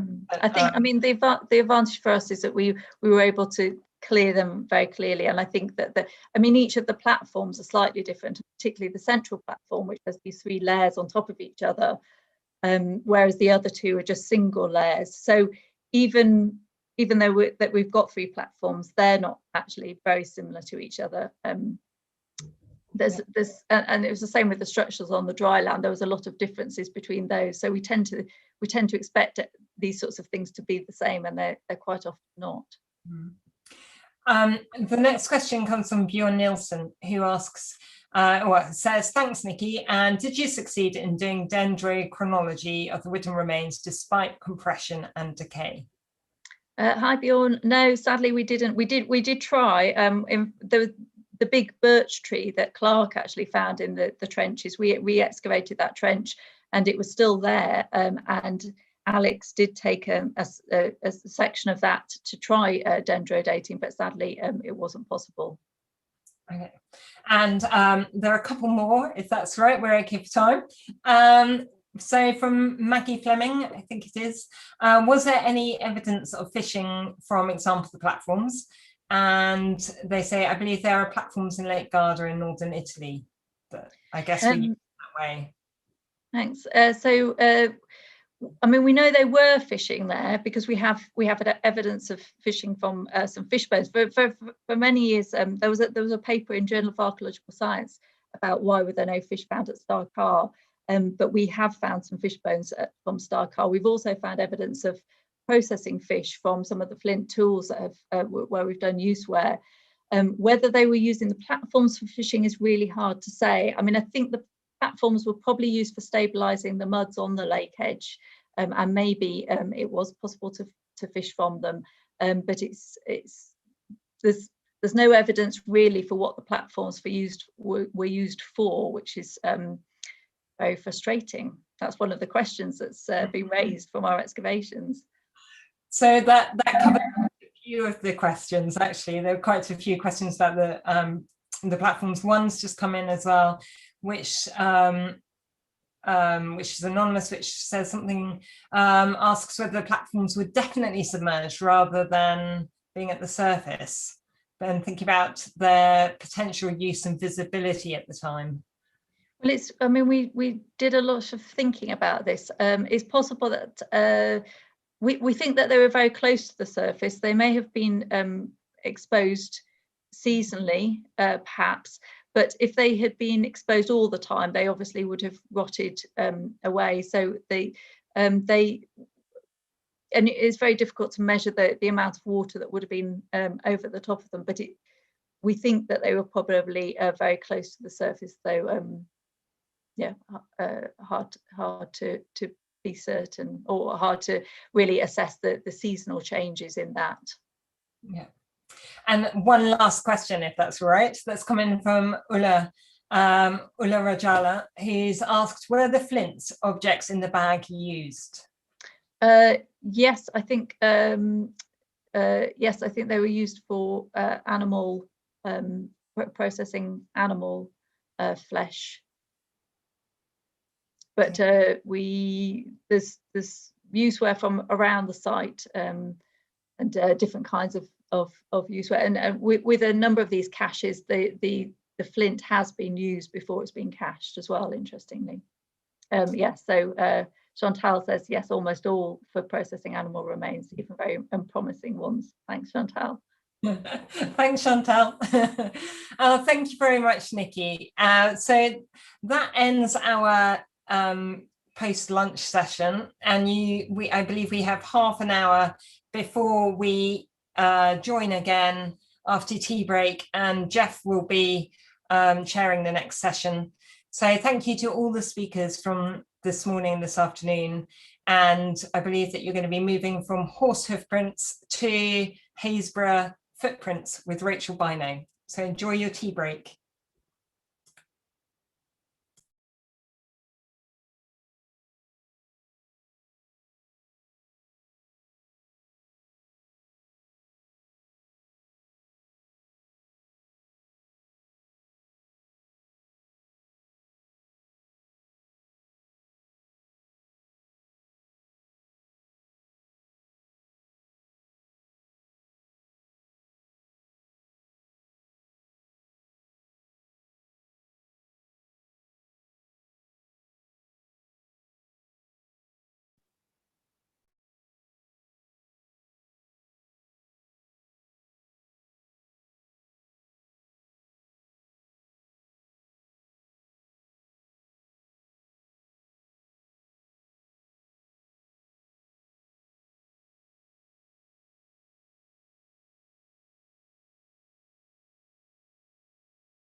Hello, everyone. Can anyone hear me? Yes. Okay. I think we're ready to go. Welcome back, everyone, to this final session. It is actually quite a long session, and it falls into two parts. Two talks by Rachel Bynoe and Louise CITiZAN, following through the theme of the main content of the conference. And then we have two talks at the end, which we're rather privileged to have from two of our senior colleagues offering their reflections on everything that we've been talking about. I suggest that we have a brief pause between the two groups of lectures, just so we can gather our breath, because it is a long session. So I hope everyone is fortified with tea and other comforts. And I will proceed right away to introduce our first speaker, Rachel Bynoe. Rachel is Palaeolithic lecturer at the University of Southampton and has been working on offshore archaeology and indeed intertidal archaeology along the coastline of East Anglia, opposite that rather interesting, very early Palaeolithic site of Happisburgh, with its footprints in the riverine sediments nearby. And she's going to talk more about that part of the world, titled Palaeolithic Archaeology Offshore of East Anglia. Rachel, the floor is yours. You know the procedure, the drill. I will turn my camera on at the appropriate moment. Brilliant, cheers. I'm just going to attempt to do the screen share with two screens. Can you just tell me that you can see my main presenting screen and not my notes screen? Yes, that's fine, Rachel. Yes, it's fine. Thank you. That always goes wrong. Okay, thank you so much for inviting me to give a talk at this brilliant conference. It's been so nice to hear about everyone's research. I've got massive project envy. I kept my title quite broad, mostly so I would be able to focus it when it came to the time. But I've done that rookie mistake of shooting myself in the foot by trying to talk about too much. So I'm going to get a move on. I've called it Happisburgh Plus, and you'll see why. So let me just hide this from my screen. Okay, so this talk's going to be kind of two parts that I will hopefully link quite nicely. We'll see. And there are a few areas that I'm going to talk about. So when I say talk about, I'm going to mention, because I'm aware that Louise is after me, two places called Area 240 and Bacton, and how they relate to these two places down the bottom here, Clacton and Area 447. That's going to be the second half of my talk. But for the first part, as Geoff mentioned, I'm going to be talking about the archaeology, particularly the offshore archaeology at Happisburgh. Happisburgh is on the coast of North Norfolk up here. And as you can see from these images, it's a really rapidly eroding coastline. It's probably due to this erosion that we have been able to discover. We've discovered several really significant archaeological sites in the intertidal zone on the foreshore in that area. And when these sites were occupied, when people were here, Happisburgh sat near the coastal zone of the southern North Sea when it was this kind of shallow marine embayment. So basically throughout the entire time of this occupation at Happisburgh, you could walk from Britain to the continent. So we had terrestrial landscapes in this area down here. And the sites at Happisburgh are all held within the Chroma Forest Bed Formation, incredibly organic, rich formation, tons of paleoenvironmental remains, telling us a lot about the environments and how they changed through time. And the time period is the early to early middle Pleistocene. So it's basically back from the Anglian glaciation, so back from 500,000 years or so. Two main sites. The first is Happisburgh 1. Happisburgh 1 dates to about 500,000 years ago. And about a kilometre just up the coastline to the northwest, you've got the site of Happisburgh 3. This is that really famous one, I suppose. It's the earliest occupation of Northern Europe. It's dated to just under 1 million years ago. And associated with the site, we've also got that footprint layer, earliest footprints outside of Africa. So it's the earliest of lots of things. But why that's really important is because really this is a period hundreds of thousands of years before we thought we had people up at these latitudes. When I say people, these are a species that's pre-Homo sapiens, of course, we're not sure who. And we know that they're associated with a really quite a harsh environment. It's quite cold, there would be snow cover in the winter. We know from the footprints that these weren't super mobile people. There were children, there would have been pregnant women, less mobile people. So what are they doing here and how are they surviving in these landscapes? Something that comes up quite a lot is it something to do with these estuarine kind of lower lying landscapes near this coastal zone that perhaps prompted the occupation or sustained it. And so what I've been interested in is trying to get to some of these potentially preserved deposits offshore at Haysborough that have been hinted at for hundreds of years. So for those hundreds of years, people have been finding tons of faunal remains along this coastline. People have been studying the deposits there as well. And these are fantastic for telling us about the animals that existed. But in terms of spatial location, there's not a lot of information that comes along with the finds of bones that come up from the coastline. So in terms of what we can do analysis-wise, thinking about how they relate to deposits that we know about, it's really quite difficult. This all changed in about 2014 or so, when we met a group of amazing collectors. So this is Darren, this is Joe, and this is Tim. This is Nick Ashton, who's at the British Museum. And so before this point, people had found bits and pieces of lithics, but mostly it was animal bones. These guys were the first to start finding prolific stone tools along this coastline. So this analysis, which went from 2014 to about 2017 or so, consisted of nearly 800 stone tools and nearly 300 faunal remains. So you can see them laid out along here, and they go further that way as well. This kind of changed everything, I suppose, because they were not only collecting everything, so there was no bias. They picked up all the rubbishy little bits of bone, kept them in their houses, kept all the flints for us, and they GPS pointed everything. So suddenly we had a database that we could analyze spatially. And so that was one of the things that I was interested in looking at, to try to use a spatial analysis to see if we could pinpoint areas underwater where some of this material could be washing in from. And so that's a brief analysis that I'm going to show you in a second. I'm not really going to go into a lot of detail because I have quite a lot to do. This is just to orientate you. So this is a map of the area. So you've got the land here, and this is the sea in white, hopefully. Sediment transport goes along shore down to the southeast. The main areas then are Site 3, the early site, that's up here. Site 1, the 500,000 year site, is in here, in this embayment, where you get a lot of erosion.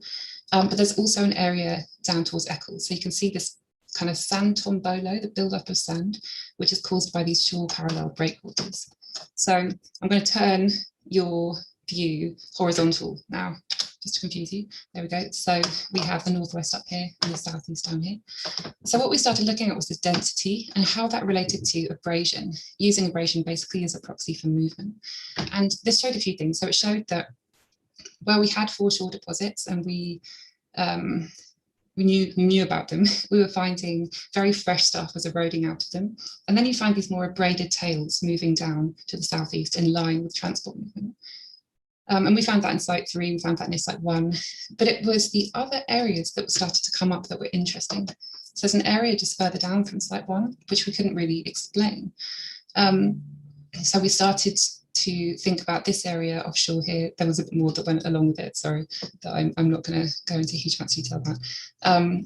First area of high potential was offshore Site 1, in this kind of embayment area where it looked like there was the likelihood there were deposits yielding archaeology. But the area that I'm really interested in as well is further to the south at Eccles North Map. So you can see here this density plot of, this was about 70% of the lithics that were found, were all found here. And they were backing up against the sand that formed against this shore parallel breakwater. This is really interesting because we don't know where it's coming from. There's nothing known south of Site 1. Nothing's been mapped along here, nothing's known underwater historically or in the modern day. Maybe it's coming from Site 1 and it's eroding down, but if it's doing that, you'd expect it to be really abraded. It's no more abraded really than most of the stuff up here. Also, the sea defences are pretty good. Mobility is not as high as it is in other areas. And you'd expect to see, you know, a tail of these lithics moving their way down the shore. You don't see that. So it started to seem like for me at least. This material was more likely to be eroding out of deposits underwater, just offshore, eroding out, moving down in line with sediment transport, getting caught up in the system, coming onto the beach. So we had two key areas that we wanted to ground truth underwater, out here and out here. So we had a few weeks of underwater field work. We had another week that was supposed to be last year, but obviously that's been postponed to this July. But over those weeks, we were lucky enough to find several areas underwater with in situ chromophorous bed deposits. So the first one we found was this site here, which is OA. You can see the laminations. This is full of organics. It's incredible. I'll show you a video in a second. This sits here, so kind of in line with those Site 1 channels and about 800 meters offshore, relatively close to shore. And one that was really close to shore here, which is site OC. This is a still, it's a terrible picture. I'll show you a video, but it's basically what you're looking at is undulating Haysborough, and underlying that, you have this concreted material and more laminations.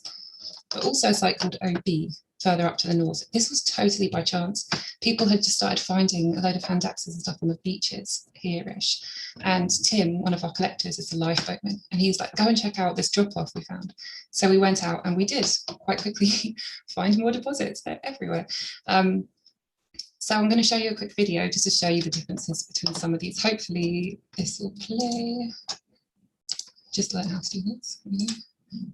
Some of them are terrible, I apologize. This is site OA. These are the laminations, and you can see this incredible conglomerate of peat. It's just full of organics. There's a bit of wood. This is a whole bit of wood. That's a 50 centimetre scale. It's huge. And these are the laminated deposits at OA. And in a second, you'll see my colleague, Crystal Asabadi, she's taken a core through the deposits. So we were taking these so that we could then take them and analyse them for pollen stuff. This is the site closest to shore, OC. So these are the till deposits, the undulating till that's being eroded. Underlying that Haysborough till, you see this concreted deposit. This is really interesting because we're finding it washing up on beaches associated with lithics, as well as the bones of animals. So really key to understanding this relationship and the relationship of that with those finds coming from this area. You also find this worm matting growing over the hard substrate in this area. So it's a bit of an indicator. And this is a terrible video, I apologize. I had about 5 things in my hands and I was never meant to show anyone, but just to give you an indication of what it's like. This area, far less organic. So this is the furthest up. This is site OB, the kind of fortuitous one. And in that location, it's a much more kind of sterile-like deposit. It's not sterile, but there's not much in it. So you can see this is a core that we took through that furthest away site. So the last one in the video, it's got this big sand layer here. This is the wood, the OA. This is the really organic site full of the wood. About 5 meters from this, typically like right before we had a week where we couldn't see our hands in front of our faces, we found this natural section, which was eroding out about 5 meters away, where these laminations pinch out, or at least are thinner, and they're overlying a higher energy deposit.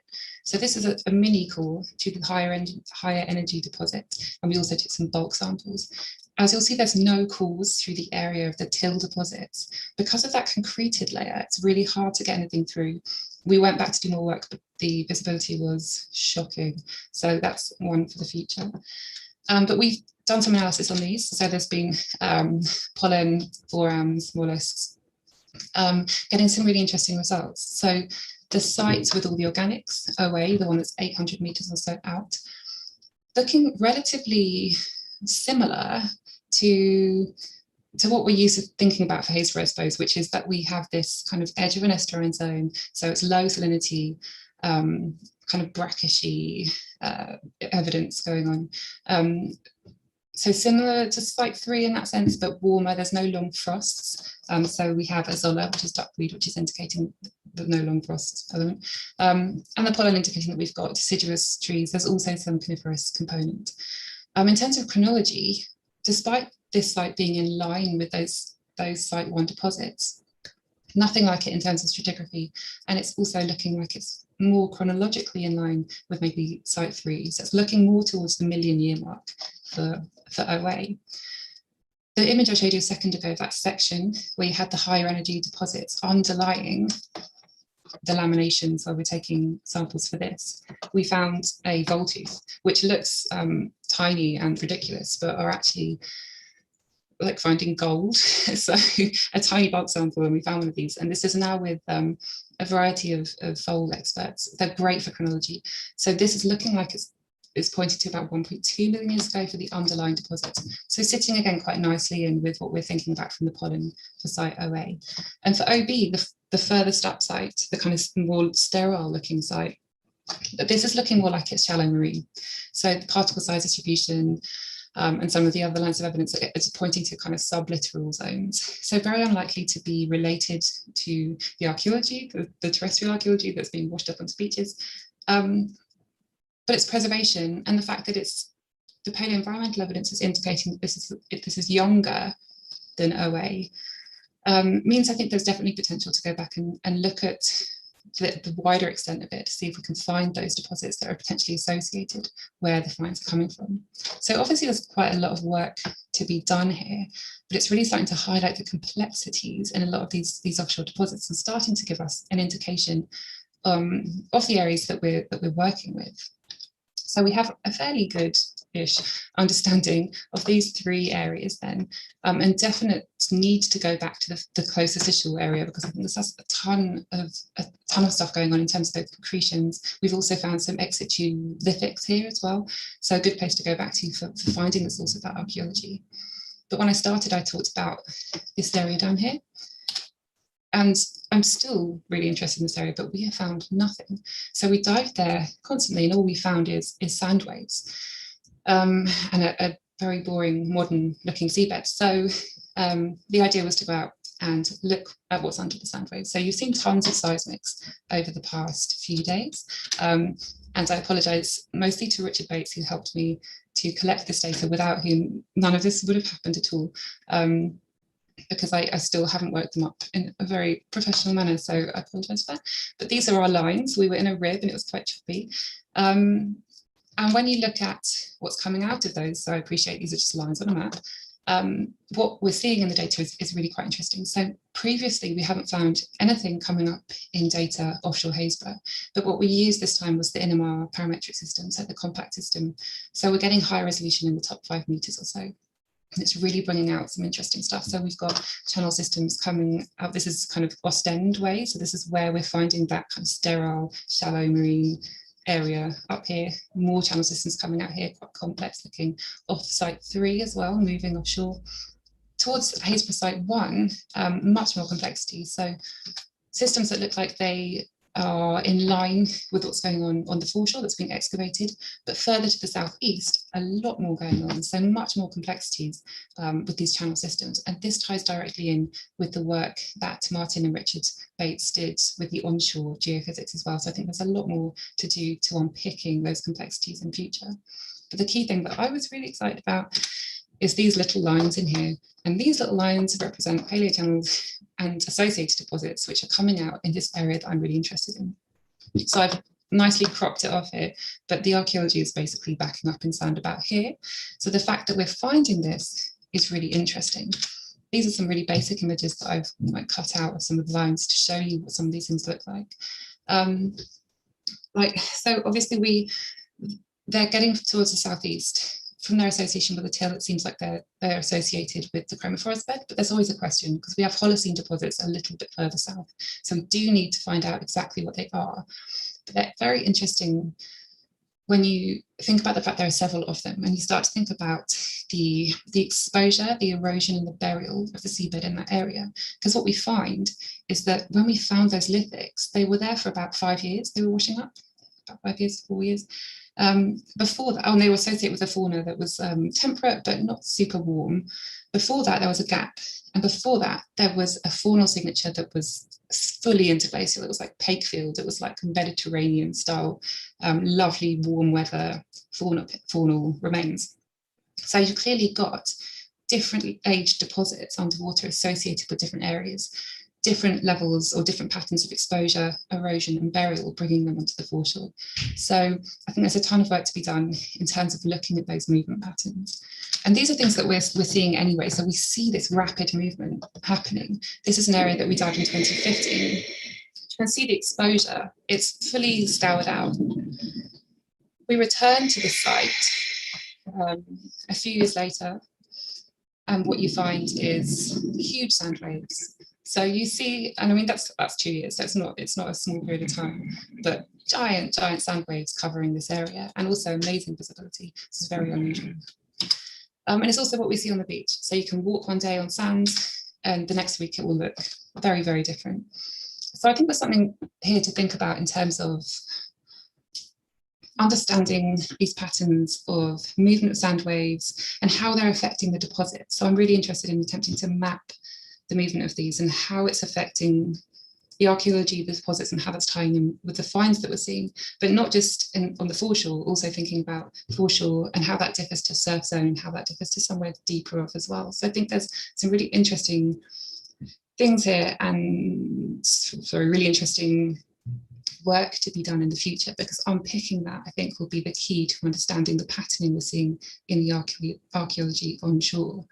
It also kind of links in with some of our finds, these ideas. I realised I didn't show you any pictures of finds. This is the lovely one. It's not any of our flints, but this is a mammoth ulna, and this was found where that previous video where we shot that, approximately that location, but it was found by 2 different divers on 2 different days, and it refits perfectly to fit one mammoth ulna. Clearly it's been exposed for a while, it's rounded, it's covered in bryozoa, but it's clearly moving in a very predictable fashion. And that predictability, again, kind of ties in with these ideas that if we can start to understand that movement and that predictability, then perhaps we've got a better chance of locating where this archaeology is coming from. So the work at Haysborough then is helping us to move from a known area onshore to its kind of offshore correlates, if you like, not direct correlates, but the areas offshore that kind of relate to some of these deposits, which is brilliant, and I love it, and I think it's incredibly valuable. But I'm always left with this question about what we're doing further offshore. I need to start talking quickly because I think I'm at 20 minutes. What we're doing further away, right? So we're right on the coastline, but we're interested in this massive area. How are we getting to that? We have all this mapping, and you've seen over the past few days, this is doing incredible things for, maybe the post-LGM period. But really, when we move further back in time, it's not helped us move the archaeology further in any massive way.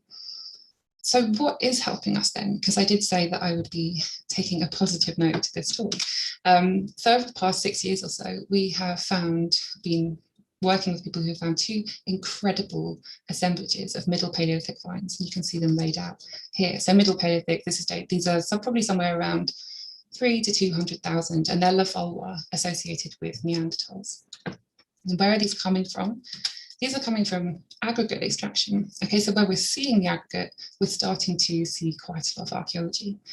The obvious place to start here is Area 240. So again, really, really briefly, sorry, Louise.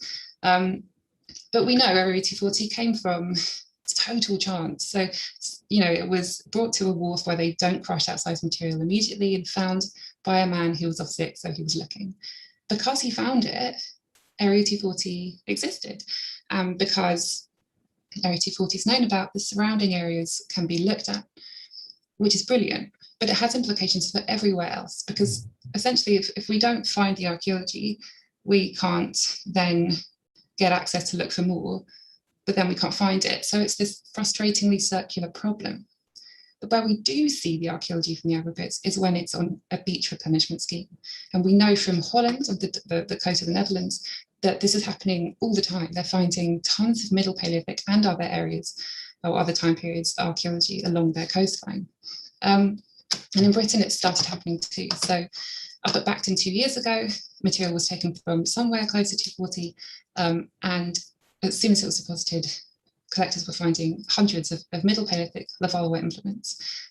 This is work that's ongoing with the British Museum, Queen Mary of London, and also Wessex Archaeology. So we're not going to go into any more detail, but I'm just going to quickly finish by talking about a very similar site associated with Area 447 and a beach replenishment at Clacton. This took place from 2014 to 2015. And as with Bacton, when it was put on the beach, immediately people started to find tons of material. So you can see some of the Lavalwa implements laid out here. Becky Scott is like a kid in a sweet shop. These are our collectors, 2 of them, Sahul and John, and the local archaeologist, Adam. So an incredible assemblage. So when this was found, this is smaller in terms of size than Bacton. But when it was found, it was the biggest modern Levallois assemblage found, and I think the third biggest if you include all of the historical collections. So it's really significant. So we started working with the collectors and with the agri-industries and Historic England to try to backtrack to where these are coming from. We were able to look at things like dredge plots, all the geophysics, as well as being able to select some higher potential cores that were taken at the beginning of 2015 to try to do some analysis and to try to take some OSL dates. These cores have been split, wrapped in cling film and left in a warehouse since 2015. So they haven't been left in a core store, you know, these were just used for industry, basically. So it was uncertain to the degree to which this would be successful. We had results back quite recently and they were amazing. So if Michael's here, he can probably talk to us better than I can. But, and I should have said, sorry, this is a project that's with Michael Grant and Justin Dix, both at the University of Southampton. The pollen, the mollusks, everything is indicating what to me sounds like a lovely place to live. So again, similar to Haysborough, we're talking about kind of local brackish, salt marsh, coastal sandy dunes, slow moving water, grasslands and woodland. All of this pointing to a similarity with other sites which are dated to the end of MIS 7. Hi Geoff, sorry, I'm finishing. And the pollen looking like it's a post-AV pollen assemblage, so late MIS 7 coming into 6. The OSL dates we just got back agree completely with that. This is amazing. Those cores were just left in a warehouse for ages. The key thing about the OSL dates here is you can see stratigraphically, they're working really nicely. These are paired mineral luminescence dates. So rather than simply using the quartz mineral on its own, this uses your potassium feldspar and your quartz and looks for the agreement between the two. And this has really good agreement between the two. So a resounding success for these cores from a warehouse, which are giving us this amazing insight into a really important period of time. So this is the period when Neanderthals are leaving Britain for the abandonment in MIS 6 all the way through to 65,000. So understanding what's going on with these Neanderthals at that time, linking it in with the Dutch evidence, linking it in typologically with the continent, can tell us huge amounts about a period we really know very little about. It's also significant because the recent reassessment of the Area 240 dates by Peter Marshall in 2020 placed that site as well in this period. Visually speaking, the back to material fits also. So we have 2, possibly 3 sites in this area where the biggest amount of archaeology we've got is all coming from the submerged southern North Sea. And I think that's incredibly significant. And Geoff will be pleased I'm concluding now. So, sorry. The first thing I wanted to say in terms of concluding thoughts was just to say all of this work is thanks to collectors, volunteers who are doing all of the hard work here and sometimes stinking out their house with buckets full of like sea bones, you know. All of it's thanks to them. And so on that vein, this ex situ out of context archaeology can tell us so much, both in terms of things like the onshore-offshore connections that we're seeing at Haysborough, but also about these areas further offshore, because where we're getting access to aggregates that's being taken from further offshore, from these higher potential areas, like so east coast and towards the south, we are starting to see these really big, significant assemblages. And the demonstrated value of these split cores for dating and for paleoenvironmental use is incredible. And so whilst this backtracking is not ideal, at the moment, you know, it's working pretty well, but ultimately what we want to be doing is working more, I think, and I'm sure other people working there would agree, with industry to try to think creatively about how we work with these deposits before they're disturbed. Because I think if we can do that and we can situate the archaeology more clearly when it is found, then that has really great potential for understanding the record offshore. And thank you for your time. Record time. Thank you very much, Rachel. You did start because of me a little late, so good. Give you a few minutes. Really interesting stuff, and great to see you pursuing that relationship between material turning up in the intertidal zone and in situ material further offshore, and also showing that not all underwater work has to be high tech. Notice you diving there with nothing more complicated than a scuba tank, a hammer, and a metal tube. And plumbing pipe. So that's great. Now, do we have any questions? I think we've got time for the two that have shown up here.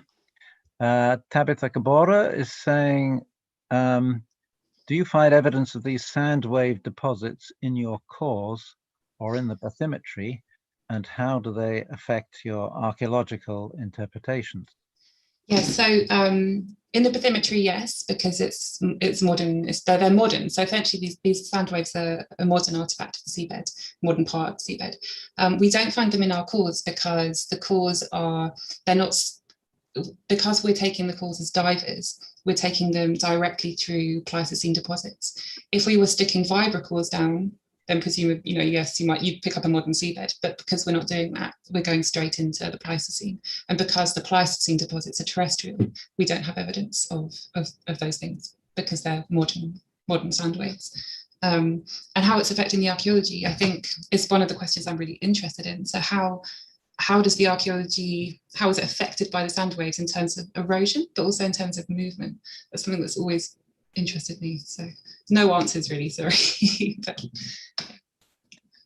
Okay, and from Trevor Faulkner, I think we better make this the last one. Can you confirm absence of Neanderthal records from MIS 5E? No. You just can't. I mean, short answer. I think there's a lot of evidence from 5E, and it's paleoenvironmental. There's no evidence of archaeology, but all it would take is one site. And there has been evidence from that Francis Smith worked on. I think it was 5D, so about 100,000. I can't remember the name of the site, but there were like 4 flints that came up.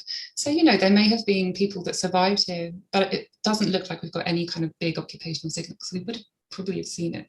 So. Dartford's the answer. Thank you, Dartford. There we go. Yeah. Okay, thank you very much. We should move on. Stop sharing. On to Louise.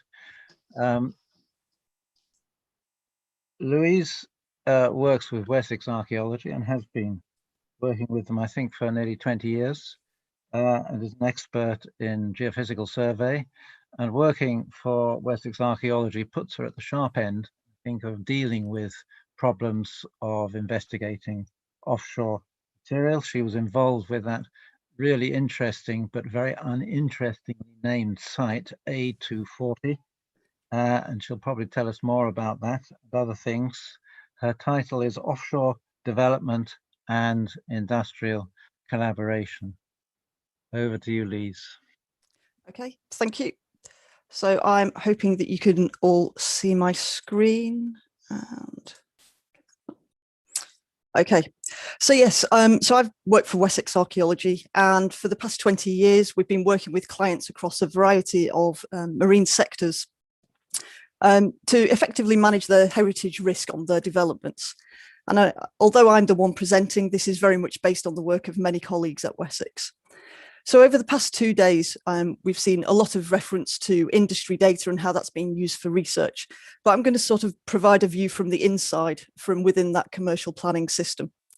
So first, I'll provide a little bit of an overview to the commercial sector and its evolution, and then look at 2 examples off the coast of East Anglia, progressively moving further offshore, and it does include Area 240.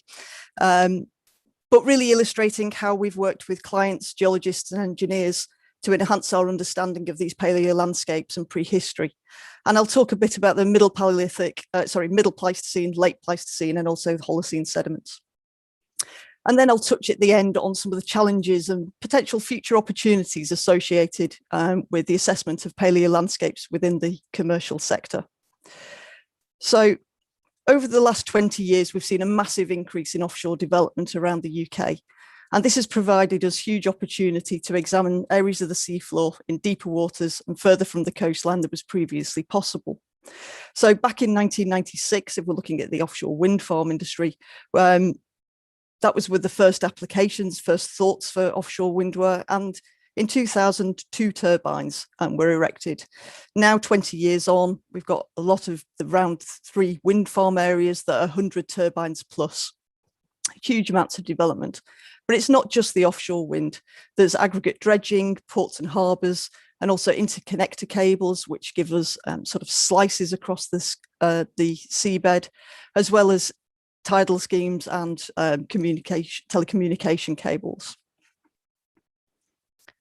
So the assessment of marine archaeology, which includes shipwrecks, aircraft and palaeolandscapes, forms an integral part of the planning process in the UK.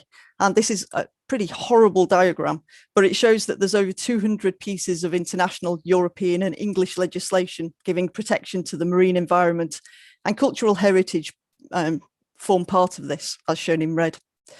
And this covers both planning policy, but also specific site protection. And this planning and consenting process is the responsibility of the UK government via the MMO, the Marine Management Organisation, in consultation with curatorial bodies such as Historic England for English waters, who act as their primary advisor. And this has also given rise to a series of guidance documents for offshore developers in how to interact with the historic environment and engage with archaeologists.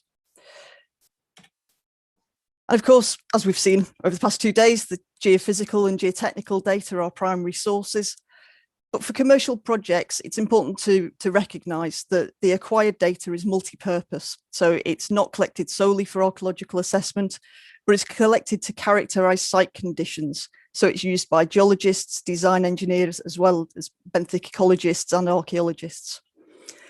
And I think over the past, certainly the past 10 years, archaeology has become embedded within that planning process. So our involvement with archaeologists has improved, and we're now often involved a lot earlier on. So we're actually helping design the surveys and design where geotechnical data is collected. But it is very much a sense of collect once, use many times. So we manage the archaeology throughout the life cycle of the development, from pre-planning right the way through to decommissioning. And this is with the aim of providing advice on archaeological potential, its significance, and also the mitigation of the impact of the development on the cultural heritage resource. So that is the main focus of all our assessments. And as can be seen in the map on the right, and we've seen in other slides in talks, the actual coverage of study areas is quite considerable, particularly in the Channel area and the southern North Sea. And admittedly, a lot of, the resolution of the data can vary greatly within these, but still a vast amount of data. And these are obviously supplemented by data from the likes of the North Sea Palaeolandscape project and also the aggregate levy-funded regional environmental characterisation regions. But it's clear after these past 2 days that I need to redraw my map somewhat. But a further industry initiative of note, and sort of ties in with what Rachel's just been talking, is the recording of physical archaeological finds, including those relating to prehistory. And this stems back to 2003, where the British Marine Aggregate Producers Association, BMAPA, and English Heritage, produced a guidance note for assessing, evaluating, mitigating and monitoring the effects of marine aggregate dredging. And this was followed in 2005 with the introduction of a protocol for reporting finds of archaeological interest. And this was for applicable to all BMAPA members and to all the licensees, covering wharfs, vessels and production licence areas. And under this protocol, archaeological material discovered was then reported through an implementation service. And this is supported and continues to be supported and promoted to those working in the industry through an awareness programme. And it is an exemplar project of getting people involved and getting them interested, and that fuels more reporting and better finds, really. And since 2014, a similar approach has been undertaken for the offshore wind farm industry. Now, there's a lot less chance of actually recovering finds, although some level of diving does occur, but it's also a way of reporting finds or particular sediments on the seabed that are observed via ROVs in deeper waters.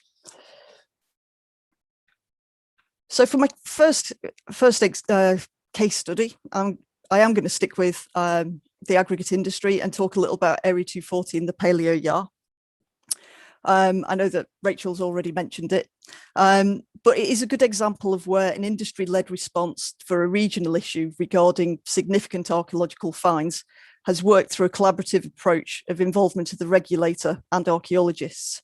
So Area 240 is associated off Great Yarmouth. It's 11k from the coast in about 30 meters water depth. And the dredge material from there is landed at Flushing Wharf over in the Netherlands. And as Rachel mentioned, in the winter of 2007-2008, gravel extracted from this area yielded 88 worked flint artifacts, including 33 hand axes and over 100 fragments of faunal remains. And this was discovered in the aggregate outsize pile, which is shown here, which is basically everything over 63 millimeters size-wise.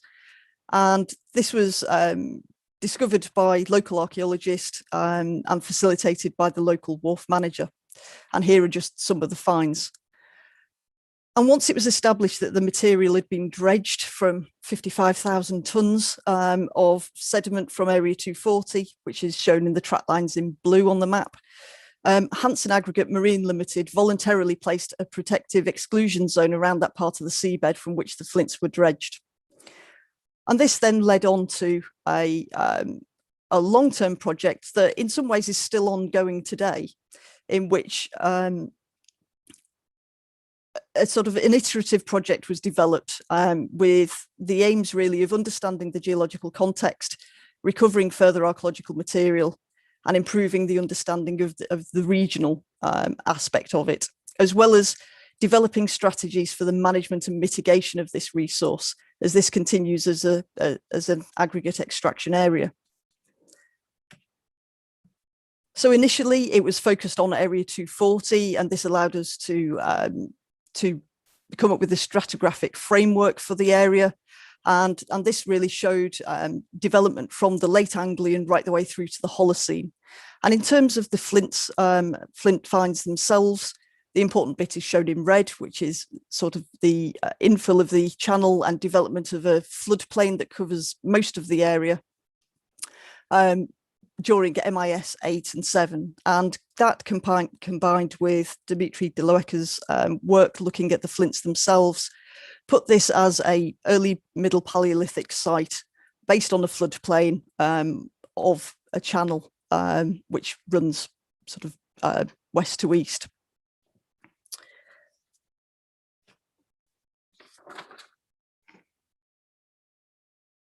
And the other things to note just for later on in my talk really are that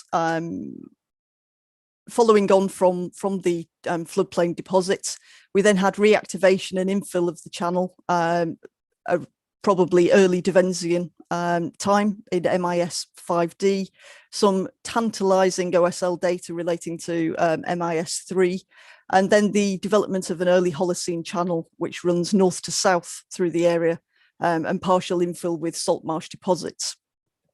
And I'll come back to them when I move on to the second case study. But it was the importance of the recovery of these early middle Paleolithic artifacts. It was noted by the aggregate industry and acknowledged by them that we couldn't look at this in isolation, that it affected the mitigation and management of the entire block.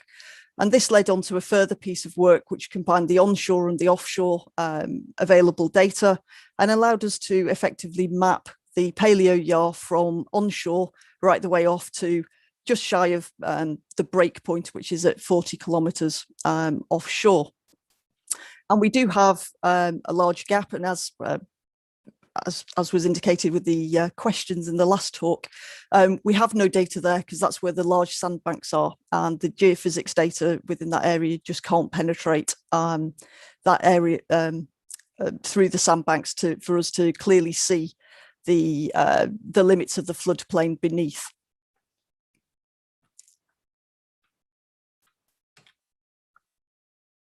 But as part of this as well, we also worked with Hanson, the licensee, to trial archaeological monitoring of aggregate dredging activity. And we tried this on board a dredging vessel, sort of field walking on the back of a boat, which was successful, but not overly sustainable, but also at the wharf as well.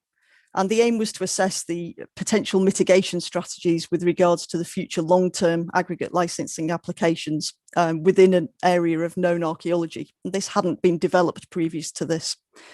So further flint artifacts, including a further 3 hand axes, were recovered.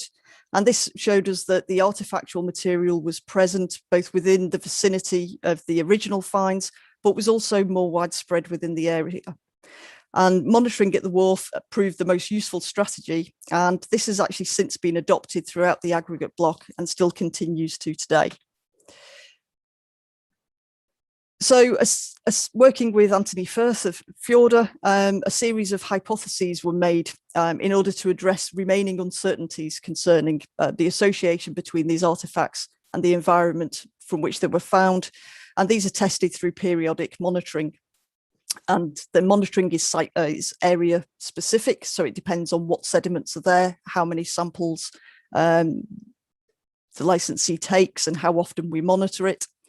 And we've also more recently assessed more recently acquired cores as well, comparing these to known dredging activity and effectively retesting our interpretation for the area. And we've continued to find flint and faunal remains within the area shown by the red stars, which show that there is material more widespread within the area. But all of this work has only been possible through that industry-led response to this issue. But the second example is moving on to a larger scale development, and this is situated further offshore again, so approximately 60 to 100 kilometres from the coast. And this is for the Norfolk Vanguard and Boreas wind farms, and it's thanks to Vattenfall, the developer, that I can present some of these results here today. And again, this is situated to the south of the last glacial limit, which is important in terms of preservation of the late Pleistocene sediments and associated features, which I'll show you. So working on large scale projects also allows collaboration with geologists and engineers, and this has enhanced our understanding within the inevitable time constraints of a commercial project. And I think it's fair to say that in the early days, archaeology was undertaken very much in isolation. And it was, yes, it was something that developers had to deal with, but it was an aside. Whereas that's not the case now, and where often archaeologists are part of that project delivery team. And this does vary between developers, but the more that the archaeologists are embedded within that, the better the results that we can get. And I'll show you an example of this in a moment. So in terms of volumes of data, we use geophysical data and geotechnical data to characterize the shallow subsurface to identify features of archaeological interest. And so the data we looked at, it was 100% coverage of bathymetry data and sub-bottom profile lines at 100-meter line spacing. And there's also a large number of cores, but there's never really enough. And the cores were taken for engineering purposes, but there were some that were targeting archaeology. And of those, 10 cores were taken forward to be assessed, both as part of a dating strategy, as well as looking at the paleoenvironmental assessment. So these just show some of the detailed results, and what we have in the area is that we have brown bank formation deposits and associated gas blanking, indicating the breakdown of organic matter within the brown bank channel features.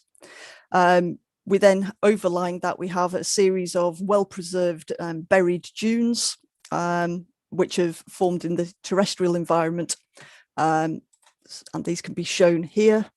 And of these dunes, we're not sure whether these are terrestrial environment during subaerial exposure or whether these are submerged dunes, but impressive preservation, both here and in other parts of the site. And we've also identified it's around about 85 kilometres squared area of preserved peat, shown in green. And these are dissected by a number of channels observed in the north of the sites. So here we can see high amplitude reflectors, just sort of high amplitude reflectors here, and then cut by channel features that we've got some nice detail of infill, and then they are overfilled by modern marine sediment on top. And we only see the peat and the channels within the north of the area. And there does seem to be an elevation control affecting the preservation of these Holocene features.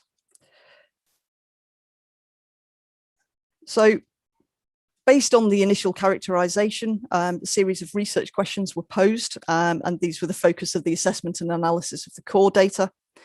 And we know that the peat formation commenced, so I'll show you one of the cores.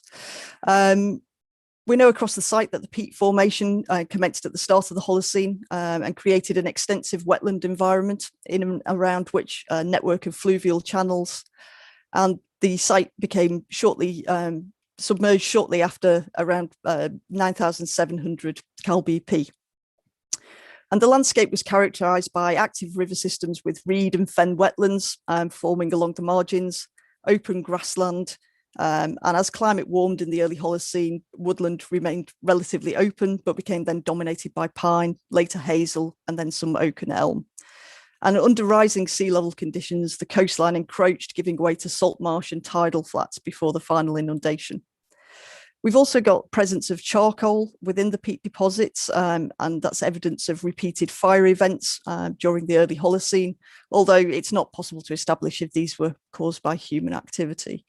But a lot of similarities to the talk that Ruth gave yesterday with regards to peats of the similar age further to the east in Dutch waters associated with the Brownbank Ridge. And the second series of questions relate to the depositional history of the Brownbank Formation, which, having undertaken the work on Area 240, as great as the Thessalian floodplain deposits were, there was always some questions resulting from that, and also from the East Coast REC with regards to the Brownbank Formation and what impact would that have relating to the presence or absence of hominins in Britain during the Middle Palaeolithic. So this is taken from the original BGS mapping, which shows that the Brownbank Formation is an extensive, distinct deposit in the southern North Sea, covering around 1,000 kilometres squared. And the Brownbank Formation is characterised by a series of north-south trending channels in the west, and then a broad basin in the east that extends into the Dutch sector. And the dates were always looked at that early Divensian, so sort of around MIS 5D, around the 110,000 years ago. But dating evidence from the REC and Area 240s, as well as this project, collectively indicate gradual deposition over the duration of the early Divensian, a period of sort of overall cooling and climatic instability characterized by cold and warm subperiods to around about 57,000 years ago, when sea levels fell low enough to fully expose this region. And this is where collaborating with geologists and engineers and their data analysis has allowed further understanding and further assessment of the Brownbank Formation and what it might mean in an archaeological sense. So a 3D ground model was generated for turbine foundation purposes and was produced based on sediment strength values within the stratigraphy. But in this case, the stratigraphic change coincided with layer of interest from our perspective, which is the base of the Brownbank Formation, which it can be seen on the top as the faint yellow line there. So on this, brown is high ground and blue is low. And this was only taken for the two of the northern sites. But by applying knowledge of sea level curves close to the coast, we were able to reconstruct potential landscape configurations at different times. So we looked at two scenarios. The first to MIS 5D, so around about the 105 to 115,000 years ago, where water depths were around -48 meters. And we've put an arbitrary sort of 2-meter boundary on to look at the difference between marine, intertidal and terrestrial landscapes. But the results show a large proportion of the site would have been exposed, particularly to the north and to the east,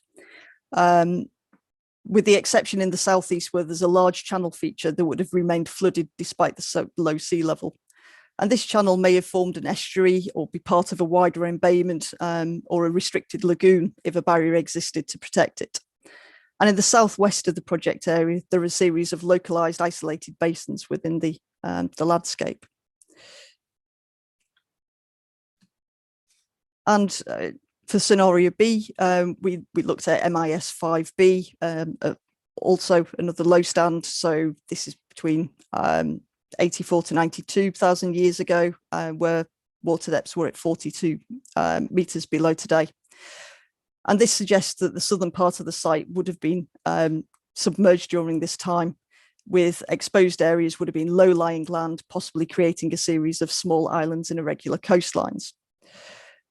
But the results suggest that the brown bank embayment was a prominent feature in the southern North Sea during the early Devonsian, corresponding to a period of hiatus in the British archaeological record.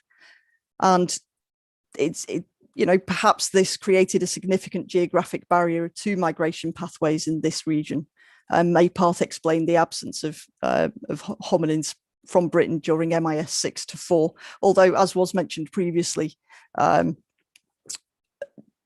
is some evidence of potential cause at Dartford. So just my last slide, really. These two examples show different aspects of commercial archaeology. We're working with developers, geologists and engineers, help increase our knowledge and understanding. But there are challenges associated with working in the commercial world. So individual work packages, such as the review of geophysical data and core logging, they have fast turnarounds, so can be very short term, but they can also, but the actual life cycle of the project can be over 10 years. So this means that outputs in terms of published work or integration of work occur at the end, so there's a large lag time. And although these technical reports are available, they can be difficult to find unless you know where to look and where they're published. And the data is commercially sensitive, making it difficult to access, although this is changing and we are seeing much more involvement of academia in the process. But we do need a mechanism to feed this work into the public and academic sectors throughout the life cycle of the project. But there are lots of opportunities. There is going to be more offshore wind, with the government legally committed to achieving net zero by 2050. There is major investment in the amount of geophysical and geotechnical data, and also different types. So we're seeing much more 3D or parametric data now than previously. And we have got more developer engagement with academia, but there is also the opportunity for academia to engage with those of us undertaking commercial work as well. And so thanks to the companies that we've worked with that have associated with this, but also to my many colleagues at Wessex Archaeology who have worked and continue to work on these projects. Thank you very much, Louise. Great to see how that relationship is developing with offshore industries. We don't yet have any questions in the chat box. Perhaps people's energies are flagging at this stage. I'll give a few moments for people to collect their thoughts. Perhaps everyone is waiting for the final pair of presentations.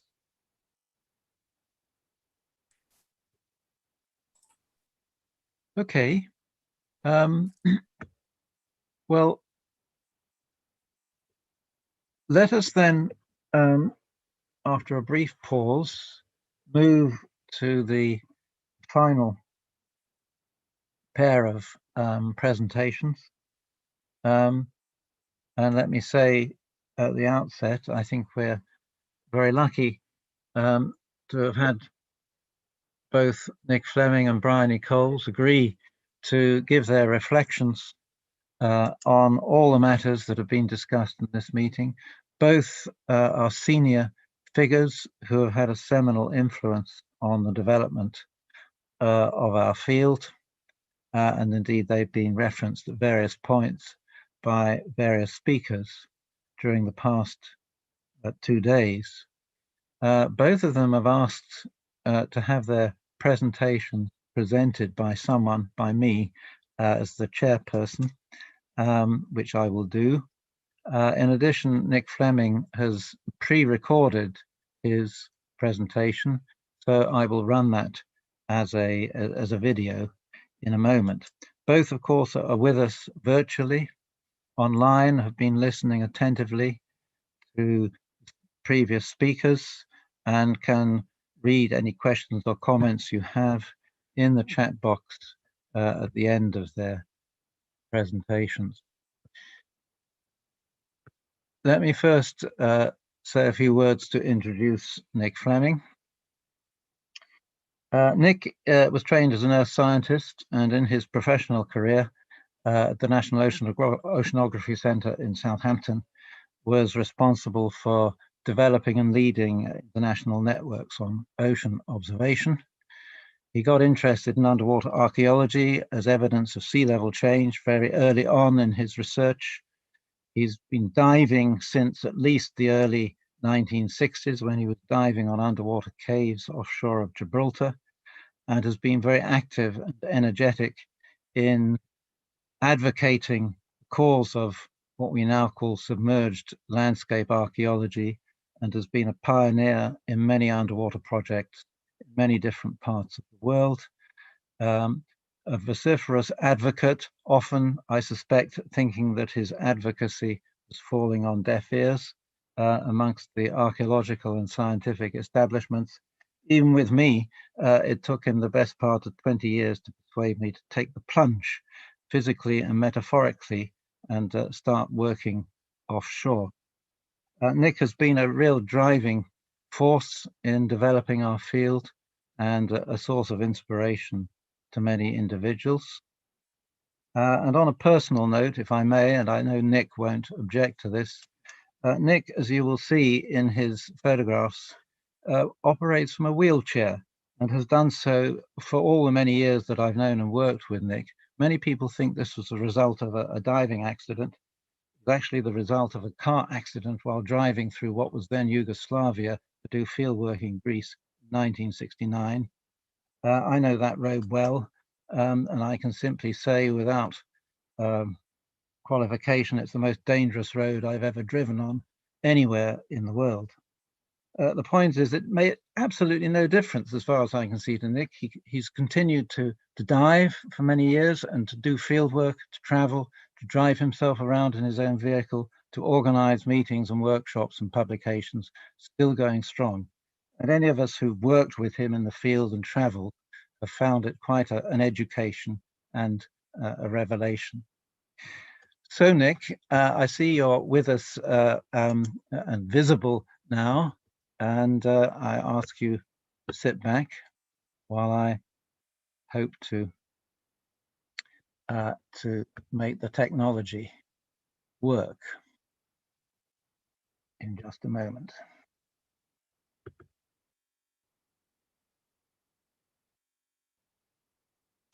The big file, so I just need to wait a second.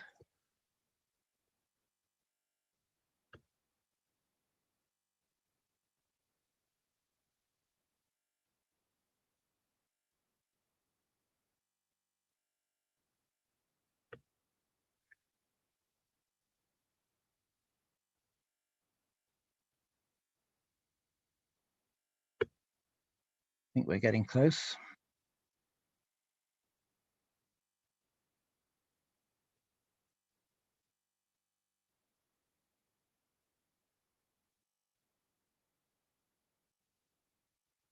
Someone will tell me if this is not working.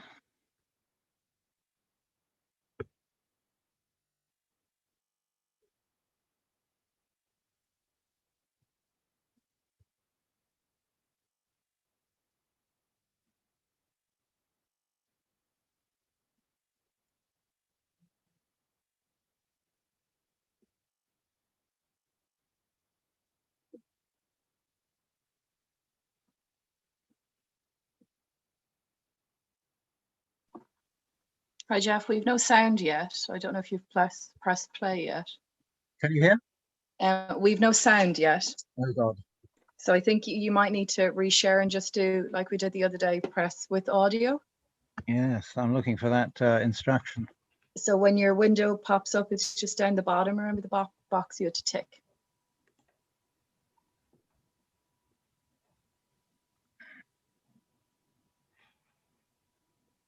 Sorry about this, folks. I'm very unreliable with technology.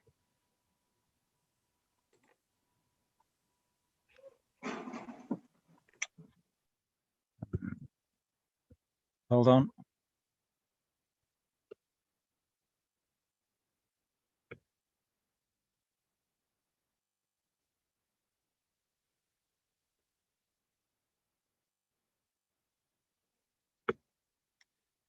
Right, share screen.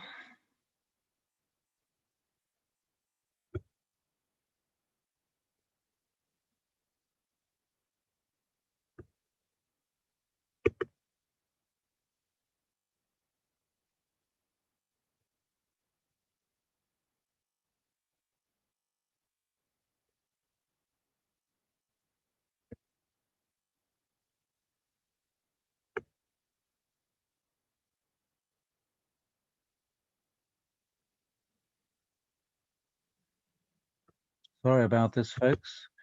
We did run this and it worked. Are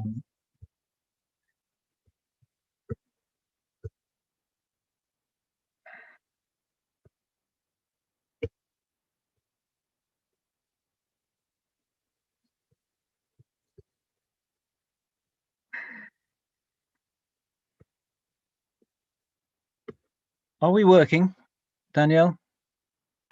No, still no sound. Just talk me through it again.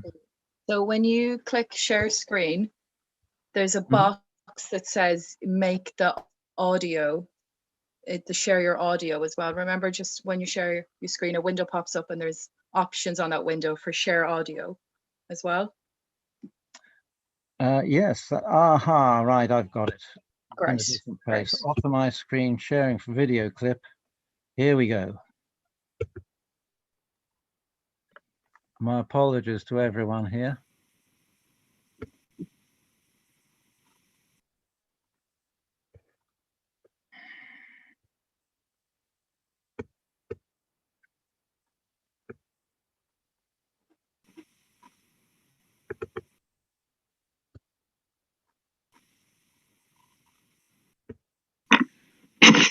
Forecasting development in. Okay, so that's working for us, but if you just want to go back to the first slide. Absolutely.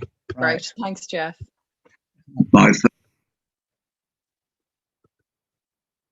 Right. Success. Good afternoon.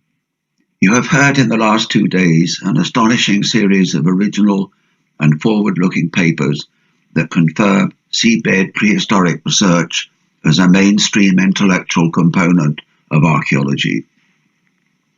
In every paper, there's been a description of recent discoveries, the promise of rapid future technical growth, and improved intellectual understanding. In this summary, I will try to fit these developments into a model of how the subject has developed over the last 100 years and how the curve of growth and increase of knowledge continues onwards and upwards in a logical way. Several of the speakers have expressed well-founded views on the future priorities, so I'm going to focus a bit on predictive methodologies. Sorry, Geoff, but the slide is actually cut off a bit, so people can't see all of it. So I think you're going to have to try and reduce. I don't know how you. I think it's because of the file size. I'm not sure if we're going to be able to make this smaller to share. We're just missing part of the edge of the slide. Is it critical? Do you think we? I mean, I suppose to the audience, are people happy to continue as is? Well, let's persevere. I don't actually quite see how I can yeah, I don't think so. alter it on my screen. Is that a limit? We're suffering from Friday afternoon technology, I think. I would go on with it. I think so. Yeah, let's just continue. Okay. Thanks, Geoff. The argument to be presented will be an outline of the growth of this subject in the last 100 years, my previous attempts at forecasting in different disciplines, examples of various forecasts, then evidence from the present papers, and my final conclusion. I'm not going to read the details on this slide. You can browse it yourself and look at it later if you want to. The early 19th century has been quite well documented just in terms of recognition of submerged terrestrial landscapes. Then in the second half of the 20th century, the discovery of seabed in situ stratified deposits, especially in the Baltic and the coast of Mediterranean coast of Israel, and then increasing collaboration until we get to the Splashkos project and discovery of sites pre-last glacial maximum, the involvement of research in Australia and the USA, and then finally, very significantly, in the last year, the ability of teams to work consistently in multidisciplinary research to identify seabed sites in areas where there were no previous sites known. That is to say, they were able to work from first principles, not from the clues given by chance finds previously. Forecasting development in different subjects. I have some previous experience. In the 60s, I worked on the prediction of marine technology for commercial groups. And then the UN Law of the Sea Conference, I did some work on prehistoric archaeology for the Geological Society, and then various other assessments up to the European Marine Board Strategic Framework in 2014. The forecasting techniques vary from trying to fit to the existing trends, either a linear straight line, power law, log law, exponential, S-curve with growth of flattening, and so on, and to extrapolate this into the future to an extent which you think is reasonable, to identify various technological and social factors which may cause non-linear jumps. I should explain for the younger members of the audience the Sheikh Yamani factor. In the 1970s, when Sheikh Yamani was a representative of the OPEC oil cartel, he was being quizzed on the eventual exhaustion of oil and therefore people moving to other resources. He admitted that oil would eventually cease to be our main source of energy, but pointed out that the Stone Age came to an end not because people ran out of stones, but because they found other technologies. And that is a very important point when trying to extrapolate curves into the future. My first and probably most important experience of trying to make technological forecasts was for a group of large British companies in 1966 to 67. I predicted at the time that manganese nodules would not be exploited for many decades. This was a complete contradiction of what everybody expected at that time. They really thought they would be exploited within a few years. I got the rate of growth of depth of oil and gas exploitation about right, fish farming about right. I predicted the increase in depth and duration of diving excursions extremely accurately, and even predicted the exact time and date of John Bevan's deep dive. I won't read all the details here, but there were plenty of failures as well. I didn't foresee subsea fibre optic cables at all, but they didn't come until the 1980s, which was really beyond the 10-year horizon that I was working to. I thought that container ships would grow beyond 500,000 tons, but they didn't. It stopped around 200,000 or 300,000. I saw that satellites could be used to measure marine weather, but not the seawater and oceanographic properties. I didn't foresee autonomous underwater vehicles, though I did see ROVs coming. My next operation was in the law of the sea, where I was the scientific advisor to the British delegation to the Law of the Sea Committee, picking up the data from the previous commercial study. The United Nations at the time hoped that the exploitation of manganese nodules in the international area of the sea could be licensed by the UN, and that this would produce sufficient funds to support the costs of the United Nations as a whole. I had to point out that this was not going to be the case, and it was a rather unpopular prediction, but absolutely correct. Deep water hydrocarbon production and manganese nodules I've already mentioned. The coastal development of mangrove forests was a key prediction, and increase of marine pollution and so on. As far as continental shelf prehistory is concerned, I had several examples to describe. The first really was what called nowcasting. That's to say, analysis of the present trends and then stopping at the present, but attempting to guess what's going to happen next. Then an analysis for the Council of British Archaeology and for the European Archaeological Association and the European Marine Board Strategic Framework. This was my nowcast for the JOLSOC in 1998. It's a prediction, or rather a plotting, of the increase in age of sites over the years. It starts in the 18th and 19th century, finding classical towns submerged in the Mediterranean, and then goes into prehistoric sites deeper and deeper, and finding older material back to Acheulean hand axes and so on in Table Bay. And obviously this is going to come to a stop. I mean, once we found material in the early Palaeolithic, the curve doesn't go on into millions of years. So that the curve itself plots what's happened in the past, shows that the age, all the ages, are periods within which tools can be found, and then comes to a stop. If we look at increase in depth, you get the same sort of phenomenon. The curve continues from the 18th and 19th century, deeper and deeper to 50 to 100 meters, and then comes to a stop. And obviously we're not going to go off the edge of the shelf, so that the absolute maximum is going to be about 130 meters. Mark Twain said that prediction is a dangerous game, particularly about the future.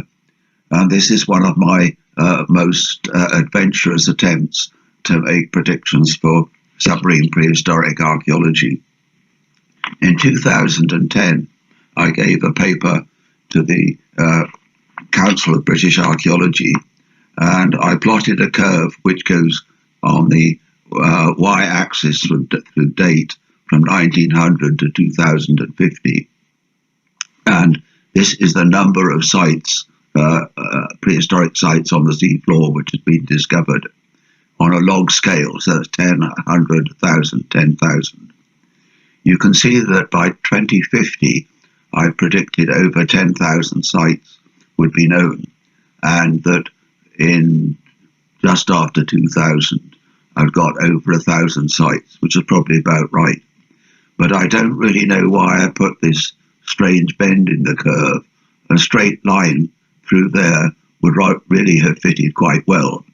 Nevertheless, it does show that the increase in number of sites should continue on a log curve, at least for a few more years to come, 10,000 sites, possibly more.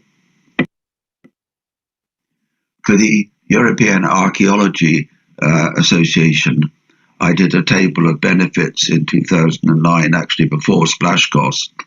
This isn't a prediction as such, but it's a list of all the different subjects which 169 agencies said were of interest to them in studying submarine or offshore prehistory.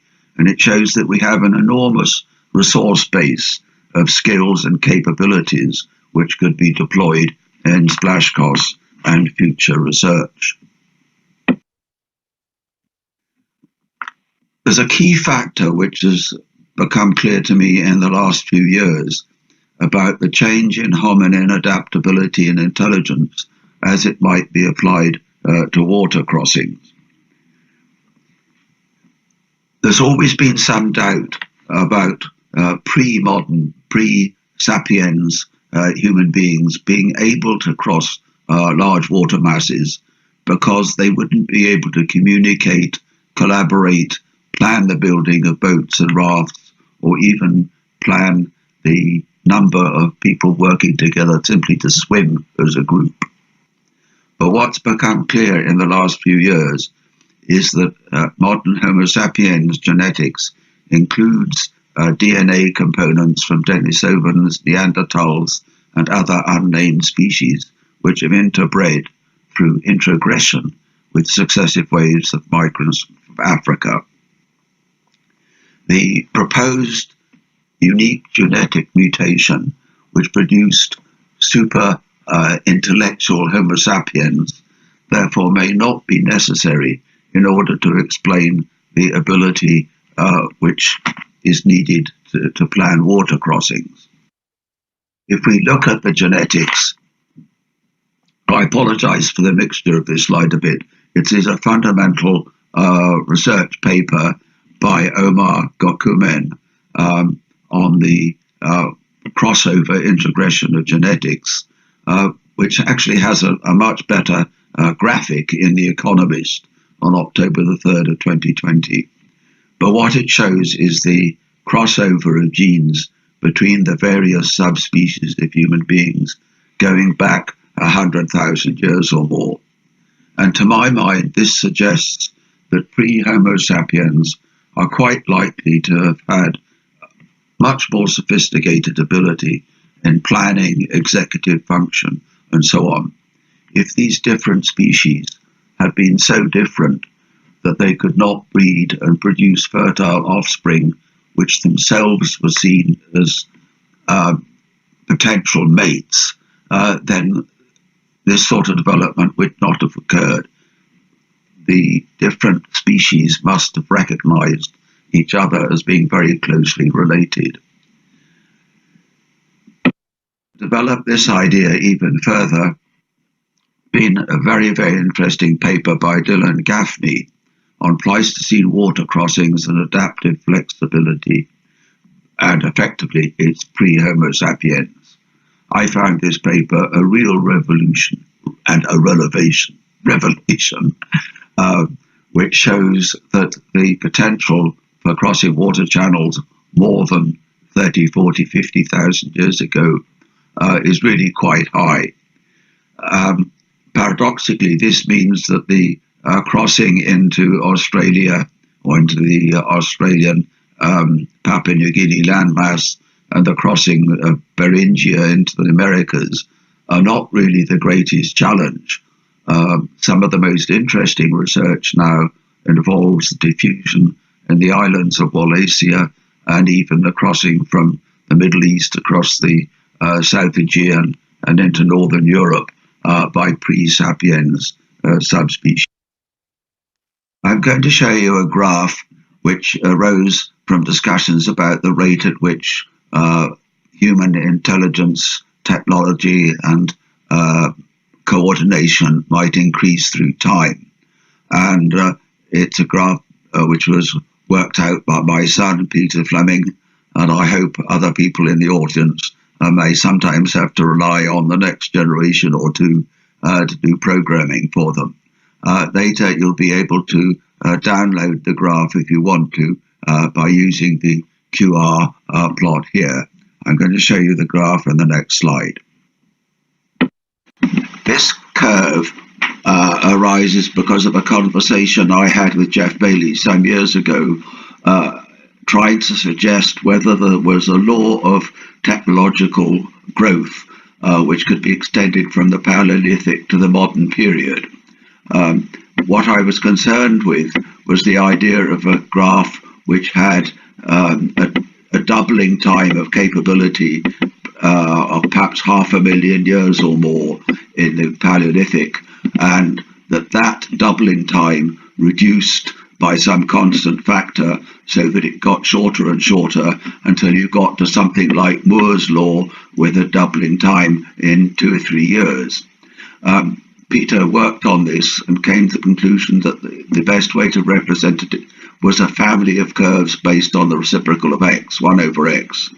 And you can see here, roughly speaking, what the curve looks like in a general way, and the way it tails away. This is time going back into the past here, and as you can see, as we come up to the future, it gets faster and faster until it's asymptotic to the present. But one can vary the key constants here, which determine the shape of the curve, so that you can make it steeper, or you can make the rate of curve into the past, so that it enables you to model a system where people are still quite clever back in the Paleolithic, or you can adjust it that way, so that it looks as if people are going to cut off quite early in the Mesolithic and don't have many skills before that. The tangent has been put on here, which you can also play with, because it shows how dangerous and misleading it is to look backwards down the curve and project it quite steeply into the past, which gives the appearance that people were really not very clever quite a short time ago. Alabi et al. Addressed the first item here, talking about the Neanderthal material from the North Sea. And I should add that the Dutch dredging onto the beach supply has produced many Neanderthal bones completely out of context, but at least confirming that there are more out in the North Sea.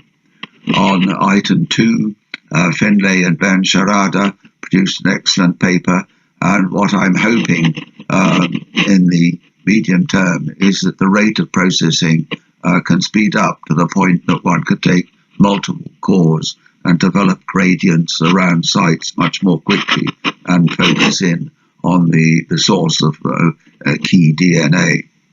If we look at item 3, the acoustic resonance of blades is something that's been studied by several research groups now in Denmark and the USA.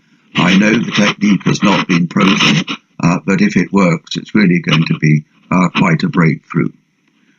In item 4, the pre-sapiens expansion in the islands of Wallachia and around the Sunda Arc are really absolutely fundamental.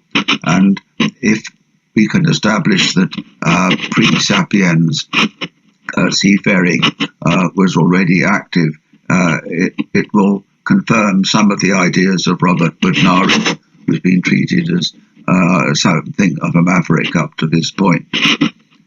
In item 5, Geoff Bailey has been very keen in promoting the submergence of shell middens, and if more of these could be found underwater, it would be a great advance. Item 6, there's been terrific progress in North Australia. Both Helen Farr and Jonathan Benjamin separately have reported on major projects there, and I'm a great enthusiast for this, as I was involved in surveys of the Cootamundra shoals in the 1980s. Not surprisingly, item 7 has attracted most of the papers, and there's been reports by Kinnaird, Harding et al., Petts, Walker et al., Cotteril, Momber, Gaffney, Bynoe, CITiZAN, and so on, all describing phenomenal advances in our understanding of the prehistoric archaeology of all the sea areas around the British Isles. The submerged analysis on a global scale, Geoff Bailey has touched on. This is fundamental now because the continental shelf of the entire world was occupied by Homo sapiens, and as I pointed out above, the pre-sapiens exploration of Southeast Asia is particularly important. On item 9, Harris and Batt described essential research, and again I hope that the increased speed of work and quick analysis will enable more rapid gradient analysis across critical sites. Item 10, the computer models, there's all sorts of ways that this could go, but Murgatroyd et al. Have shown the potential for improvements here, and I'm sure there's going to be massive advance in the next few years. Institutional collaboration is something that Geoff Bailey and I have discussed at several meetings, and Geoff has pointed out several times that the different disciplines, the representatives tend to stay within their comfort zones. I know this sounds a bit critical, but people tend to come from different institutions for different disciplines, attend and listen most intently to papers on the subject they already know, and then go back to their home base. They don't spend enough time studying disciplines with which they're not familiar. Item 12, new courses and institutes, is something which we hope to come out as splash costs. I think that economic problems of recent years have made that problematic, but I hope that meetings like today's will help promote the commitment of institutions to setting up courses which will endure into the future. Item 13, Geoff referred to migration along the north coast of the Mediterranean, the Neolithic, and there's been quite a few papers in the published academic literature on this subject.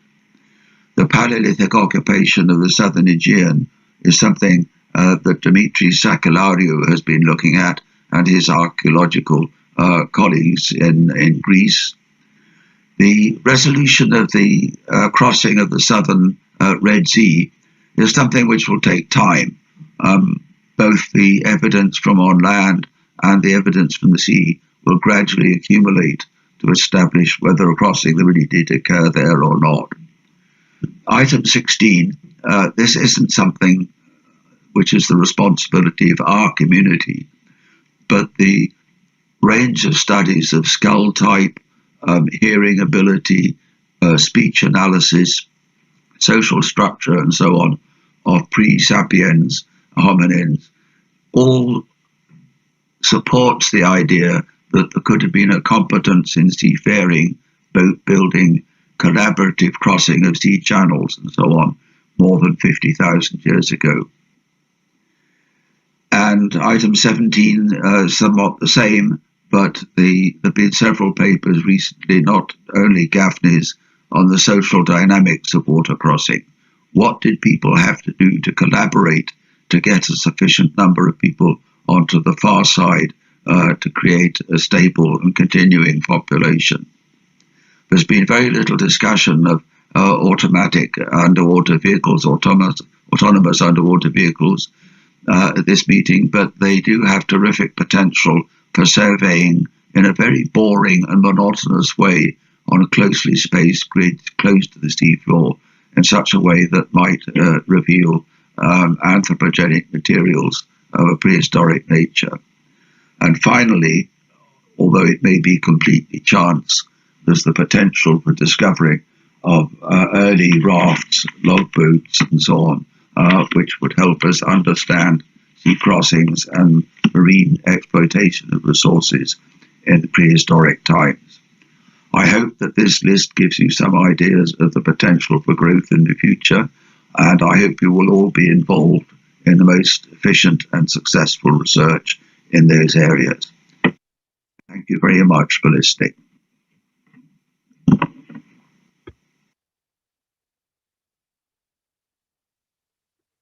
Right, thank you. Thank you very much, Nick. I know you're there somewhere. And there you are. If you have comments or questions, Nick can read what's in the chat there. Maybe I should read them. Trying to work out which questions are for which speaker here. We will get there. Somebody telling me how to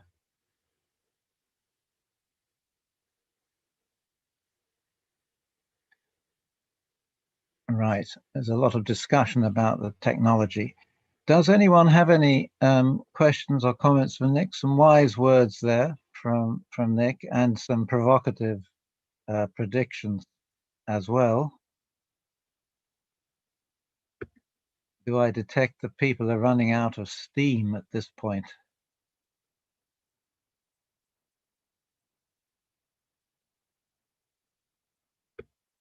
Here's one.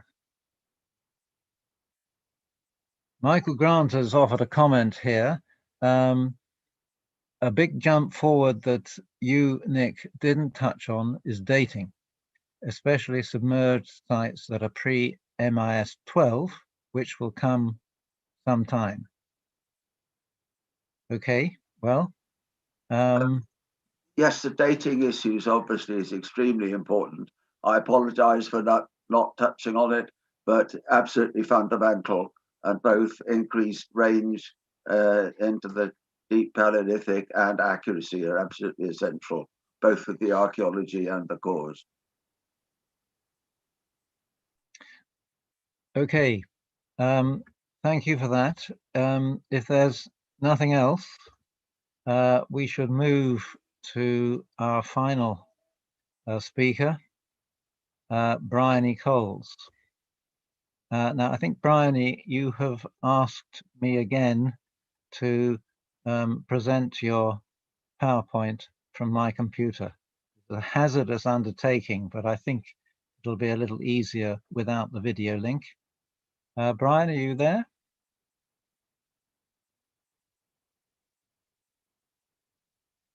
No answer as yet. Bryony, can you switch your video on? I know Brian is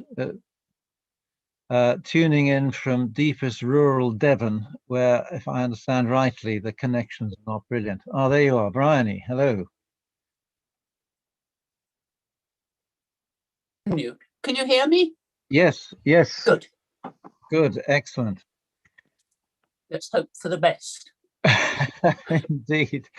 Okay, Bryony will be well known to many of us as a pioneer of wetlands archaeology, wetland management, and as I've discovered and we've learned from many papers, wetlands archaeology and underwater landscapes form a sort of continuum.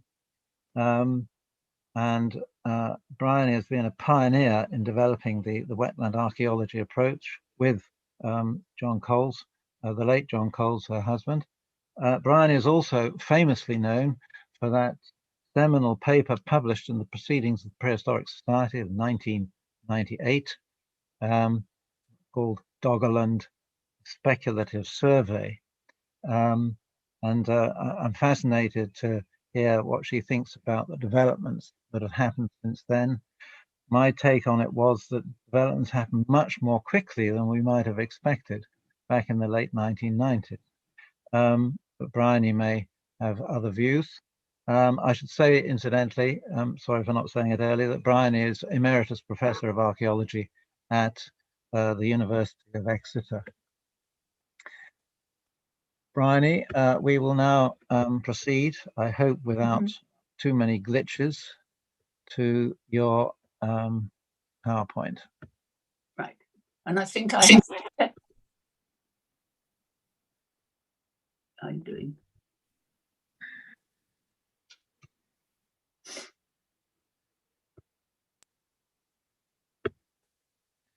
Right, the PowerPoint is up. Do you have to tell me when to advance the slides? Yes, I think I do.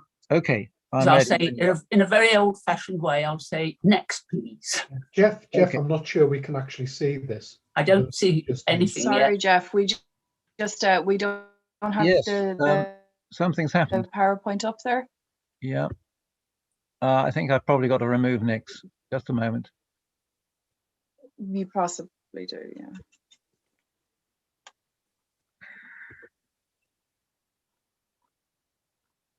Give me a moment.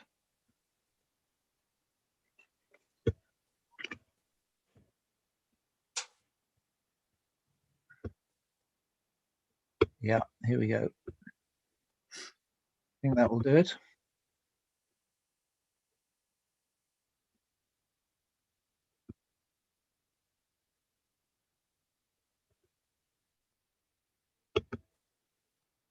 Is that better?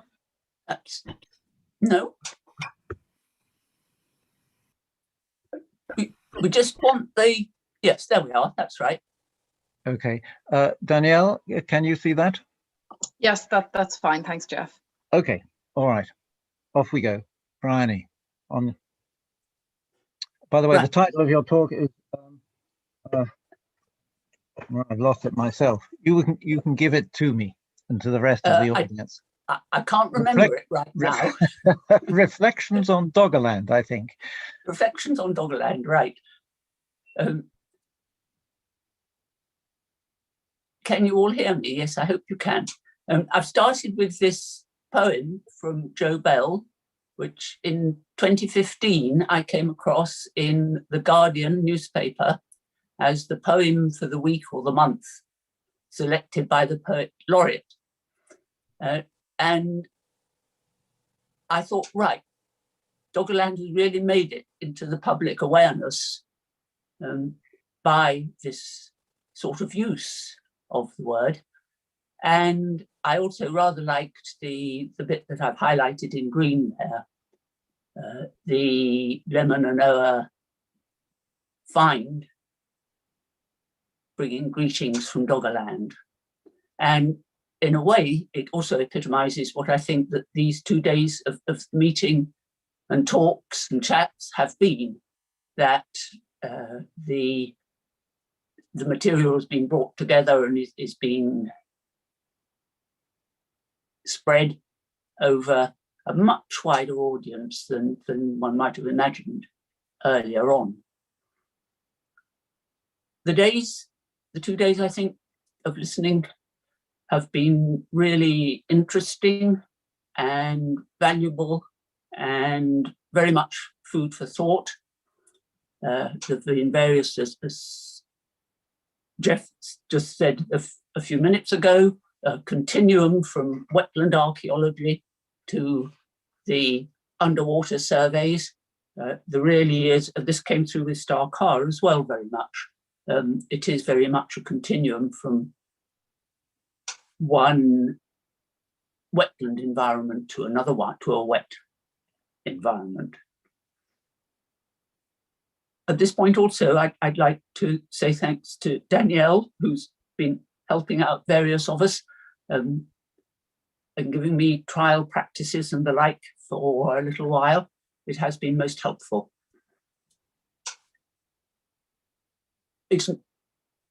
Next, please. Thank you.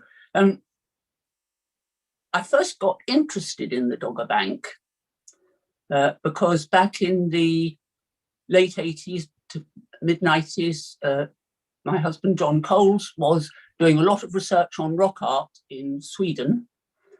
And once I had got through the university's requirement that I mark exam papers, but it was just during the ideal time for field work, but never mind.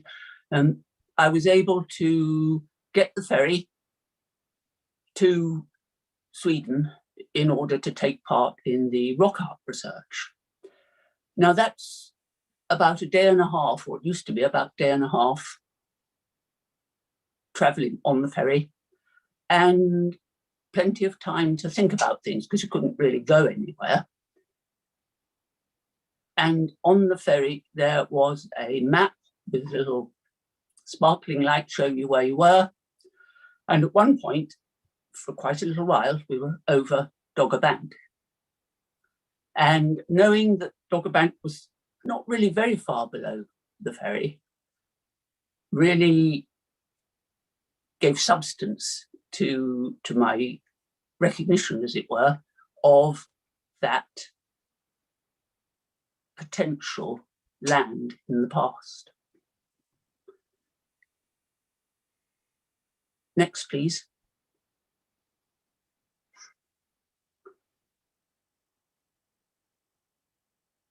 And that area, as I began to look into it a little bit more, I found had been known on for some while, and perhaps first came to the sort of the attention of the general public by the publication by Clement Reid in 1913 of a small book written basically for the general public, not for specialists, had a really rather nice map of the area in it. And this was something which, again, gave substance to the idea of it having been land. And it also led to the production of various other maps. Next, please. Yeah, there we are. Some of you, many of you, I expect, will recognise this as a part of Graham Clark's map published in 1936 in his book on the what we now call the early Mesolithic of this part of the world. The map itself is not bound into the book, but it's folded very carefully and put in a pocket in the back cover. And I suspect that very many people didn't actually find it because it's all very slight and thin. But nevertheless, there were those who did. And again, the area was brought to, I wouldn't say public attention, but certainly to the archaeological prehistorians. Next, please. Yeah, could you just go back there, Geoff? Is that possible? Yeah. That's the area, the blank in the middle there is the area that's been largely discussed, particularly yesterday, and which has the work that we have been hearing about for the last 2 days, how much can be achieved by the development of the techniques of research as well as choosing the aims. And it's the filling up of that area which has been so much brought to our attention in these papers. Next. Yeah. I don't know if you can read that, it's quite small on my screen, but I've put there one of the publications which really got me quite annoyed. Could I have the next slide? Yeah, I've highlighted there the things that I didn't really like very much. For all of the period in question, a land bridge connection existed. Now, bridges to me are something quite narrow, but here they go on across the dry North Sea plain, an important corridor, very narrow and probably straight, for the movement. In other words, let's get over this area and not over to the other side, and the movement of animals and of people. So everything there is conveying an idea that we've got to rush across here. It's probably quite dangerous, but we're on this bridge and we'll do our best and we'll get to the other side and we'll be all right. Next, please. This, to me, is more what a land bridge, if there were any in that area, might have looked like. Something that would get somebody over a local watercourse. And many of you, I expect, will recognise what that is. Next, please. And there's the builder on the bottom left. Yes, there would have been bridges all over Doggerland, bridges built by beavers over watercourses.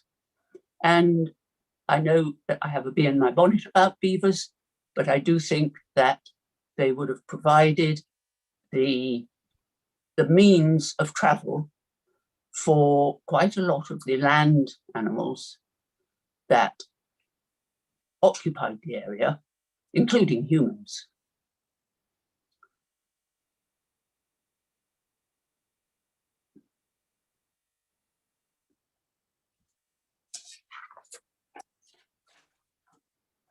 Is it possible to go back to the 4th slide, the Clark map? Thank you. I've wanted to go back to this map because it's the filling up of the map that I think is important, and the filling up of our understanding of the character of that land, which is coming through from the work that we've been hearing about, and the ability to cross-check, to use different techniques and to see where results are in agreement or maybe need modifying a bit, or maybe developing a little more, is producing really good results and setting very high standards for the way in which research is being carried out, and what is accepted and what still needs to be tested.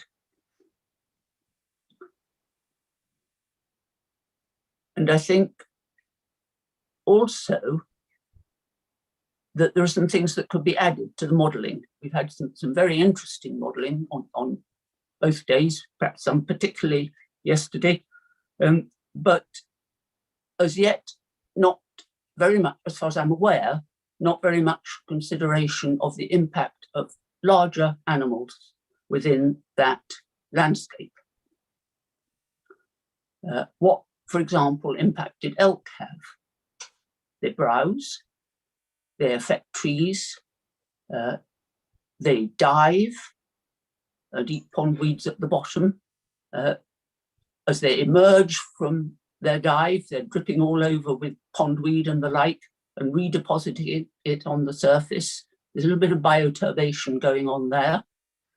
The same is true of beavers, perhaps rather more so because they excavate underground, underwater, as well as above on the dry land. They divert watercourses. They bring mud up from the bottom and deposit it on the top of their lodges. And then, of course, that's a little bit more moving around of the stirring up the stratigraphy. They have a major impact on forest, not destroying it, but simply diversifying it. And they are, of course, known as ecosystem engineers, keystone species, which had, I would argue, in the Mesolithic period, more impact on the landscape than humans had. I don't know that for sure, but it's a suggestion, and maybe worth investigating to see whether these other animals need to be considered when deciding what humans might have done and what the conditions might have been like. Forward, please, to where we were about, yes. Right, that here, thank you, that's just right, is a local, when I say local, I mean a small area of a pond in Brittany. You could actually, if you went to Scotland, you could probably take the same photograph now, or similar rather, that a small dam, probably built by 2 adult beavers overnight, maybe a little bit longer, is holding back water, and there's a drop of about 2 meters. Now, in the course of the talks yesterday, somebody mentioned a perched peat layer, I think it was.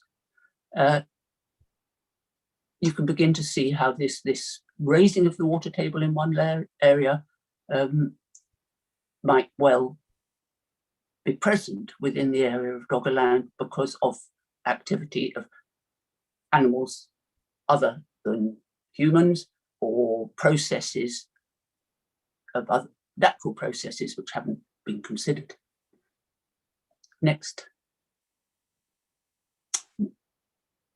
And it was when I put that photograph in the middle of Graham Clark's map that I thought, yeah, actually, we could probably find more material that can be compared with what results we're getting from coring or from other types of survey in order to broaden the scope of our understanding and of what conditions might have been like. Next, please.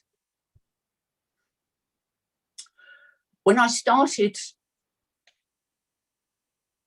looking into the conditions of, this is back in the mid-1990s, looking at what Doggerland might have been like, the speculation. What I call primitive presentation technology was very primitive indeed. Handwritten notes. Next, please. And for the first seminar I gave on the subject, overheads. And I dare say a good many of you have not used overheads during your academic life or whatever, because they didn't last very long as the main means of presentation. I hope you recognise that map. I used it in that first seminar. Nobody knew where it was, but it's actually just the map upside down of normal map of Doggerland. And it was, I did that because I didn't want people to have preconceptions of where they were in the world. But continuing the speculation, next please. I did come to something that was publishable. Well, it turned out to be publishable, and my thanks to the Prehistoric Society for publishing. The funding for the research which I'd done came through a British Academy grant, and the funding of the maps, the publication of the maps, came from a small grant from the University of Exeter Research Fund, and to enable publication of coloured maps, which wasn't all that common only 25 years ago or whatever it is. And yet that, I think, was one of the main, it was something of significance that it could be done in colour. It had much greater impact, and it also, I think, shows that mapping is of great importance for attracting and helping a wider audience to get them interested in the area. And that's something, again, which has come through very strongly in the papers on both days, that providing a map will help people to see what it is that you're getting at, and to remember what it's like. And it's good to see that there's been so much put in to that aspect of the research. Next, please. Right. Coming back to Clement Reid, I think if you can read this, I'll just read it out. Knowledge cannot be divided into compartments, each given a definite name and allotted for a different student. There are and always must be branches of knowledge in which several sciences meet or have an interest, and these are somewhat liable to be neglected. Well, that was 1913. They haven't been neglected in recent years, judging by what we've been hearing, that the branches of knowledge have come together and have produced really an amazing range of results. Next, please. And I think the presentations that we've heard have shown the diversity of organisations, not just branches of knowledge, but of the institutions behind them, which have appeared, and I think Nick Fleming commented on this as well. The universities that are involved, new as well as old, in fact, perhaps rather more new than old, state institutions, museums, individuals, various community trusts and groups, and collaboration between them. And it's also been made very clear today that the research has spread well beyond the area of Doggerland to coastal regions throughout the world.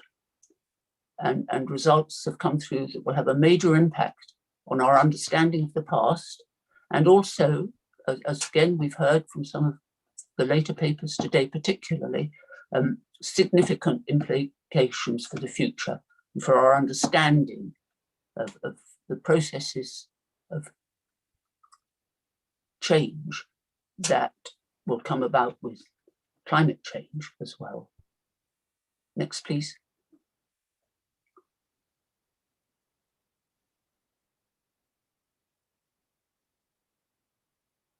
The poem that I quoted at the beginning was unexpected to see, but there has actually been quite a lot of interest from non-archaeologists in Doggerland, from writers of fiction, travel, the poetry, newspaper articles, quite a lot, and not just reporting on the research, documentaries as well. Next, please.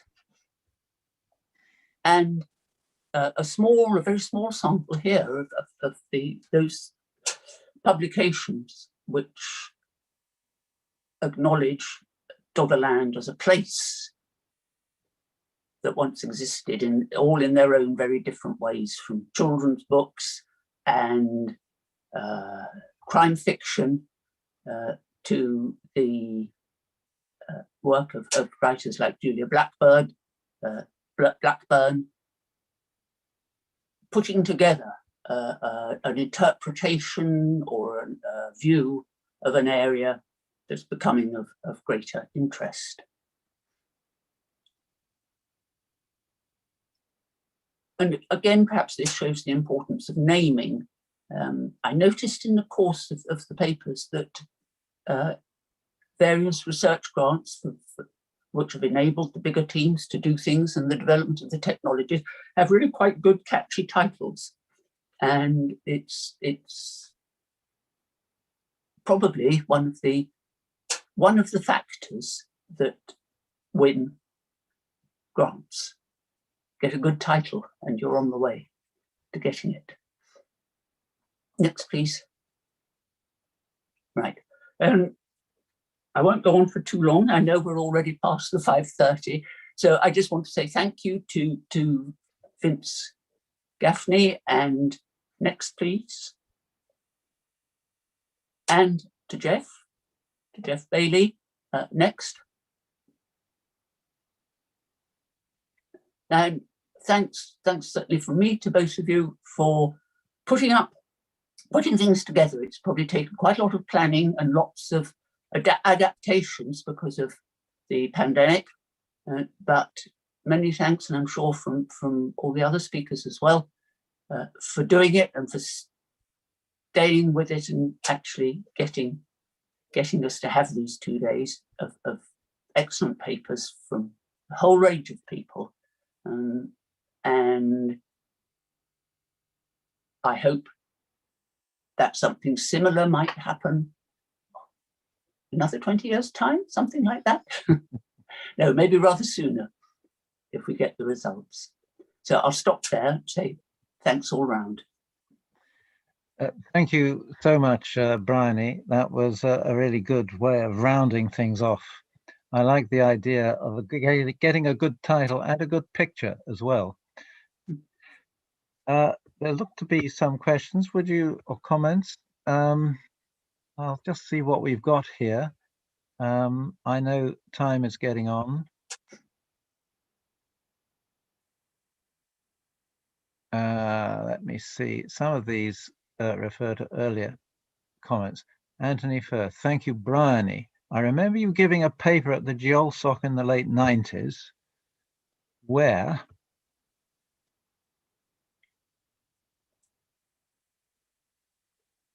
and then it stopped. We'll carry on.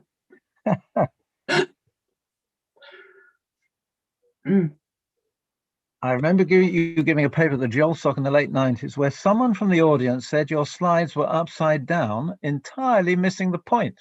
Really enjoyed this. Many thanks. And what else do we have? No other specific comments for you, I think, Bryony, unless somebody wants to pop in a final question or comment. Doesn't look like it. And I think probably this is a good moment to move towards the to closing the meeting. And I think I would just like to say a few words and indeed ask Vince for a few final comments. I think first of all, we should give a huge thanks to the Society of Antiquaries for hosting this session, to Danielle Wilson-Higgins in particular as the one person organizer of the Society who's helped us all and kept us on track and done all the admin work of organization in the background, and to Michael Butler, who I'm told has been active on Twitter. I'm not a Twitter user, but obviously that is a very important type of modern communication. Bryony, have you come across Twitter? I think this will be... No. It's the younger generation, I think. Yeah. So thanks to the organizers. And of course, a very big thank you to all the speakers. I think it's been absolutely fascinating 2 days. I've learned a great deal. And what's impressed me in particular is the way in which the talks have really gone across the widest possible range of things of interest to the widest possible range of audiences, from scientific specialists at one extreme to members of the public at the other. And I think that's been great. I probably, like many of you, will not really perceive the significance of some of what I've heard until somewhat after the event, and when I start fitting things together. But of course, we can always go back to the Society's website and remind ourselves of what people were saying on YouTube. So those are my thoughts, and very many thanks to all of you and to the audience and for your questions and for dealing with the technology, and my apologies for being less than competent at dealing with it. And with that, I will hand over to Vince for his final comments and to declare the meeting closed. Thanks very, very much, Geoff, and particularly to Bryony and Nick for ending the conference in such a way. I, for one, wouldn't be here if it wasn't for them. They've supported us supported our work on a number of occasions. In ending, I mean, I would say that the last 2 days has demonstrated that so much original work is going on in this area around Britain and around the world. It's demonstrated that not only is there so much work going on, but also that there is so much work still to do. If nothing else, the change in our appreciation of the complexity of the archaeology over the last 2 decades has been enormous. But many of the papers also noted some of the real challenges, and some of this actually revolves around the archaeology itself. We're producing wonderful maps of the topography, and our knowledge of the environment of many of these areas is absolutely stunning. But for large parts of the area of these areas, and Rachel made the point, particularly Louise did. Caroline, even when you have lots of stone, made the point the complexity of identifying the archaeology was quite significant. But the complexity is the opportunity. And I think we're going to see the archaeological dividends of this site, of this area very soon. We will be seeing the archaeology, but we will need more support. The commercial groups are being great.